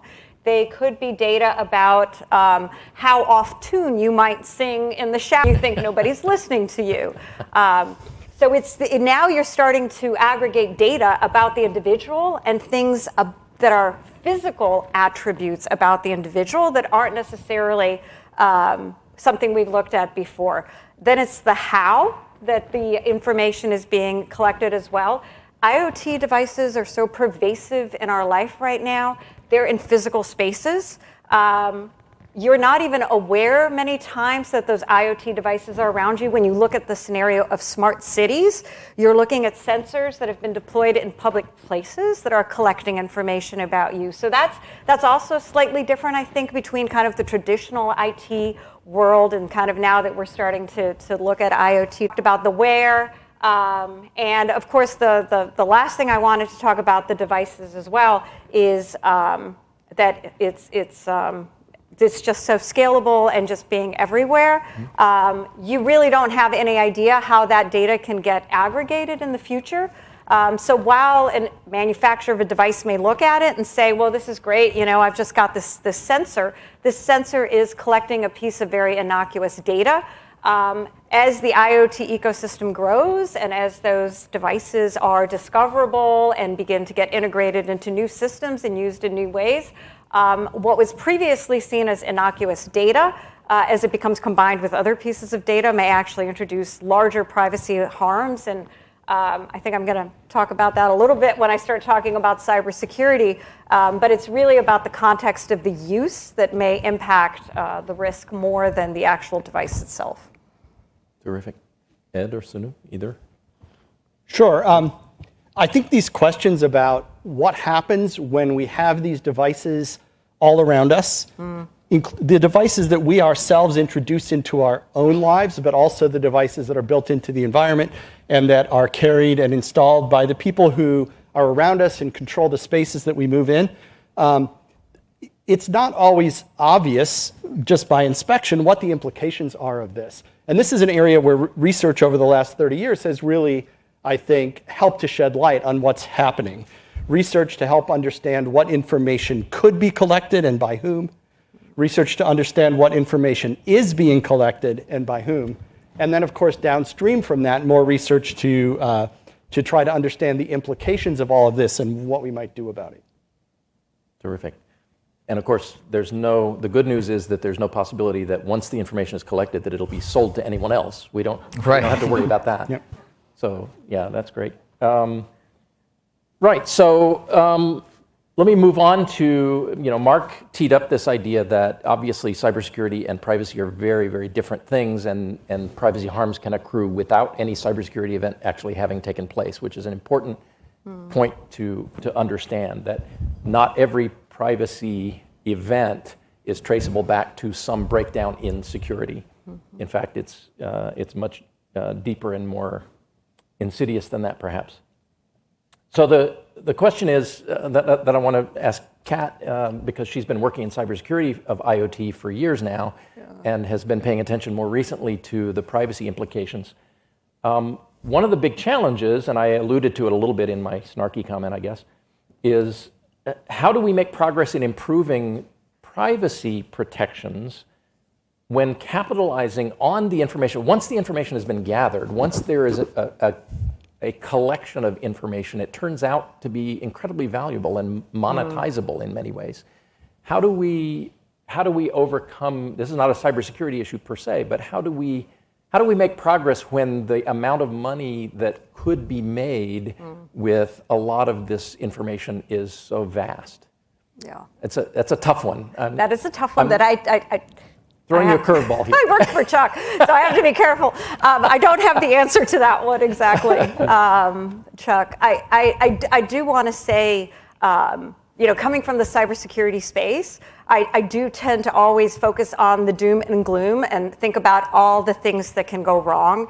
And when Chuck and Jim and others in the ITL division asked me to step up and take on IoT cybersecurity, they reminded me that the reason we're undertaking this effort is because we want to be able to actually see IoT recognized, and we want to be able to see IoT's benefits get actually reaped by society. So I do want to kind of keep the focus on the fact that the whole reason for doing this is to ensure that there is trust in IoT, and so there are other reasons for wanting to see data shared, and I know a lot of people focus on the monetization of IoT, but we have another project that we're looking at, which is looking broadly at what are potential barriers to IoT adoption.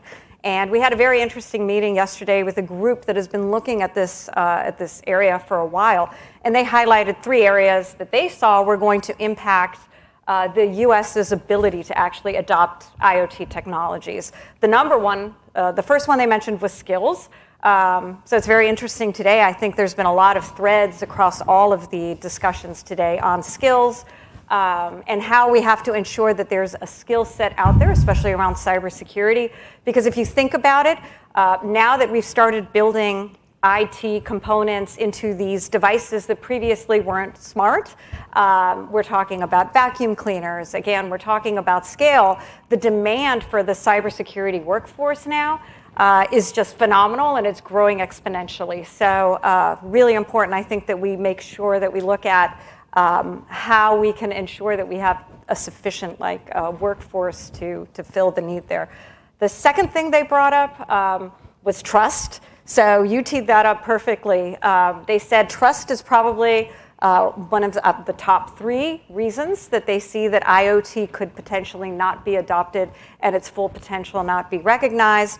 And yes, trust is anchored in cybersecurity and privacy, but there are also other aspects that I think we have to think about balancing when we think about IoT and we think about trust in IoT. It's around safety, it's around resilience. It is not just about cybersecurity, and as a cybersecurity professional, I have to keep that always in mind.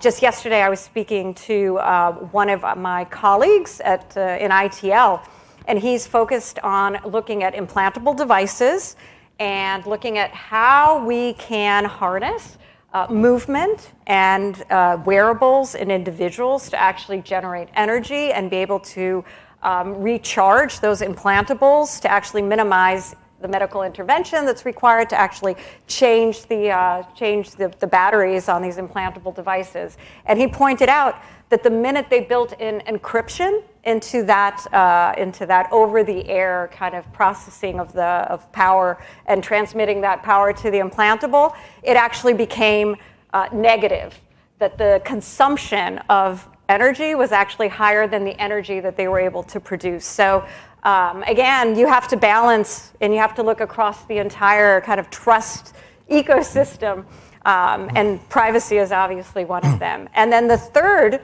barrier that they brought up was data and the availability of data. And it's funny because coming on the heels of AI, we talked a lot about artificial intelligence. And when I think about artificial intelligence, I think about the need for data, training data that AI needs, but also you're looking at the fact that AI is actually going to exponentially make use of a lot of the data that's out there, and there are very positive things that can be reaped from this access to data. But they also said the importance of sharing the data across IoT, because when you look at a smart city scenario, and when you look at the sensor data and the possibility to collect sensor data from perhaps sensor data related to pollution, and the ability to potentially cross-tabulate some of that with perhaps medical information, you could perhaps identify patterns across these different data sets and learn things that could actually have high impact potential for individuals and great benefits for society. So they highlighted the need to be able to share data. And then the third reason they identified for why we need to be able to share data across organizations was not so much pointing to the business reason, but they said a lot of small, innovative companies were actually identifying as a barrier to actually market entry, the ability to test their devices, because they simply didn't have the data sets available to them to actually to test those devices. So again, they talked a lot about this need to have access to the data that a lot of some of the larger manufacturers of IoT devices had. And they needed the ability to be able to get that data from those large manufacturers. So while you did say, there is this new, I think they call it data product. And sometimes when you look at the IoT, hype cycle, they talk about the next kind of big thing is going to be the data product, which is going to be selling to the customer products that are really derived out of the data and less from the actual device. So I think that this is a challenge. I don't have the answer. I think this is where some of the innovation and some of the research here is looking at this area. But I think it's important not just to address the business kind of challenges, but also so we can recognize all the IoT potential that's there. I see Mark champing at the bit here. So I don't disagree with anything you've said, and I don't disagree that there are extraordinary benefits from IoT and technology generally. My house is wired to the hilt, right? I have everything. I have more devices than I could possibly count. And the goal here is to, maximize benefits and minimize harm. The problem is, and none of my colleagues or co-panelists who are in the government can say this, and for the first time in a long time, I'm not. The fact is, we do not have a policy, legal, or regulatory framework in this country that produces incentives to get there. We do not have a framework that induces companies to get to a place where we're maximizing benefits and minimizing harm. We have a framework that maximizes profits and shareholder value over other interests. And so the fact is, to get to a solution, and I'll welcome a debate with anyone, we are 20 years overdue for a comprehensive privacy law in this country. We're the only democracy that doesn't have one. And until we are able to address these issues in a reasonable way through legislation and regulation that will support technology, we're going to have a long-term problem. So, Ed. I want to jump in here because I'm not going to disagree with Mark's basic point. I think we do need to have a fundamental law and framework for dealing with privacy in the policy and law world. The challenge here is that we had a model for this in sort of the early days of the computer revolution, which kind of sort of worked. we've lost that model over time. It no longer applies, and we don't have a new model to replace it with. Let me explain what I mean by that. Sort of the early model was based on this notion, essentially the model that you would fill out a form and send it in to someone, and that information would go into a database, and that the computer system was a giant filing cabinet with all of this information, and the risk was that this information would live longer than you expected and be used for other purposes.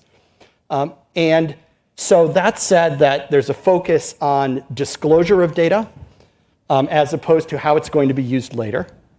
There's a model of notice and consent, which is not so difficult to apply when someone is filling out and submitting a form, but doesn't really work so well anymore when they're when they're putting a medical monitor on their wrist or there's a camera in the corner.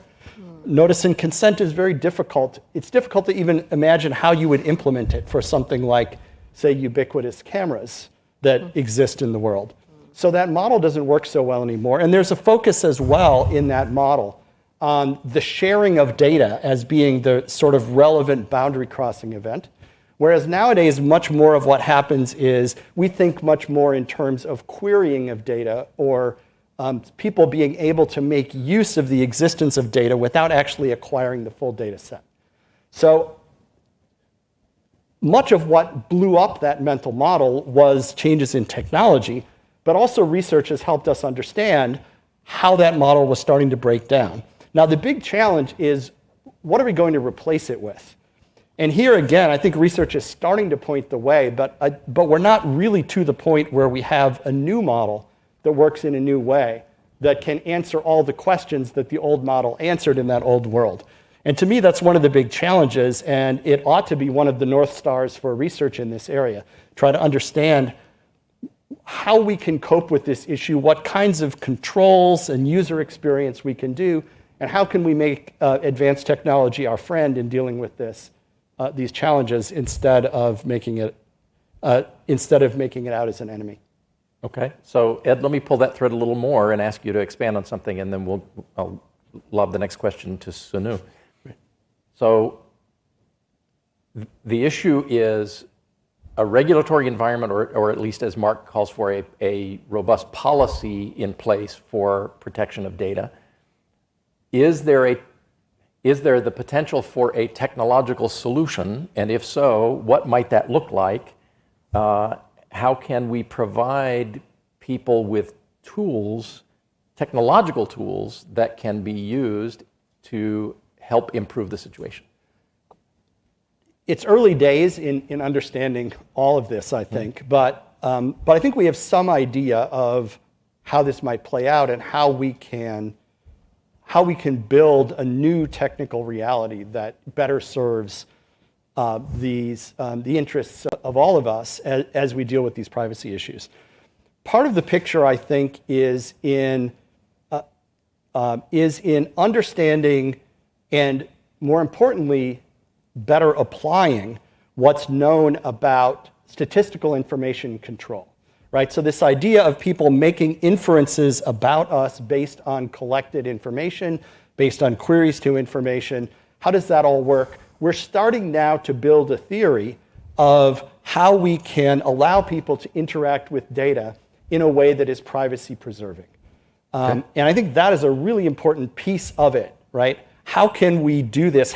Because that helps us get closer to that to this goal of understanding how we can capture the positive aspects of information collection and the use of information while controlling the negative aspects. How can we be selective? Not just how do we give all the information to that person over there, but what kind of interface or interactive protocol can we create to allow them to get the positive benefits while controlling the negative effects, or at least to let them do what they want to do while being able to rigorously control the negative impacts. There's a lot of really exciting research that is that's coming out around these sort of privacy-preserving information processing technologies. And I think there's a huge space there, not only for research to make life better, but also for research to show the way to policymakers about what a better world would look like.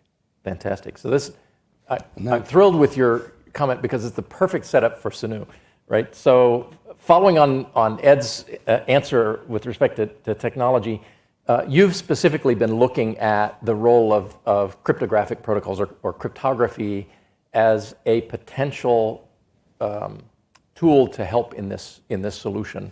And your background combines perfectly the sort of deep technical expertise with the policy apparatus and the policy understanding that you have. So can you talk to us a little bit about the role of cryptography? I had originally decided I would ask you, is cryptography the magic bullet that's going to make it all work? And I knew your answer would be no, so there's no point in asking it that way. But give us a little glimpse into the work that you're doing in using cryptography to help address some of these issues. Right, yeah. So cryptography can definitely help without being a magic bullet. And I guess, we've heard a lot about what privacy risk is and that it relates to adverse consequences of processing data.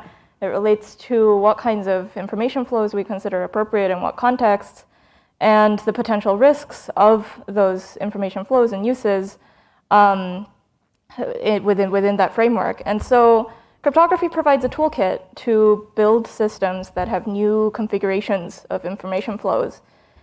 And that includes basically more fine-grained control over access and partial access to data, and keeping data secret or partially secret even from entities that process it, and so on. So, for example, you and I might message each other on WhatsApp, which is an end-to-end encrypted messaging platform, and then our messages would pass through the WhatsApp server, but WhatsApp wouldn't be able to read the message content because of the way the encryption was used. Or using a different cryptographic technique called zero-knowledge proofs, I might be able to prove to somebody that I have an ID that says I'm over 21, without revealing to them my exact age and my address and my birth date and whatever else might actually be on the physical ID that I would show them. And so cryptography provides a sort of larger solution space that we can use to build privacy-preserving technologies, but like any toolkit, it doesn't answer the question of what sorts of things that we should build using these tools. And so it doesn't answer what sort of information sharing and use we consider appropriate or desirable or too risky in what contexts, and importantly, what sort of benefits and risks are entailed by each kind of use and for whom, and whether we think that's okay. So that's really a question that we have to work out as a society and as a matter of policy. And cryptography is just one tool that we can use to inform that discussion. And yeah, I guess as it relates to IoT specifically, there's a lot of cryptographic techniques that already exist that could help. And there's also ongoing research in sort of adapting cryptography to particularly suit the needs of IoT applications, including, for example, like Kat was referring to, specific considerations about aggregation of data. How can we get some of the benefits of aggregating data without all of the harms that it may entail? And also, many IoT devices are very lightweight, as was also mentioned, and so adapting cryptographic techniques to be compatible and very efficient on these types of devices is another important area of research. So that's all to say cryptography can be helpful, and it's important that we're careful not to treat it as a magic bullet. Because using cryptography doesn't necessarily mean that a thing is more privacy protective. You could use encryption to transmit sensitive information to someone who shouldn't have it, and there the cryptography is really not helping with the privacy problem. So we need to pay attention that the way that we use the cryptography is really addressing specific privacy needs in the context we deploy them. Excellent, thanks very much. Ed or Mark? Or okay, I'm going to bounce off. So everything, Ed and I are on the same page about like notice and choice. I mean, like, forget it. But you raised, and you asked about technology. So I've got, a question. I have this really weird fantasy that science and evidence might actually inform our laws. It'd be really cool. And so if you look at a lot of the privacy laws in the states that are popping up, there's a particular issue that particularly concerns me, which is definitions that are getting codified into these laws. This category of data that our state legislatures are calling de-identified data is just carved out of privacy law. So if it's not identified or personally identifiable, if it's not your name, your social security number, or your phone number, we're not going to cover it by this privacy law. So everything de-identified is like, so we're getting these laws, but it's not even covered. What do we need to address that. What does it mean that it's de-identified? And if my name isn't there, doesn't mean a decision about me can't be made that could harm me.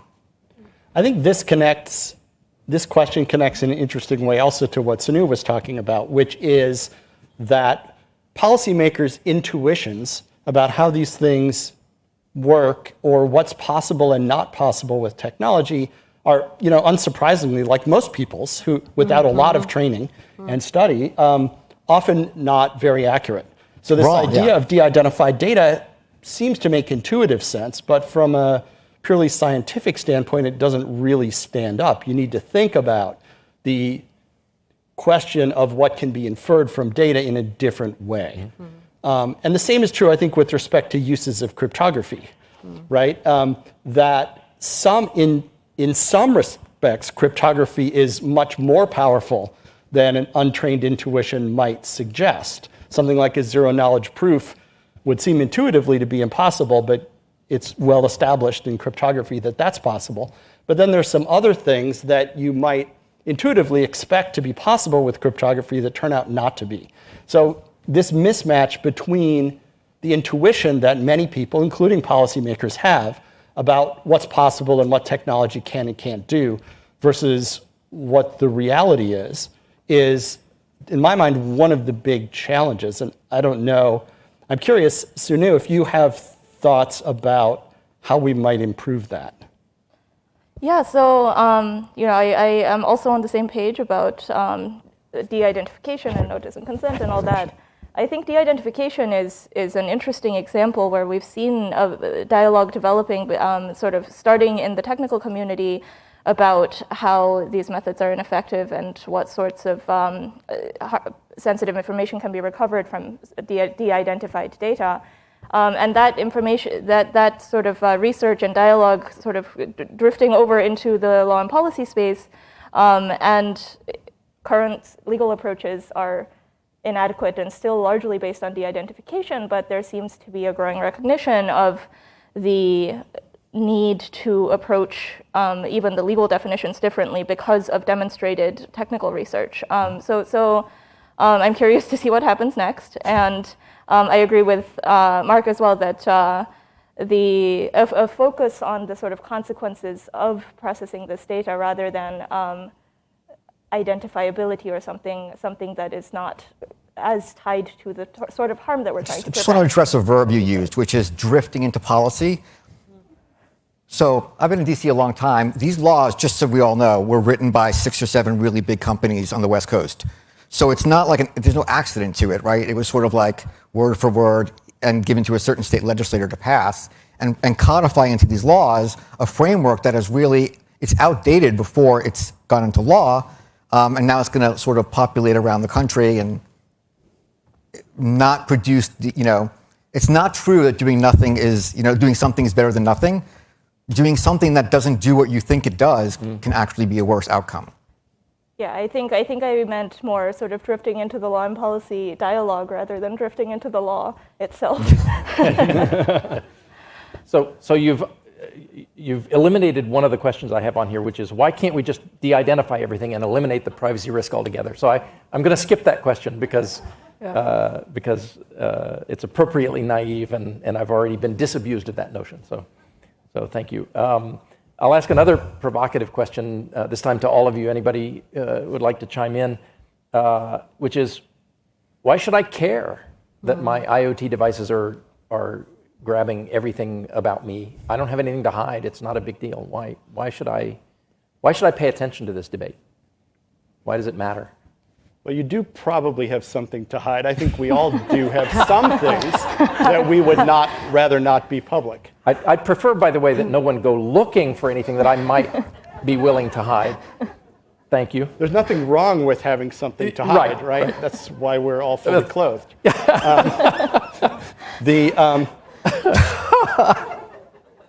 So the other thing I would say about this, all jokes aside, these information that exists about us that might be used, it reduces our freedom of action in the future. It reduces the opportunities available to us. It may allow people to infer things about us that we as a society believe people should not be finding out about each other. It's a loss of control over your own fate and over your own set of choices, fundamentally, that can happen when people out there build a very comprehensive model of who you are and what you're likely to do. And sometimes we're afraid that those models will be wrong and will be harmed. Sometimes we're afraid that those models will be correct and will be harmed as a result. But either way, as individuals, we'd like to have more control, and as a society, we'd like to have policies about what information about people goes where. And it also will it also will impact different groups differently, and I think that's a very important point. And so for some communities, perhaps at this moment in time, you're less concerned. But for other communities, knowing that your entire surfing behavior and what you're reading and where you're researching or where you're praying, where that's being collected, or, I don't know, getting an abortion and having an app track you there, or having geofencing around abortion clinics for advertisements. I mean, so I'm not in that position right now, but for a lot of communities, the stakes are much higher, and that's important. And it's not just by, it's about, it could be sexual orientation or gender or race, or it could be children or battered women who need to, stay and avoid the batterer. I mean, there's a lot of groups within that. And so that's also an important point. We may not all feel it the same way. One of the threads that has come through every single panel is the impact of either the positive or negative aspects of the development of information technologies of the last 30 years having a disproportionate impact, either positive or negative, on certain populations, right? That has come across in every single panel, and it's certainly true here as well. So, agreed. I want to spend enough time in this phase before we open it up to questions to talk a little bit about two things. One is workforce issues, and the other is what NITRD can do. I'm going to start by pulling a thread that Kat started, which is this growing concern. And I think in the last panel they talked about the exponential growth of certain aspects of technology, in this case artificial intelligence, and the linear growth of things to deal with it. And the fact that those things that's not sustainable, right? And I think workforce is one of those things. We're getting to the stage where, certainly in cybersecurity, we're seeing this, and we have the National Initiative for Cybersecurity Education that's trying to address some of these workforce challenges in cybersecurity, but you can multiply that in AI and in quantum information science and artificial intelligence. I mean, I said artificial intelligence, but I'm in privacy, Where are the privacy experts? Where are the cybersecurity experts? We can't scale our way out of this problem by just developing, armies and armies of people. So what do we do about this? That was a question from me to answer? See, I get to put Kat on the spot because she works in my lab. So. Absolutely. I wasn't sure what the question was. I just I think I like to look at some of the work that we do, hopefully at NIST, to contribute to that, is putting some of those tools out there, putting those frameworks out there. And while frameworks aren't always a playbook. Great answer. Okay. Okay, good. Okay. Earned this year's bonus. Just kidding. But I do think that the only way that we can actually because again, we can't train everybody, we can't put armies of everybody out there, but what we can do is we can put the tools out there and try to bring everybody out there kind of up to speed, give them a framework to think about risk, whether it be cybersecurity risk or whether it be privacy risk.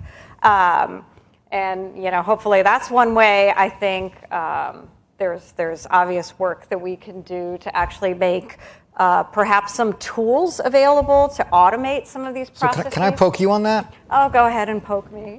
You said we could. So as long as it's not about. Right. So I know how you can give an assignment to your engineer and say, okay, as you build out this database or this network, I want you to make sure that you do security by design, and I want you to bake in confidentiality, integrity, and availability. Right. So what do you tell your engineer? Like, I want you to just bake in privacy into this thing. Yeah. No. Just like, here you go. But that's not the tool. As you build it, so how do you translate that? What are you going to give to a technologist or an engineer or someone who's coding to ensure that they can protect the subsequent use of data when it's shared? Well, I think part of it is we don't only focus on the engineer. I think it's actually a top-down corporate governance issue as well. So I think when we're talking about putting the tools out there, and when you look at something like the cybersecurity framework, it's intended to be used both by the corporate governance to kind of understand and inform the organization. This is our appetite for risk. This is what we want to prioritize. This is for our industry where our priorities are in the cybersecurity framework. I would hope that the privacy framework could do something similar.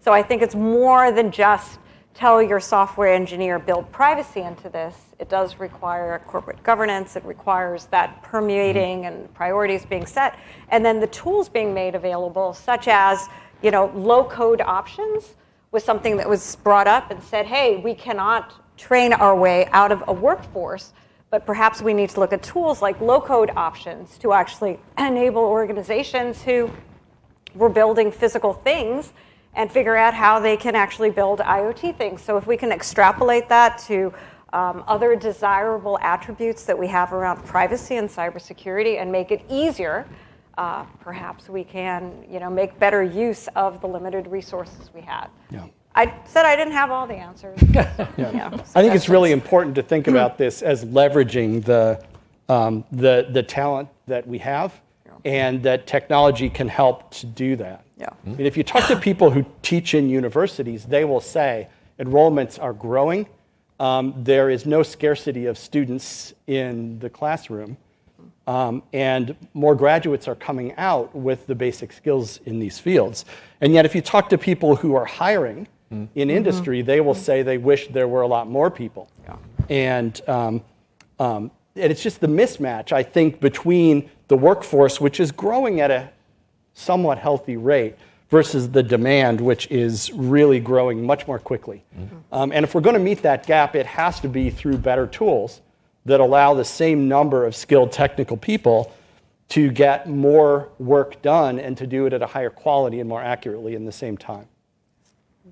Terrific. So the goal here is to look back at the NITRD program, and there's been some remarkable advances over the last 30 years.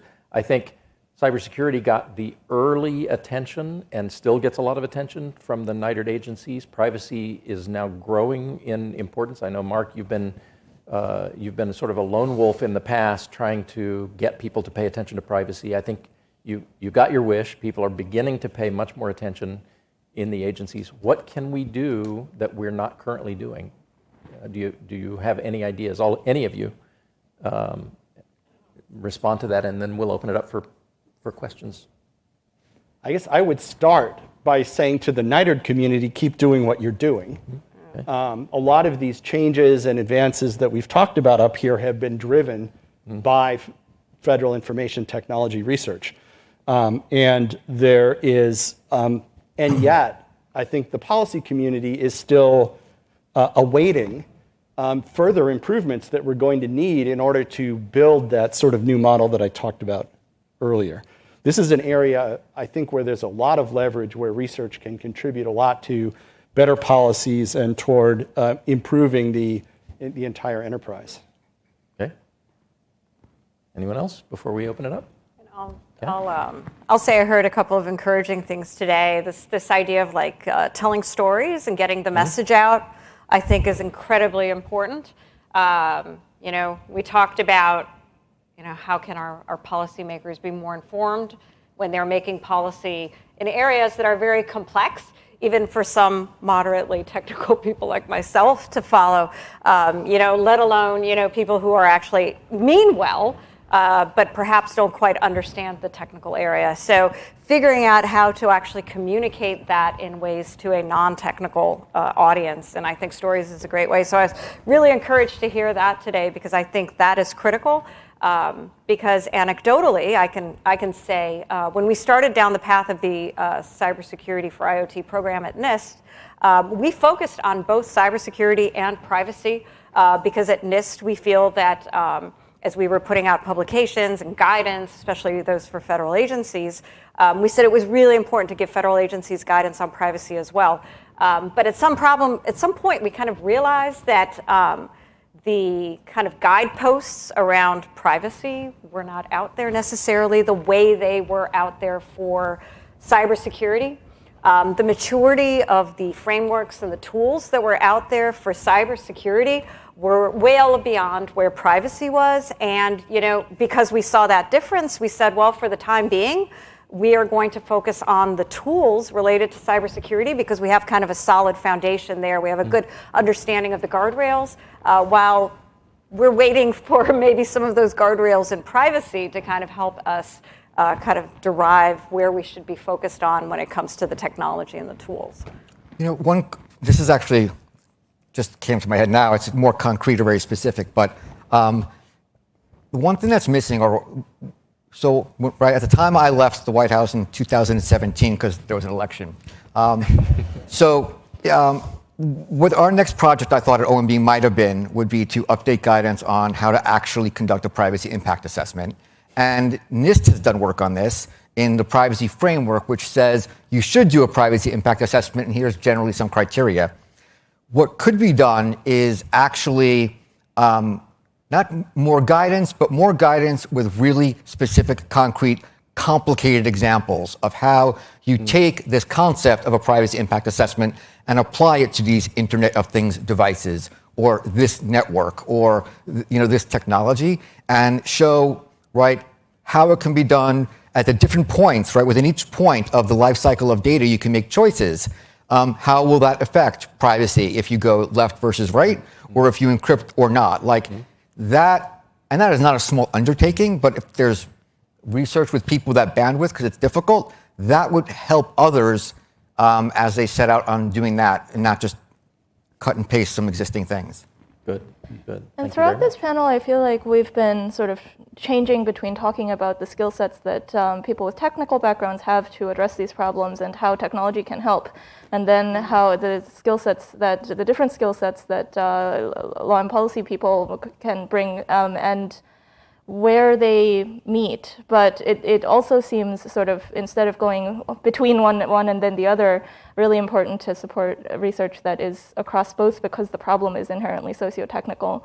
So it might be good to maybe support people who get their, let's say, their JDs and their PhDs in computer science. Right? For example. What do you mean by socio-technical? Can you just spin that out, socio-technical?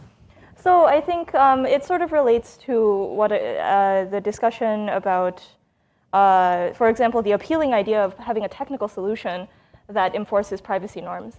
And I feel like that's very context dependent, right, and society dependent, and it will be a thing that needs to adapt and probably not consist only of a technical expertise. And so sort of co-developing solutions to that, and also improving even at the sort of during the educational curriculum, both the policy policy side's knowledge of the technical details necessary for this problem, and the technical education coverage of social and policy issues, I think, would be important. So when are you going to run for Senate? Terrific. So we have about 5.5 minutes left. I'd like to invite people to come provide their questions to the panel, challenge them. Come. Very good. So start over here. Does this work? Yes. Could you introduce yourself and where you're Okay. from? My name is Patty Ordóñez. I'm from the University of Puerto Rico in San Juan. And in marginalized communities, a lot of talk is being done about data governance and who owns the data. And you guys talk a lot about trust and the necessity for trust in AI. And so within our communities, a lot of times what we're looking at and thinking like, why can't we use our data as a commodity? Like, why don't we have, because we'll trust the solution more if we can see the data that's collected about us, right? Mm-hmm. And so what do you think about the idea of data governance? That is, it's a very, very popular thing among Native Americans and other. So this is being more open and transparent about the data that you have on individuals so that they have yes. And so that so it's not like this form that's a whole bunch of legalese that that a commoner cannot understand, right. But that they can go in and see who has what of their data, and therefore they trust the applications more. Because I say this also because after Hurricane Maria, there were so many apps going up. Nobody wanted to publish in them because they didn't know who was going to have that data. Yeah. And so people wanted to put up sources of water. They wanted to put up where there's electricity. Nobody did for fear. Yeah. And even though AI has a big, and everybody's talking about the need for data from these to make it less biased. So why not think of it as... This issue is pivotal here. Right. So any comments? I think this is a huge issue, to get beyond the kind of theater of notice and consent that is often the reality that many people, including many communities, have to deal with. And how can we get to a place where people not only are told what is happening, but actually play a role in deciding what should happen? I think institutions can play a really important role here. Having the right institution which can speak up on behalf of a community makes a big difference. But how to make sure that there's a real voice in what's done is obviously primarily not a technical problem. And the access question, Of course. Yeah. The access question, when people make it sound rather simple about why can't I see my data? Well, the question is what data and what category of data?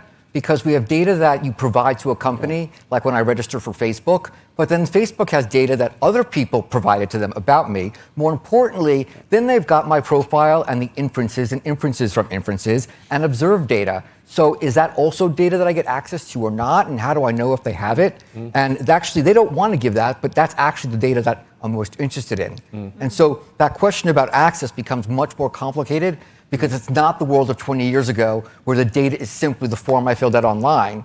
It's all those preferences and all the inferences. And I'm not sure how we manage access. So you have to look holistically, right, at the entire data environment. Yeah. And as you look at IoT, again, it's exponential now because it's passive collection of my data too.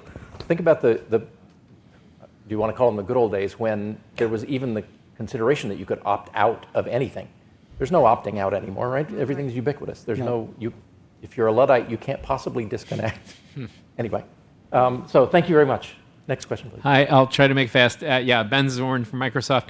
Thank you. Very interesting panel. My question is kind of the intersection between AI, the last panel, and this panel, which is these models now are very large, billions of parameters, probably 1 trillion now, and they store a lot of data. I mean, they're trained on data, et cetera. So how does our understanding of what data are in these models and whether or not private information is being leaked through them, how is that developing and what can we do about it? I'll just make a quick reference to, in the GDPR in Europe, this right to be forgotten. How do you implement that? There was actually a really interesting article I read a year ago, I think, about the destruction of algorithms. If you have algorithms that were built on data that you're not really allowed to have, and you're told, okay, you have to destroy those data, you actually have to go back and destroy those algorithms too, because they are models of the data they ingested. And so the right to be forgotten, you have an echo in the algorithm, you have to get rid of that as well. So it's a big challenge. So in general, right, if data was given to the training process that trains a model, and if you didn't do something rigorous to prevent that data or downstream information from it from being encoded in the model or emitted by the model, it probably was encoded and emitted, right? One of the things we've learned over time that's come out of research is that unless you use a rigorous method to stop information from flowing, it will probably flow, right? And that's why there's been so much emphasis on building rigorous and provable models of these things, and then the technologies for things like privacy-preserving machine learning. It's early days, again, in those spaces, but I think one of the big lessons is if you don't do something that's grounded in solid research and knowledge, then you're not going to succeed at controlling that. Apologies, we have negative 15 seconds left. Thank you. So thank you very much. So we won't be able to take another question, but I do want to abuse the time long enough for each of my panel members here to give sort of a 15-second observation, closing statement. You want to start, Ed? Sure. Two things. First of all, as I think I've said various times, it's early days in this area, and there's a lot we still don't know and a lot of knowledge that's going to develop. That's number one. And number two, to Chuck and Cami and many other people who have been involved in NITRD, you should be very proud. Thank you very much. Kat? Yeah. I think I'll just say thank you very much. This was such an informative day, and it was fantastic. I'm glad I came early and listened to all the panels because there was something that resonated in every single panel that I listened to today. And I'm also, and in all honesty, I'm so glad that ITL's mission is around trust because I think so much of these discussions that we're having all really go back to trust. Well, how can I have trust in the technology? Because if I don't trust it, I'm not going to use it. And that's, to me, irrespective of whether I'm an individual. But, you know, in IoT, we also look at the industrial applications of IoT, and there are lots of benefits to be reaped there. And I can tell you, healthcare organizations are not going to adopt the technology if they can't trust it. And smart factories are not going to adopt the technology if they can't trust where their data is going and who's using their data. They have proprietary concerns. So the trust question and how do you reflect trust, I think, is going to be one of the big things we should tackle, and then figure out how to build that into what we do. Terrific. Sonu? Yeah, I think if I have to pick a point from our discussion, I'd elaborate a bit on Ed's point about intuitions failing us sometimes about the kinds of privacy harms and information flows that can occur. I think as we saw in the last question about machine learning systems, as well as in all of the discussion about sort of increasingly complex and ubiquitous devices, there will be, I think we can rely less and less on our intuition and have to be preemptive in putting in precautions. So yeah, I'm grateful for the discussion. Terrific. And Mark, you got the first word, you get the last word. Awesome. So I'm going to make fun of my co-panelists, mostly. First, I've worked with Ed for a very long time, and Ed makes a point that for me is very helpful repeatedly, which is that we're still in the early stages of all of this, and that there are and will be solutions, but they're not going to just happen. And so we're going to need leaders and leadership to make it happen. But it is new, and that allows for optimism. Two, we beforehand, we were talking about our teenagers, and you mentioned trust. And we were saying that our teenage kids do not trust technology any longer and don't trust the big companies any longer. And that's a big change from, say, millennials. The trust is down. And third, when you want to run and be in Congress, I'm there. Because we need that expertise to link that tech and law. Fantastic. With that, thank you to all the panelists, and thank you for your attention. Well done.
Should I go ahead? Go ahead. Hi, everybody.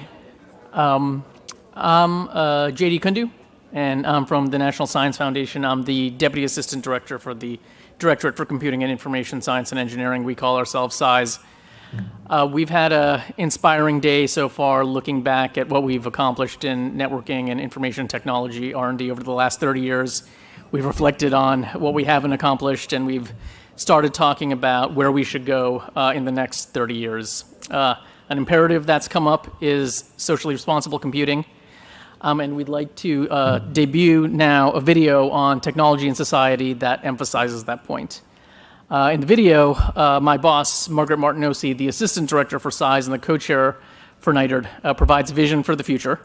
Margaret couldn't make it in person today, but here she is in this video, so please check it out. With computing tightly woven into the fabric of our modern world, academia, industry, and government are more focused than ever on socially responsible computing. What is so important now is ensuring that the emerging technologies are fair, accountable, and ethical. Socially responsible computing is about ensuring there are guardrails, but there's no point in building a road with guardrails unless you're going someplace useful. Those benefits become the North Star that sort of draws us in particular directions. When I use engineering know-how and I use computer science and programming, I get the greatest satisfaction when I'm doing something to enable someone else to have a better life in some form or fashion. I think one of the biggest things that I would like to achieve is to shift the emphasis of not just digital for digital, but digital for physical. We need to reorient the effort towards creating a better physical world for our planet and for humans. It's always been important to focus on socially responsible computing, and now more so than ever for a few key reasons. The main one is it affects so much of our lives, and it's harder and harder to opt out. And as that becomes the norm, it becomes really important that we are able to ensure that these things that are intrinsically woven into our lives are done in ways that are equitable and fair and responsible. The focus on socially responsible computing can be found in a variety of areas, including, among others, cybersecurity, privacy, healthcare, information integrity, climate change, agriculture, food supply, connectivity, artificial intelligence, and the future of work. I think we do have to ensure we lean into the fact that we have to take care of those who would be disrupted by new technology. But I think that there's so many job opportunities that have yet to be defined that we can train and retrain the next generation, the next workforce. Creating a field that promotes socially responsible computing requires collaboration between government, industry, and academia. Also, it's essential to focus on providing opportunities for tomorrow's leaders. I'm really excited by a new generation of computer scientists who come in with this as their passion. They want to build systems that help the world. They want to build systems that change the world. And as a result, are sort of painting this notion of socially beneficial and socially responsible computing into everything they do. So in terms of where we want this field of socially responsible computing to be in 10 years, wouldn't it be great if all computing was deemed socially responsible computing? So that's a great kind of aspiration to shoot for. That's where I'd love to get.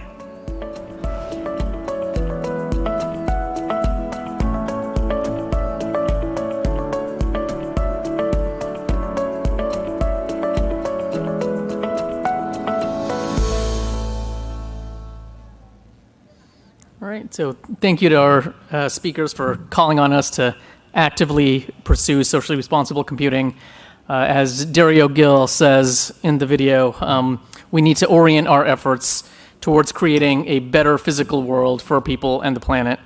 And that brings us to the last panel of the day on how technology can benefit society, broadening perspectives in fundamental research. And so I welcome back Dr. Alondra Nelson to moderate this action-provoking panel.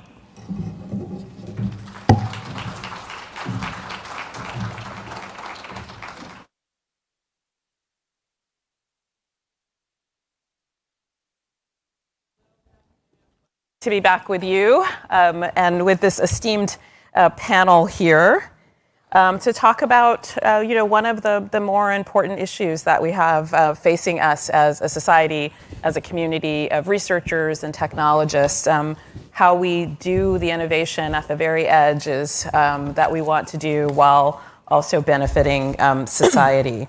So I'm just excited to get us started here. And I'm going to pose to each of the panelists a unique kind of initial question to answer individually. And then they're going to introduce themselves in the course of answering their questions. And we're just going to dive right in. So I'm going to get started with Professor Janet Abate. Thank you for being here. So Janet, to you, how can looking at computing technology as part of a larger social technical system help us to avoid unintended negative consequences? Thank you for that question, Dr. Nelson. I am a professor in the Department of Science, Technology, and Society at Virginia Tech, here at our Northern Virginia campus. So thinking about technology systemically, I'll give you a few examples. One is we need to think of the user as an active part of the system. So rather than assuming that the tech designer has all the answers, can we build systems that are open-ended, that allow the user to adapt them and add on to them to fulfill their own needs and desires? And here I think the history of the internet is actually a precedent. And of course, NITRD was instrumental in the further development of the internet. So the internet was designed so that people could add on applications and interfaces at the local endpoints, and people could innovate in this decentralized way. This is how we got the World Wide Web, for example. That was a user add-on that wasn't planned by the centralized, by the people building the system. So this has been incredibly powerful and successful. And yet today we see systems being more centralized, and the user has less agency in being able to modify a system to be the way they want it. So thinking ahead to the next generation of technology, can we make systems that are, again, more decentralized, more open-ended, so that users can also be innovators? We also need to think of the social environment as part of the system. And I think we've heard a lot about this today already. Part of the social environment, to be realistic, is that there is also inequality and discrimination. And so some of the harms that we see from AI and from social media, things like sexism, racial bias, religious discrimination, these harms were entirely predictable to the people in these groups who experience them every day. They were not surprised to see tech being misused this way. And yet, these groups are often not at the table when technology is being designed, when there might be a chance to design in protections. So we need people who are literate and knowledgeable about the social environment to be there at the design table. But there's also positive aspects. There are strengths in the social environment that we could leverage. Tawana Dillahunt at the University of Michigan talks about strength-based approaches to tech design, where you can look at a community and see, even if it's a low-resource community, it has strengths. People have resilience. People have community bonds.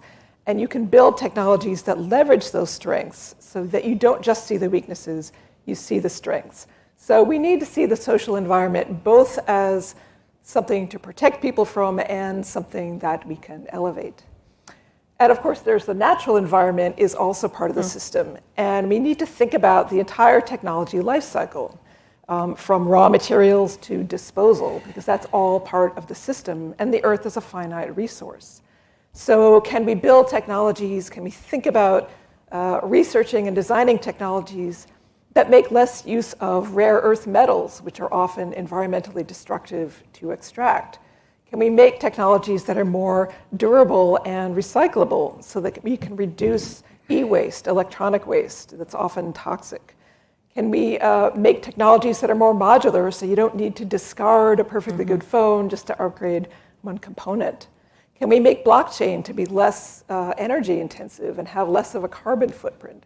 So these are all parts of the natural environment that are not only part of the system, but they're part of the public interest, and we need to include them And I'll stop there for now. I'm sure I can say more about this. Well, it's great. Thank you for getting us started. I mean, I so appreciated your response. And of course, I was sort of seeing, as you were describing, the user, the social, and the earth, right, these kind of concentric circles as a way of thinking about the socio-technical system. I think it's a really helpful model.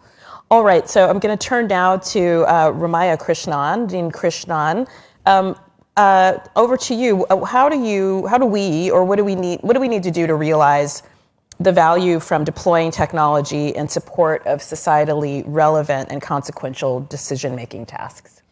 Thank you, Dr. Nelson. I'm going to build on what my colleague just talked about. I think the systems framing is particularly appropriate in my view.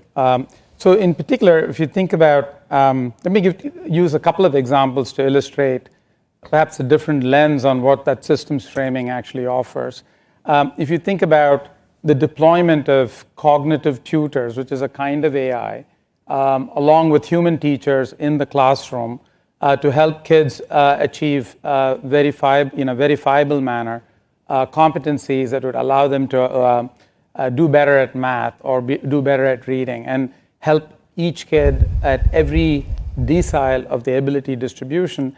That's a very concrete context, a socio-technical context in education.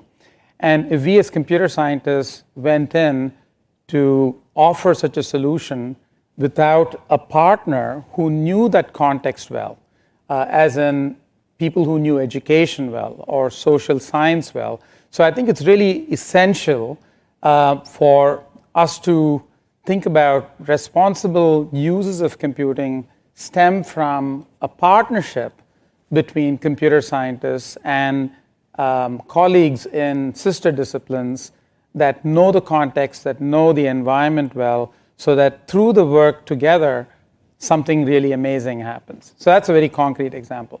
Another view of system, which is perhaps more technical, has to do with, if you think about, and in this I'll use an AI kind of context, where you go from thinking about a problem, scoping it, identifying what the data are that are required to solve the problem, understanding how it should be acquired, thinking through ways in which it could be representative in an inclusive fashion of what it is and who the different stakeholders are of the problem, going on to actually designing or using a model and estimating the model, which is the next step in this pipeline, designing an intervention of which the technology piece may be a piece, but not the entire piece of the intervention.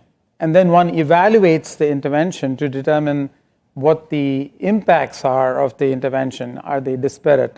Is the treatment disparate? Are the disparate treatment, disparate impact point of view? So if you think of that pipeline of going from problem and data to AI and model to designing the intervention to evaluating the outcome, oftentimes there's a very siloed view of each of these steps.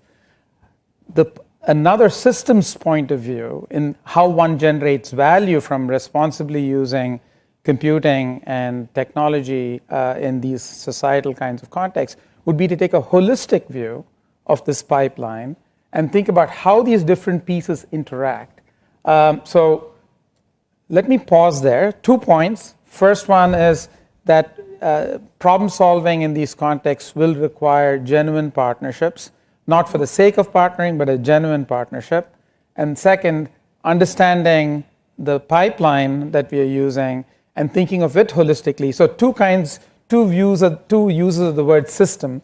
In the first case, I was thinking about this in the context of a socio-technical system, building on what my colleague was saying. And the second is more about thinking even the technological pipeline as a system and thinking about how one needs to think about it holistically in addressing the needs of the problem.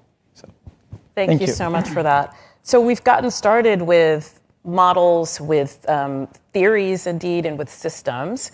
And I think what's been encouraging about this conversation already and our conversation over the course of today is a growing level, I think, of understanding urgency and sophistication and technological communities about the need to have these sort of bigger perspectives. That leaves us with the question of how. Who are the people we are looking for to be these bridge builders who are working in these pipelines and these systems? So to you, Dr. Estrin, how might we integrate societal and public interest perspectives into graduate education for the next generation of researchers and practitioners who really need to be the leaders as we move to have this kind of human-centered technology? So I'll do my very brief bio, and this is just such a nostalgic sort of event for I think many of us. So I am a professor of computer science and associate dean for impact at Cornell Tech.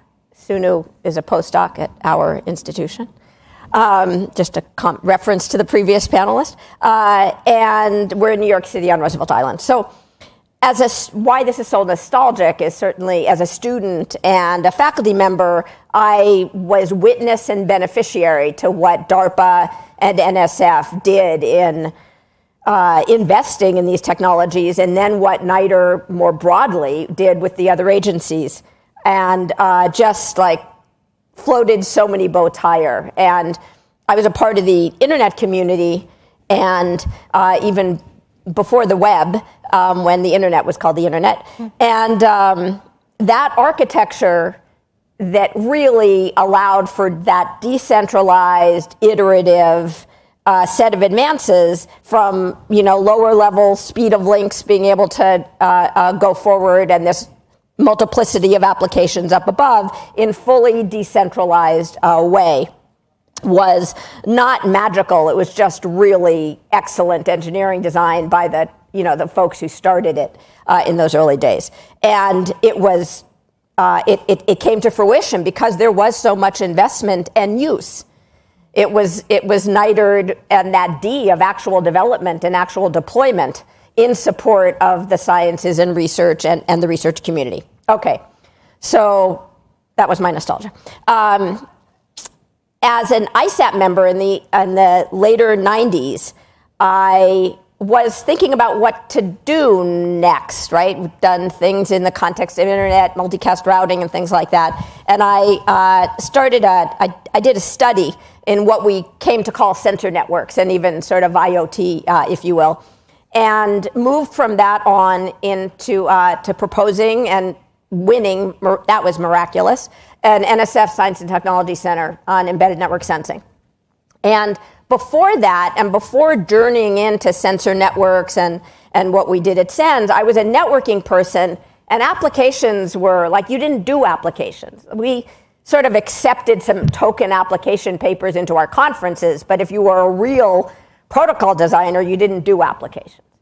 And as I moved into these areas, I realized just how powerful it was to engage with applications and real users and the real systems in which this stuff was getting used as an incredibly rewarding motivator for doing the work and driving us in new directions. And so at SENS, and I will get to this public interest in one second, at SENS we engaged with ecologists and marine biologists and seismologists and eventually people in the health domain to drive what we were developing in terms of developing systems of distributed sensing. And we found that by not only doing tech for its own sake and sort of being adamant about we're not doing tech for its own sake, we're doing tech to serve and to be inspired by and to advance these disciplines, it drew in a greater diversity of students. And in that context and in that time, in particular, more gender diversity and a lot more female students. So when I first heard of public interest tech, particularly this is a movement that the Ford Foundation, New America Foundation have been investing in for several years, and I heard about it from one of our board members. And when I thought about how to bring that to this graduate campus that I'm part of building and creating, I thought about that same question. How can I bring to our technical students, our master's students and our PhD students, the opportunity to build tech in service of public interest and public sector needs? very briefly, just to mention. So we've had Studio as part of our master's program. All the students work together on what started at the beginning to be like startup projects, because the only cool thing to do was to do a startup. And then we grew doing entrepreneurship for bigger companies. And now, based on this public interest tech initiative, we have a public interest tech studio where students pursue either social ventures or even commercial ventures, but designed more around a model of a public benefit corporation with more integrated notions of the communities that they're serving. And we have a PhD Impact Fellowship. So as we know, most of our PhD students, they stay back in the lab some of their summers, and they often go out to Microsoft, Google, Amazon, Apple to do summer internships. So we've introduced an alternative to that. Not instead of, but just take one of those summers if you're interested. And we arrange for externships for those students to go and spend their summer working with public interest and public sector organizations. We didn't say we're going to use this money to go pay a PhD student who has a great idea for how they're going to change the world. No. We said, PhD student, go learn how really serious people have been working in communities and public agencies for many years to try to help those communities. And go work with them and bring them some added capacity because you're paid by us and you're an internship and you go and work there. So this is these experiences, as with SENS, these experiences of really curating public interest and public sector opportunities for these graduate students to experience as they go through their education is how we're pursuing it. Thank you for that, Dr. Ishchan. I hope we will come back to some of what you've raised as well. So, Dr. Isbell, we've had so far some interesting discussion about computing technology as part of social technical systems. But we would be remiss if we didn't sort of switch that vector a little bit and talk a bit about how you see this playing out in everyday system development and machine learning and AI systems, and in what ways we need to adapt the ways that we educate students in the practice of developing these systems. Well, thanks for that. So I'm Charles Isbell. I'm the Dean of the College of Computing, Executive Director for Constellation Center for Equity Computing, and a professional panel participant. I think that's my second one today. I think this question around the way we train people, the way we teach them how to build these systems is a fundamental one that leads us to understanding why we've ended up where we are today. So pretend I've already said everything that I said in the earlier panel. I want to highlight one thing in particular, which is, and I've got to say this just right because the words have to end up in the right order. It's not just that we are not trained to care. We are trained to not care. Right? So particularly, we focus these problems on, the data comes from somewhere. I want to fix the algorithm to build something, and then it'll get deployed. And I only have to worry about this. Or I'm building this system to be an efficient distributor of data across some network through multicast, buzzword, but I don't worry particularly about how it's going to be used. And that problem, which is something that you shared, Krishna, is that it's got to be thought of holistically. You have to think about the entire system or it's a failure. So I think an example of this, if I can use one for a moment, is around ethics. So there's a lot of discussion in machine learning and AI that we need to bring in ethics and discussions of bias. The problem is the way that we build our curricula, the way that we educate people, is that we treat it as something that gets stapled on at the end. And that is guaranteed failure. So for those of you who don't care about this, I'll pick something that you probably do care about: security, privacy, cybersecurity. Everyone who does that for a living knows that if you don't build that in from the system from the beginning and you staple it on the end, it's a failure. The system is poorly designed, you're not going to get security, and it's bad for all. The same is true for thinking about the larger socio-technical system. So I'll just pick on Georgia Tech for a second. So for at least since the end of last century, we have had a required ethics course for computer science. In fact, all of our undergraduate computing degrees. However, although it was a required class for everyone, in fact, it was the first class I taught in 2003 as a young assistant professor, with absolutely no training, by the way. There was a book. I shadowed someone who taught the section 2 hours before I did, and then, I taught it 2 hours later. I was an expert. I'd seen the class. I don't even think I read the book. Anyway, the point is that it was a required class, but it was a prerequisite for nothing. So what happened in practice is that people took it their very last semester. They were deep into senioritis. They didn't care, and clearly we didn't care. because it wasn't integrated in the way that we did education and the way that we built systems. So a couple of years ago, last year officially, we've changed that so that not only is ethics, professionalism, there's lots of different words for it, is a required class, it's now a prerequisite for our junior design, which has two things. One, you cannot do the rest of the computer science you think you're doing until you've understood this, which is important and a strong signal. But also, it means that when you do junior design, which is a year-long multi-semester course on designing and implementing systems in group settings for customers, it's now integrated into the requirements because we know that you've done this already. And so it's already, just in a short time, changed the way that we teach students, changed the way that we share with them what's important about building systems, that you must think about these things before you go out and you build a system. And this really matters a lot. And for me, it all boils down to something relatively simple. And you've heard versions of this both earlier today and in the comments of my panelists here, my colleagues here. This is a software engineering problem. We have avoided treating so much of the systems that we build as software engineering problems, part of a larger system with design and bringing in all the people who have to be brought in. We've avoided it because it's easier, because we don't care. I'm not sure. But we can no longer do that. And whatever it is we do in the details and changing the way that we educate at whatever level, we must stop avoiding that and making it a fundamental thing. So the very first for loop you ever write, you are thinking about these issues. Thank you so much for that. So I wanted to sort of put you all in conversation and kind of talk across what you raised, because you're talking at somewhat different scales, the Janet and Krishnan at the level of systems, and then Deborah and Charles really at the level of what we do on the ground and spaces of pedagogy and training. And so I wanted to ask you to sort of talk across, I think, your visions for what we might do in the future. And I think if we want to think in part about this panel as like launching NITRD in its next 30 years, it might be one of, into its fourth decade.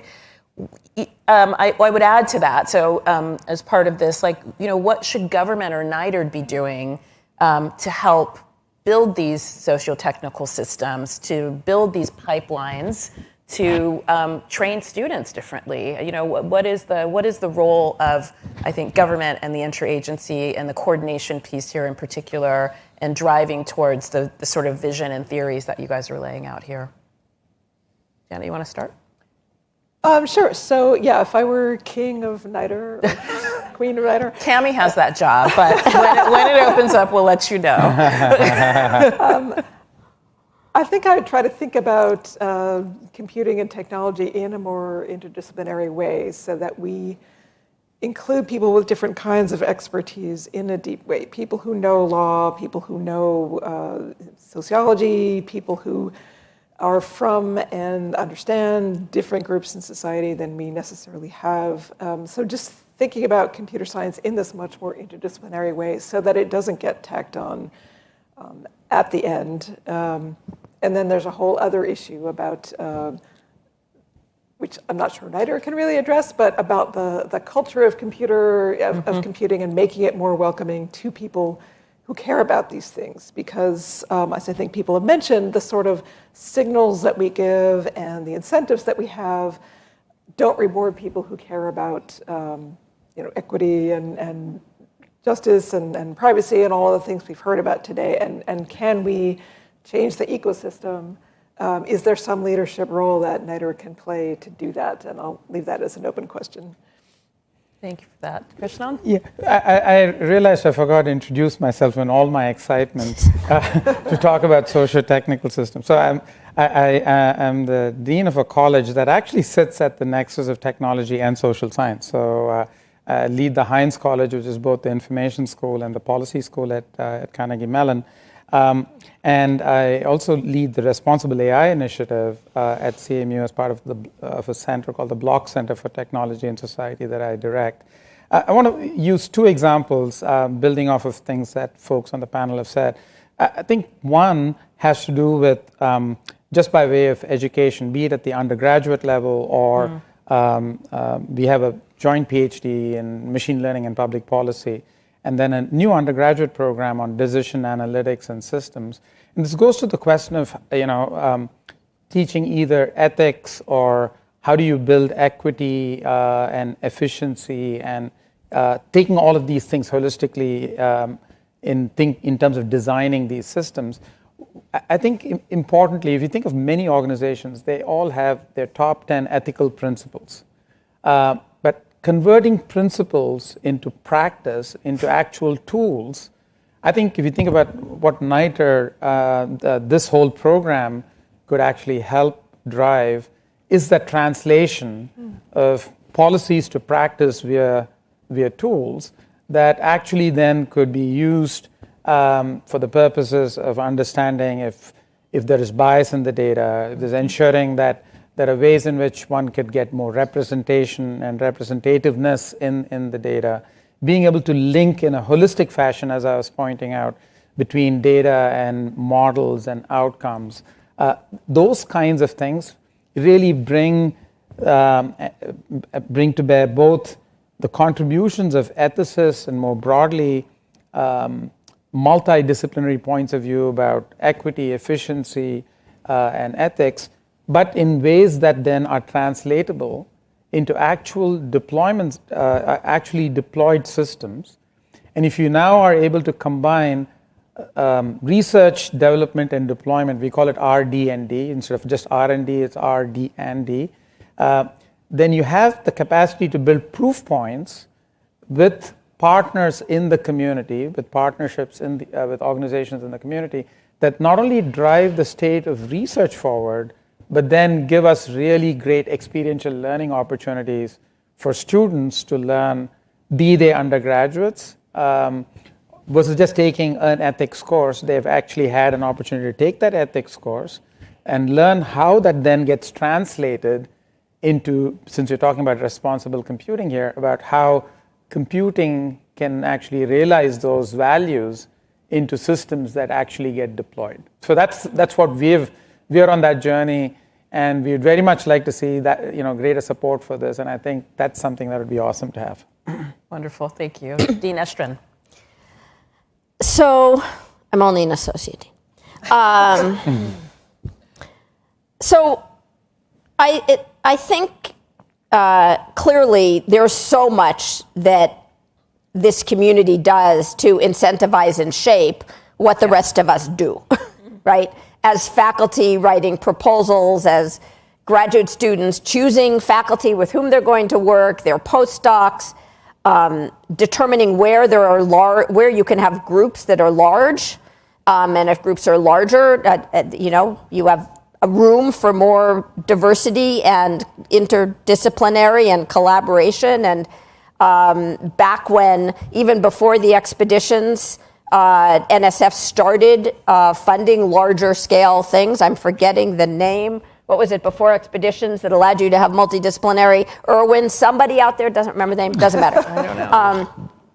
Driving me crazy. Anyway, that really made a difference. When it came out with funding that said you can bring in your application or your multidisciplinary collaborator into your size funding to go and pursue something. Margaret Martinosi, head of size, was funded under that, I think, for some of her Zebra network. Mm-hmm.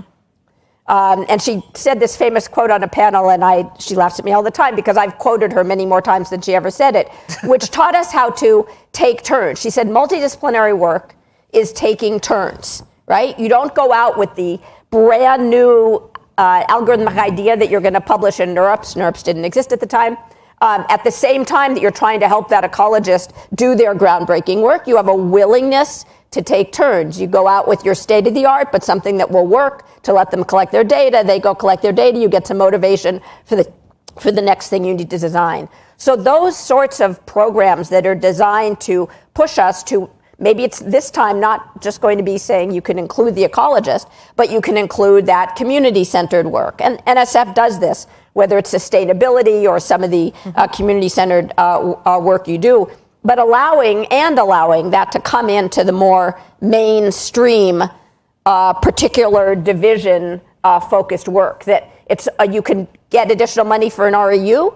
You can also get additional money on your grant for bringing your more focused work out into the community and your community into your work. So I think there's just many levers as we start to do this. It's not only about teaching ethics, it's about creating the experiences for the students to have as they're going through, where they're really engaging with the broader community's issues and problems. So I want to come back to this because I think what I'd love for us to end before we go to the audience for questions is how hard this is. So I think all of, like interdisciplinary collaboration is very difficult. And I think it would be worth like a kind of very kind of frank conversation about that. But over to you, Dean Isbell, for how you would talk back to Krishnan and Janet about their kind of systems approach from the student approach, and what you, as king of the day of NITRD, what you would wish for this great network of networks to do to make this world possible. I like that, king of the network. So I think the answer is, we've heard it, but let me emphasize 1.5 things in this. So one is what NITRD has, what NSF has, what DARPA has. They have the power to convene, which is not a thing that I think that we don't always remember this. They have the power to convene, to bring people together, and to therefore set the agenda, which is the second or half thing that also matters here. And Deborah said this, I think, quite eloquently. They get to set the objective function, right? They say, this is where the money is going to go. And it turns out people follow when you do that. If it's $10 million or $5 million or $100,000, people tend to follow. That is a way of expressing what the values are, right? And when NSF, for example, many years ago, decided that you needed to explain broader impacts, that changed the way that we did research and the way that we thought. It took a very long time, and for those of you who weren't around at the time, actually I wasn't around at the time, it happened just after.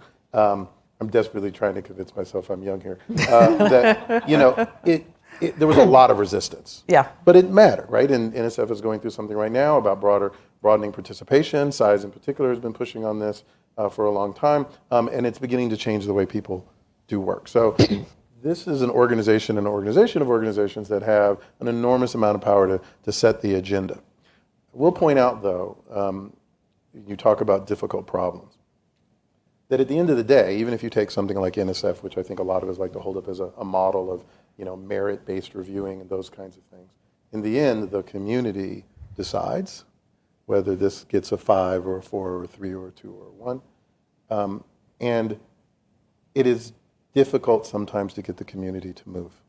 If the community doesn't move, then organizations like this are then put in an awkward position of either forcing it or giving in to that lack of alignment with whatever the community thinks is going on. So I think there's an enormous amount of power. If it were up to me, I would convene, I would change the objective function, I would say these are the things that we care about, this is where the money is going. But in the end, you've got to be able to socialize and bring the community along, or otherwise it doesn't happen. But even in that case, eventually it happens. It just takes a little bit longer. So that's what I would do. I would change the objective function. So I want to, before we open up for larger discussion, I want to just push on where I was going after Deborah spoke on the hard parts, because I want us to sort of think in that space. So convene, yes. I think the fiscal granting incentives are more compelling to some disciplines than others. So I don't know that a philosopher left to their own devices or an ethicist says, if I work on this philosophical model rather than this one, NSF gives me money. I mean, the humanities and some of the social sciences think in a very different way. The sort of objective function, I think, Dr. Isbell, to use your term, is not the same incentive for all of the disciplines that we've been discussing to sort of bring to the table here. So that feels like a problem. Then there are like very kind of seemingly banal things like lengths of papers, and like I just was talking to a colleague who is historian who's been working with data scientists working with big gene data sets, and they're having a kind of struggle over whether or not they're going to publish in Cell and how to think about the length of the paper, and some in the collaboration feel like they're leaving out everything. Some think the paper's already too long. So there are those kinds of like things, and then there's the kind of industry academia piece that Deborah also laid out.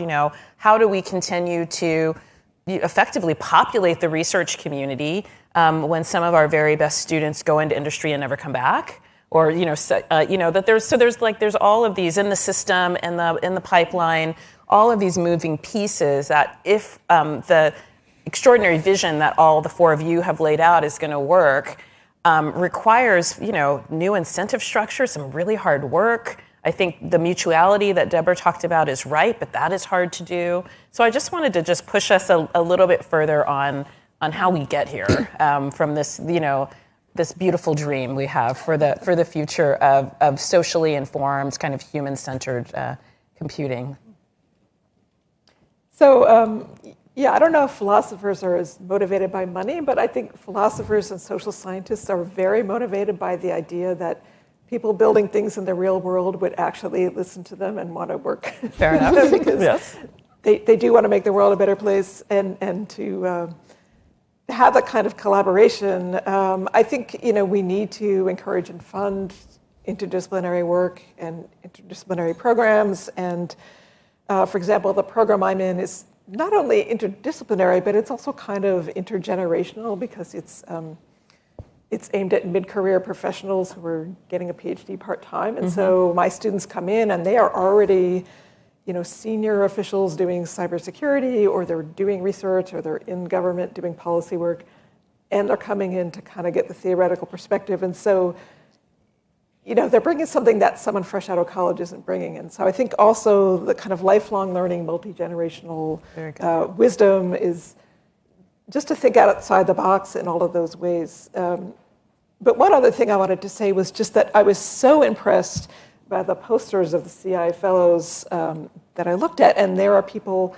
integrating ethics and social responsibility and user-centered design in these incredibly impressive ways. And so I think, keep funding these people is something I can't really stress enough. Thank you for that.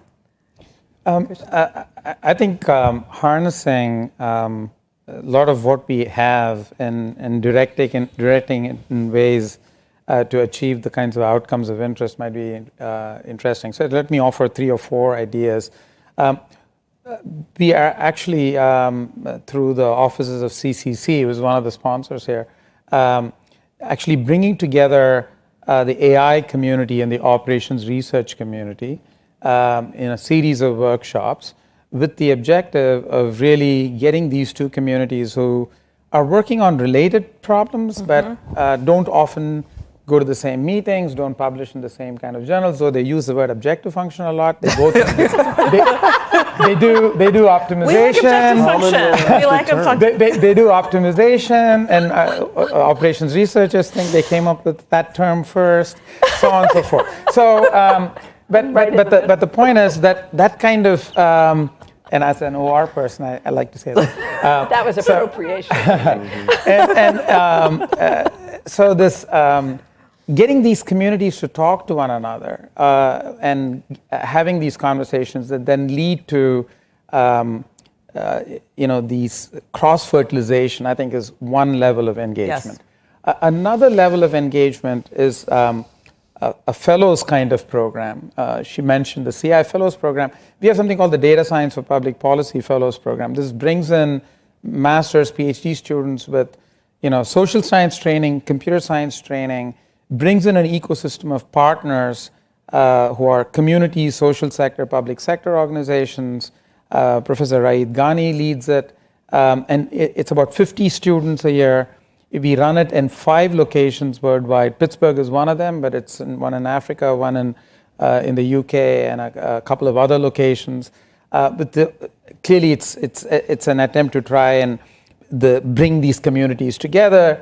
And there are other approaches to doing this, but this is a second level at which one could do this.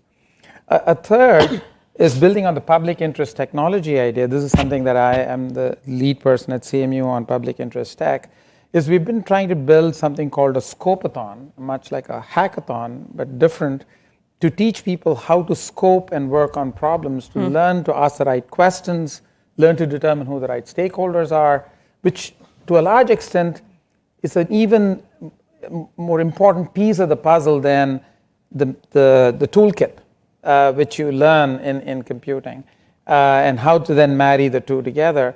And the Scopathon, which we had, we have 70 students that took part in it with multiple community organizations. The approach is, can we create a playbook out of that and make that available perhaps for others to consider doing in their communities, in their universities? Mm-hmm. So these are three ideas. The last one is the NSF AI Institutes, which is something that we've had, 1 round, 2 rounds of, and they've been really very significant investments. It could be interesting to see if one of those institutes at that level could actually drive this idea of pick an area like where an issue like causality and causal inference, which the economists, which the social scientists have thought very deeply about, combining that with the deep capabilities that are coming to the fore with machine learning. This is well understood. Both sides want to do it, but they come at it from different perspectives. I could imagine those kinds of areas really benefiting from a cross-fertilization and investment at the level of an AI institute. So I think those are just four very different ideas. Thank you for those examples. So before we turn to Deborah and Charles, going to ask folks who have questions to begin to come to the stationary mics in the aisles, and we'll queue up some questions. Deborah, over to you.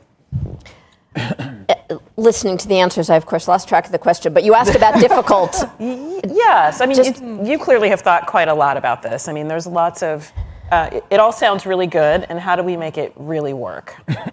So there are many versions of work. So a lot of folks in the public interest tech context are trying to get people to go into public sector, which I think is a fantastic and wonderful goal. And it's not really how I've designed our programs to date, because when I look at our incoming student population, that's just not going to happen in the near term. And I am pragmatic to a fault. So what I want to do is have students who are coming through the system do what Charles was saying, which is that as they're, I thought of something cute to add to your, before they write a for loop, right? They should be doing a who for and what for loop before they do their for loop. You're welcome to use that.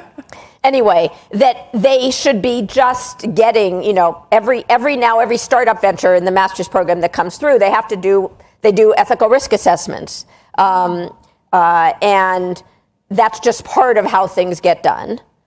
And they get to sort of try to then think about negative externalities, right? But I also want to have this notion of the positive externalities, the things that don't get done because they're not hyper-scaling, there isn't a market for them, they're a public good. And so it's our job to bring to them to have that experience. And then they're going to go off and largely, some small number will go into academia and they will have something to base what they're going to put into their broadening participation or their public interest statements as they pursue it. And they're going to have something to give to their students because the students are asking for this. Yes. Right? Yes.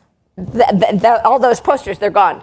All those posters that were there, right? The students are asking for it. They're going to do it, and we need to give them enough opportunity to do that. And those who go off to industry, which will be the bulk of them because the industry is growing, which is why our field is growing, they will have had some of these experiences, and they can take that, hopefully, to maybe make a choice to, at some point, go and start a smaller venture that doesn't hyperscale, but addresses some niche or community or subset problem, or they'll do that as a product within the company they join. So it's hard to take this on and have it change people's careers entirely, but I think it can be insidious and start to come in and affect how everybody does their work in smaller ways. Thank you. Charles? It's hard, right? So I think the way you deal with hard problems is you get people who like to solve hard problems to decide it's a problem worth solving, and you create a structure that supports it. So, look, I used to do a lot of what I'll call interdisciplinary work with climate scientists, modelers, in an earlier time, 20 years ago. And, it was 3 years before I figured out that when they said probability, they meant, actually, I don't know what they meant, but they didn't mean what I meant. And I certainly didn't mean what they meant. And it was difficult. And there was a lot of distrust, a lot of misunderstanding. They would say, well, the computer people can do the computer stuff, and then the scientists we'll do the science stuff, which irritated me, but then they would get upset. Anyway, it would just kind of go on and on. Oh, by the way, for the record, I have published in the Annals of Operations Research. I am an operations research guy. But I think, and then I would say stuff like that. It was a really bad time. But recently, just to pick on, again, something that happened at Georgia Tech, we created the School of Cybersecurity and Privacy, which is the first inter-college school at Georgia Tech, so it reports up to the Dean of the College of Computing. But all of the deans participate, and mostly that's the business school, the liberal arts college, engineering and computing, and every person we hire in that school is jointly appointed with that school and some other schools or department. When we say school at Georgia Tech, we mean department, but everyone else would say we call it schools to, I don't know, confuse the enemy. I don't know why we do it, but we do it. And so we are in multiple schools, and that was really hard. You got public policy people, international affairs people, lawyers, as well as computing people, electrical engineers, mechanical engineers, trying to create a department and just discovering all of these things about the way they view scholarship that feels incompatible.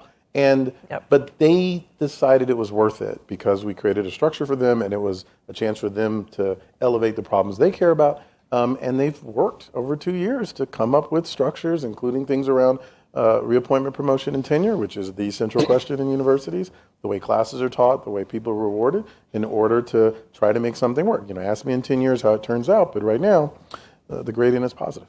And I think you just have to do that. You have to put the people together, give them a hard problem, tell them you're going to support it, and if they want to do it, they'll try. Thank you for all of these really excellent suggestions and really bring to the ground what it is we need to do going forward. So let's take some questions. Please, if you don't mind introducing yourself. Is this on? Is this on? Okay. Hi, I'm Jean. I'm a CI fellow at the University of Washington. So underlying a lot of these conversations of computing and social impact is the idea of techno-solutionism. But what if after you spend time with the community, after investing a time with them, you realize that tech isn't the best solution? So how do we rethink the narrative of techno-solutionism in this space? And how do we as technologists have the humility to say that maybe we don't have all the answers to all these problems? Thank you for that. Who wants to take that? I feel like she was looking at me. I can give a... It's because my chair is angled this way, Charles. Tech solutionism, yeah. Just a quick response. Great question. Just to give you a very concrete example, I think it goes to the question of what the root cause of the problem is. So, for instance, there's a problem we've been working on, which is why do people who are eligible for benefits not actually enroll for those benefits? Yes. Okay, this is for SNAP, for food stamps. And you can identify, at least predict who you think these families are that don't enroll. But if you think the problem is they don't enroll because they don't know how to get on the web, and therefore I'm going to schedule a caseworker to go out there, get them on the web, that's an example of the sort of problem that you're talking about. But if we try to understand first what the reason is that they're not actually enrolled, this is something that social scientists adopt as an approach to try and sort of get to the root cause of the problem. And if it turns out that the root cause of the problem is a friction associated with getting signed up or not having a complete understanding of the problem or not wanting to be on government benefits, there could be any number of causes that result in this. Some of those may be amenable to a technological solution, others are not. So if you can't just sort of assume that, oh, this uptake is because of a technical issue, that I'm going to throw a technology at it. So I think the answer is understand the root cause. Thank you. So let's take a question here, if you don't mind introducing yourself. Absolutely. Thank you. Good afternoon, everyone. I am Jasmine Berry from the University of Michigan. And alongside the title of the panel, How Technology Can Be Useful for Society, it got me to thinking about maybe in the past few years, some of my colleagues and I, we have been very adamant about talking with members within our society about the products that we've been building.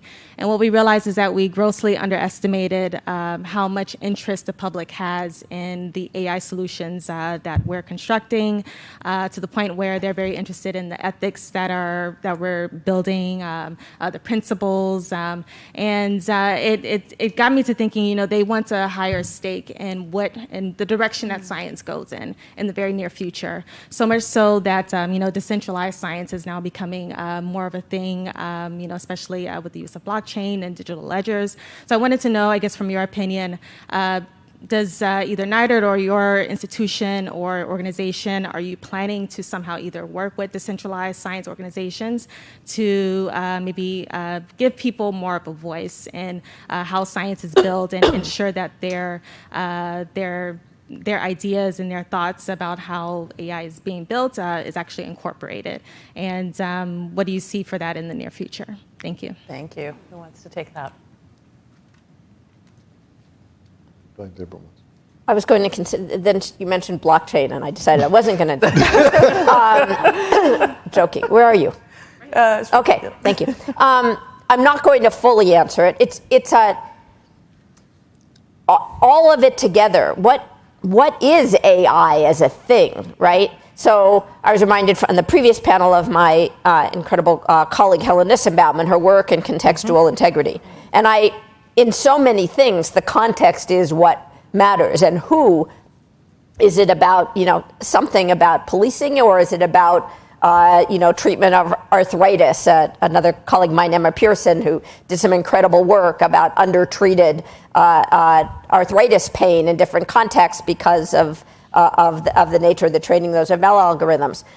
So I think it's important to separate out those problems, and then it's a particular subset of people working on things.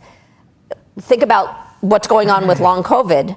There is some good progress happening in bringing to bear researchers and technologists to try to bring tools to patients who are advocating for themselves to try to understand these range of symptoms. And I think there can well be spillover to other chronic conditions that have been poorly understood and not taken as seriously as they need to be. So I think it's hard to come up with a general answer, but that we certainly have researchers who are looking to engage more with the communities that that are impacted. It's a difficult thing. I don't think there is a thing that is AI, and I don't think that there is.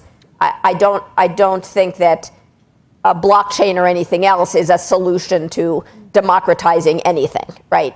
If we're going to bring more democratic pursuits to things, we have to work up and down the socio-technical system, from the incentives to everything else. So we shouldn't be overly excited by an underlying technology somehow being able to make that happen. Thank you.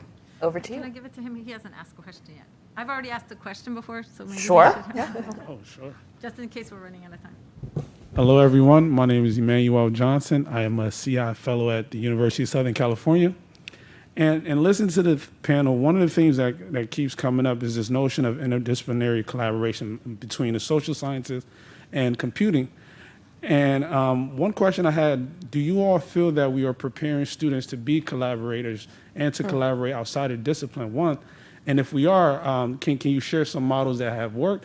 And if we aren't, what do you think we need to do to better prepare students to be able to interact with people outside of computing discipline? Thank you. So I think the answer is both yes and no. I think a lot of the incentives, particularly at the graduate level around research, are not set up that way very well because it's hard. It's a hard thing to do.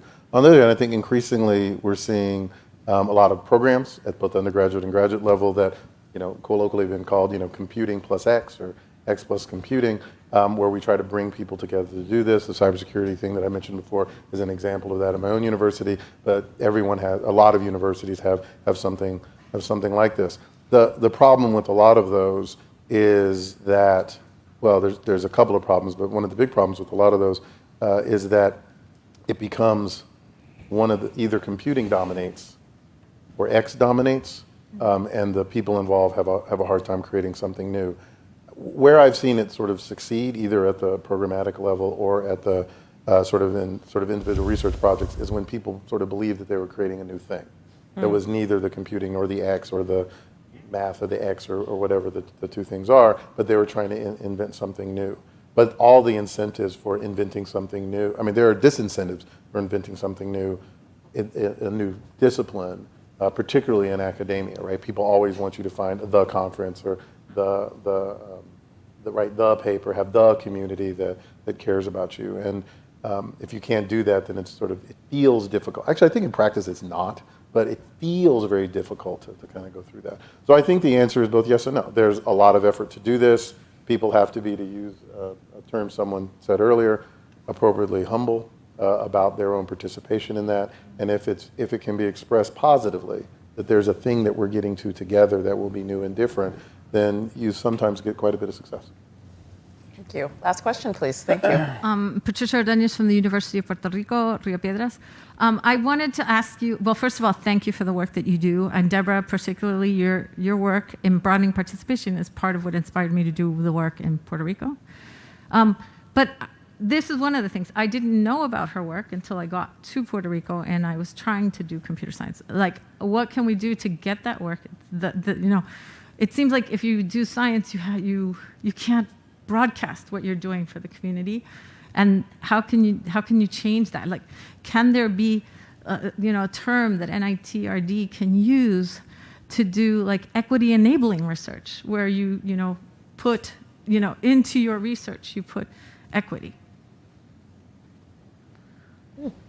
Take that as a suggestion. Yeah, I don't know if others as a quite like, good suggestion. Did folks want to weigh in? Okay. Yes, I think that's a tremendous idea. I was very inspired when I visited the university in Puerto Rico. I don't remember, maybe 2004 or something, and saw the number of women engineers there. And I immediately wanted to recruit them all to my center and just blow my site visitors out of the water at how many women, but their families didn't want to send them that far away. I was in California at the time. But seriously, I think that's a really interesting idea, how broadening participation has, for good reasons, become a little bit more formulaic so that effort is successful and not just people riffing on how to do it. But now bringing some of that back into the motivation for the proposal that broadening participation is connected to, that it's woven in more, it would be great to figure out how to really elevate that. Thank you. So let me just say, you all have each in your own fields been extraordinary scholars and researchers, and you now are really just extraordinary leaders and moving us to a different place in how we think about technology and society. So it has been a true honor for me to be in conversation with you, and we are also grateful for your presence. So thank you, Dr. Abate, Dr. Krishnan, Dr. Estrin, Dr. Isbell. Thank you very much. Thank you. Thank you so much. Okay, so we're now going to I invited my NSF colleague, Erwin, to send us off.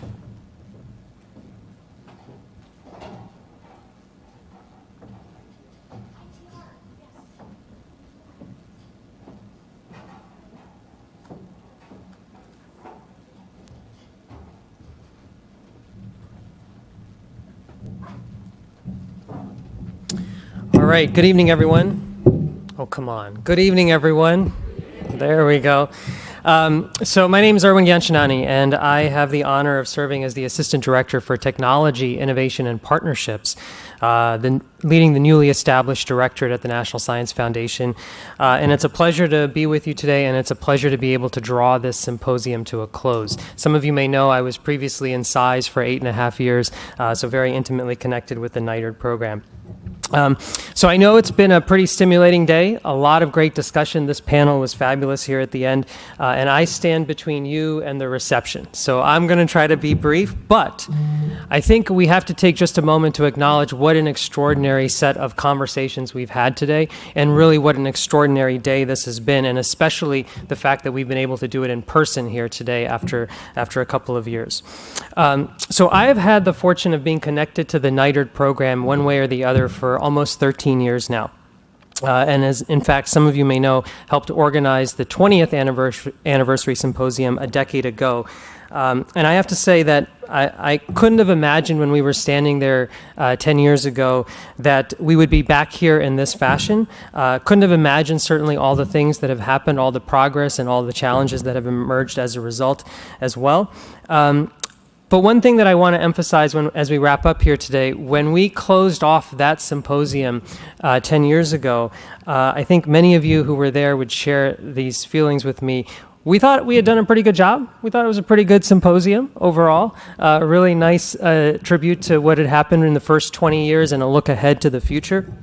And I think that this symposium has managed to top that. Don't tell anybody who was there 10 years ago, though. So we have heard from a fabulous set of panelists and speakers about 3 decades of investment in networking and information technology, how that investment has been convened, coordinated, enabled by the NITRD program.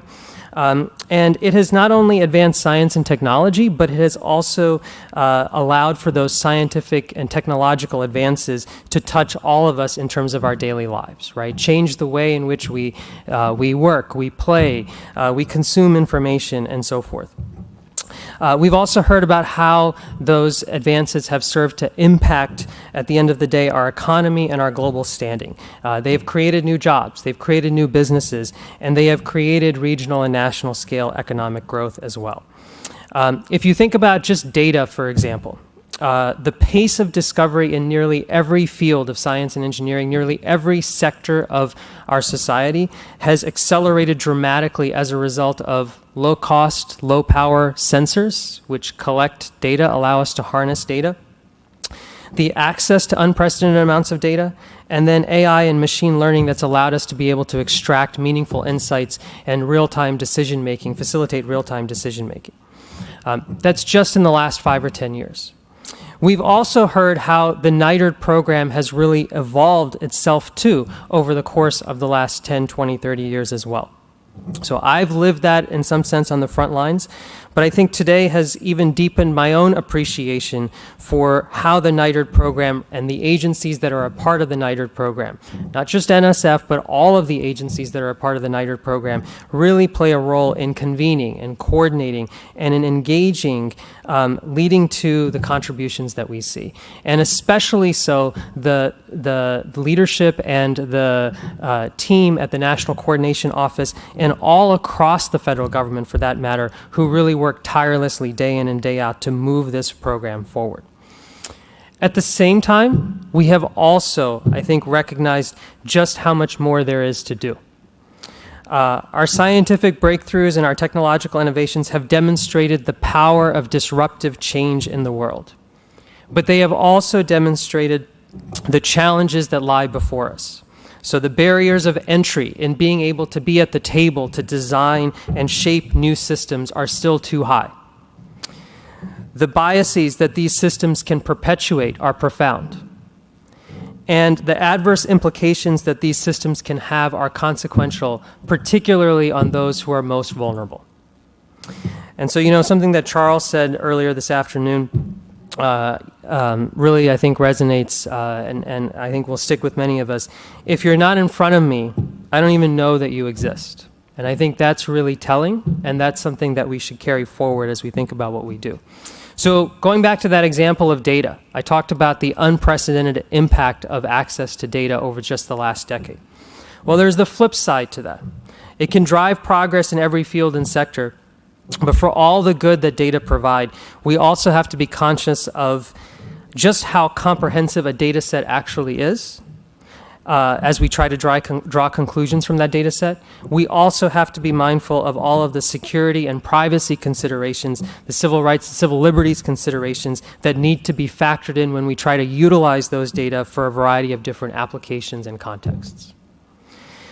And so there is clearly much work before us and much more evolving that we need to do as a community and as a NITRD program.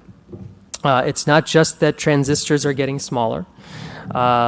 It's that the intellectual effort that people put into making that a reality is what shines through. We've heard, for example, today about the increasingly interdisciplinary connections that are required. Computer science benefits, but computer science benefits, and it also benefits from so many scientific fields. We also have to pull together multifaceted teams, not just from government, not just from academia, not just from industry, but also civil society, communities of practice. We have to think about the heterogeneity in terms of the different types of institutions that are at the table or that should be at the table. You know, my director at the National Science Foundation, some of you know, likes to talk about partnerships that expand the geography of innovation. We have to harness that geography to an extent in order to be able to inspire the technical innovation that we want to see, and in order to ensure that it positively touches and lifts up all of our society, regardless of background, regardless of socioeconomic status. We've also heard about the need for continued investment in high risk, high reward work. Part of the value of NITRD, I heard someone say earlier today, is seeing the unseeable. And so we have to foster that creativity and that ingenuity along the way. That same creativity and ingenuity that we saw at the poster session featuring our CI fellows, by the way, many of you who are still in the room today. And I think perhaps most importantly was what we heard on this panel at the very end. Our field has changed over the last 30, 20, 10, even 5 years. We are no longer strictly a technical field. We have to think of ourselves, we must increasingly be a socio-technical field that draws in those different disciplinary perspectives that serves to shape and inform the research that we're trying to pursue. So I'm going to end where we started this morning, actually. Ayanna Howard, in that first video that we played as folks were walking into the room, said, I do feel that my own research has benefited from the collaboration of the agencies. I would not be able to do what I was able to do across the lifeline of my research unless the federal agencies had been able to coordinate, end quote. And then we heard Dario Gil on that video a few minutes ago talk about how it's high time for us to shift our emphasis on not just digital for digital, but digital for physical. And we really need to reorient the effort toward creating a better physical world for our planet and for us as humans as well. So as we draw this symposium to a close, we know that the achievements of our field are incredibly enormous. And we have a tremendous evidence base over the past 30 years to be able to build upon. But we also know that the challenges, and I'm going to call them opportunities, are huge that lie before us as well. And so it's incumbent upon us to pursue that broad agenda that will allow us to look back 5, 10, 20, 30 years from now and recognize that the world is a better place for the continued investments that we've made through the NITRD program. If we just think about what we've been through as a society over the last 2 years, if we just think about what we've been through as a society over the last 2 weeks, the world needs that from a socio-technical perspective as we go forward. And so with that, before I close, I want to take just a moment to acknowledge all those who have made today possible. If we can bring up the slides, thank you. So we wouldn't be here today without the leadership of these sterling folks on this slide. The leaders of the NITRD program. Leadership always starts at the top. Now, of course, I can't see the slide, but that's okay. This is the first time, I think, all day we're really using slides, which is, I think, innovative in and of itself. So if you look at this group of NITRD directors and deputy directors, they are the ones who have helped to champion and steward and lead this program day in and day out, going back over the course of many, many years. And several of them were in attendance today. So if you're a NITRD director or deputy director, past or present, could you please stand and can we give you a round of applause?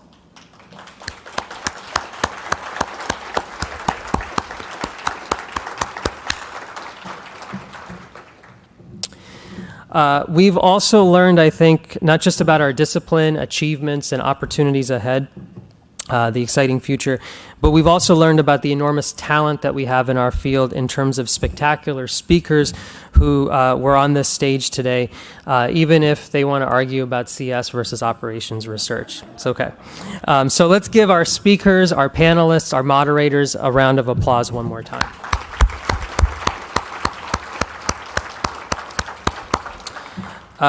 And by the way, those of you who checked out the poster session during lunchtime, I'd like to give a special shout out to the CI Fellows. In fact, if the CI Fellows are still in the room, if you could please stand. Come on, don't be shy. You can stand.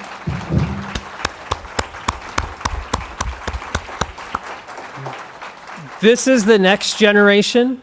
When we look back 30 years from now, you all will be on this stage, on this podium. You all will be the ones speaking. And so I hope you walk away as inspired by these conversations as I was today. And then lastly, sorry, I have a couple more thank yous. Bear with me here. I just want to take a moment to acknowledge all of the work that went on behind the scenes to make today possible. So there's a Symposium organizing committee. You saw many of them on the stage as moderators, but not all of them. So if you all could please stand, and I think that they're on the next slide here. I just want to read out the names. Bob Bonneau, Liz Bradley, Richard Conroy, Cami Roberts, Chuck Romine, Ann Schwartz, Jim St. Pierre, Kathy Yellick, and Ben Zorn. Hopefully I didn't miss anybody. If you all could please stand.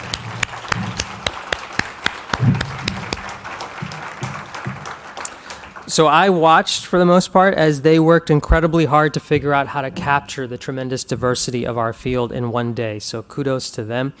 And then if they're still around, the CCC CRA staff, I know Liz acknowledged them this morning, but if you all could stand, starting with Ann and Peter and everyone else, if you all could stand too.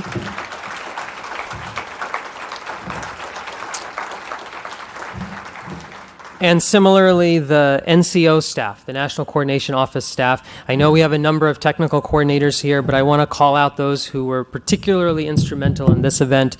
So Virginia Moore, who's not here, couldn't be here today, but Nakia, Diane, Diana, and Adrian, if you all are in the room, let's give them a round of applause as well.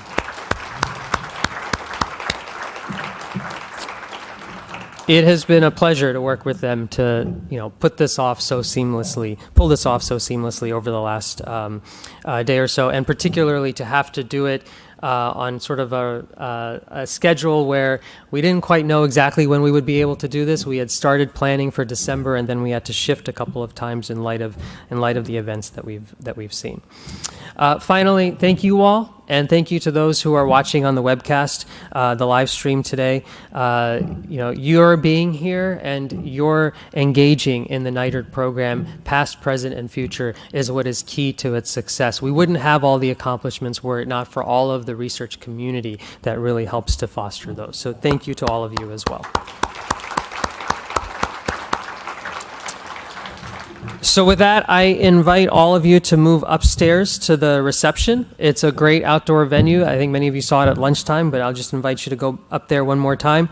And in an hour, I guess 51 minutes, the Spy Museum will be open to this group to be able to tour the exhibits. Just one request, please don't take any photographs in the exhibit spaces. The Spy Museum has been gracious enough to host us, so we'd like to honor their request and not take any photographs.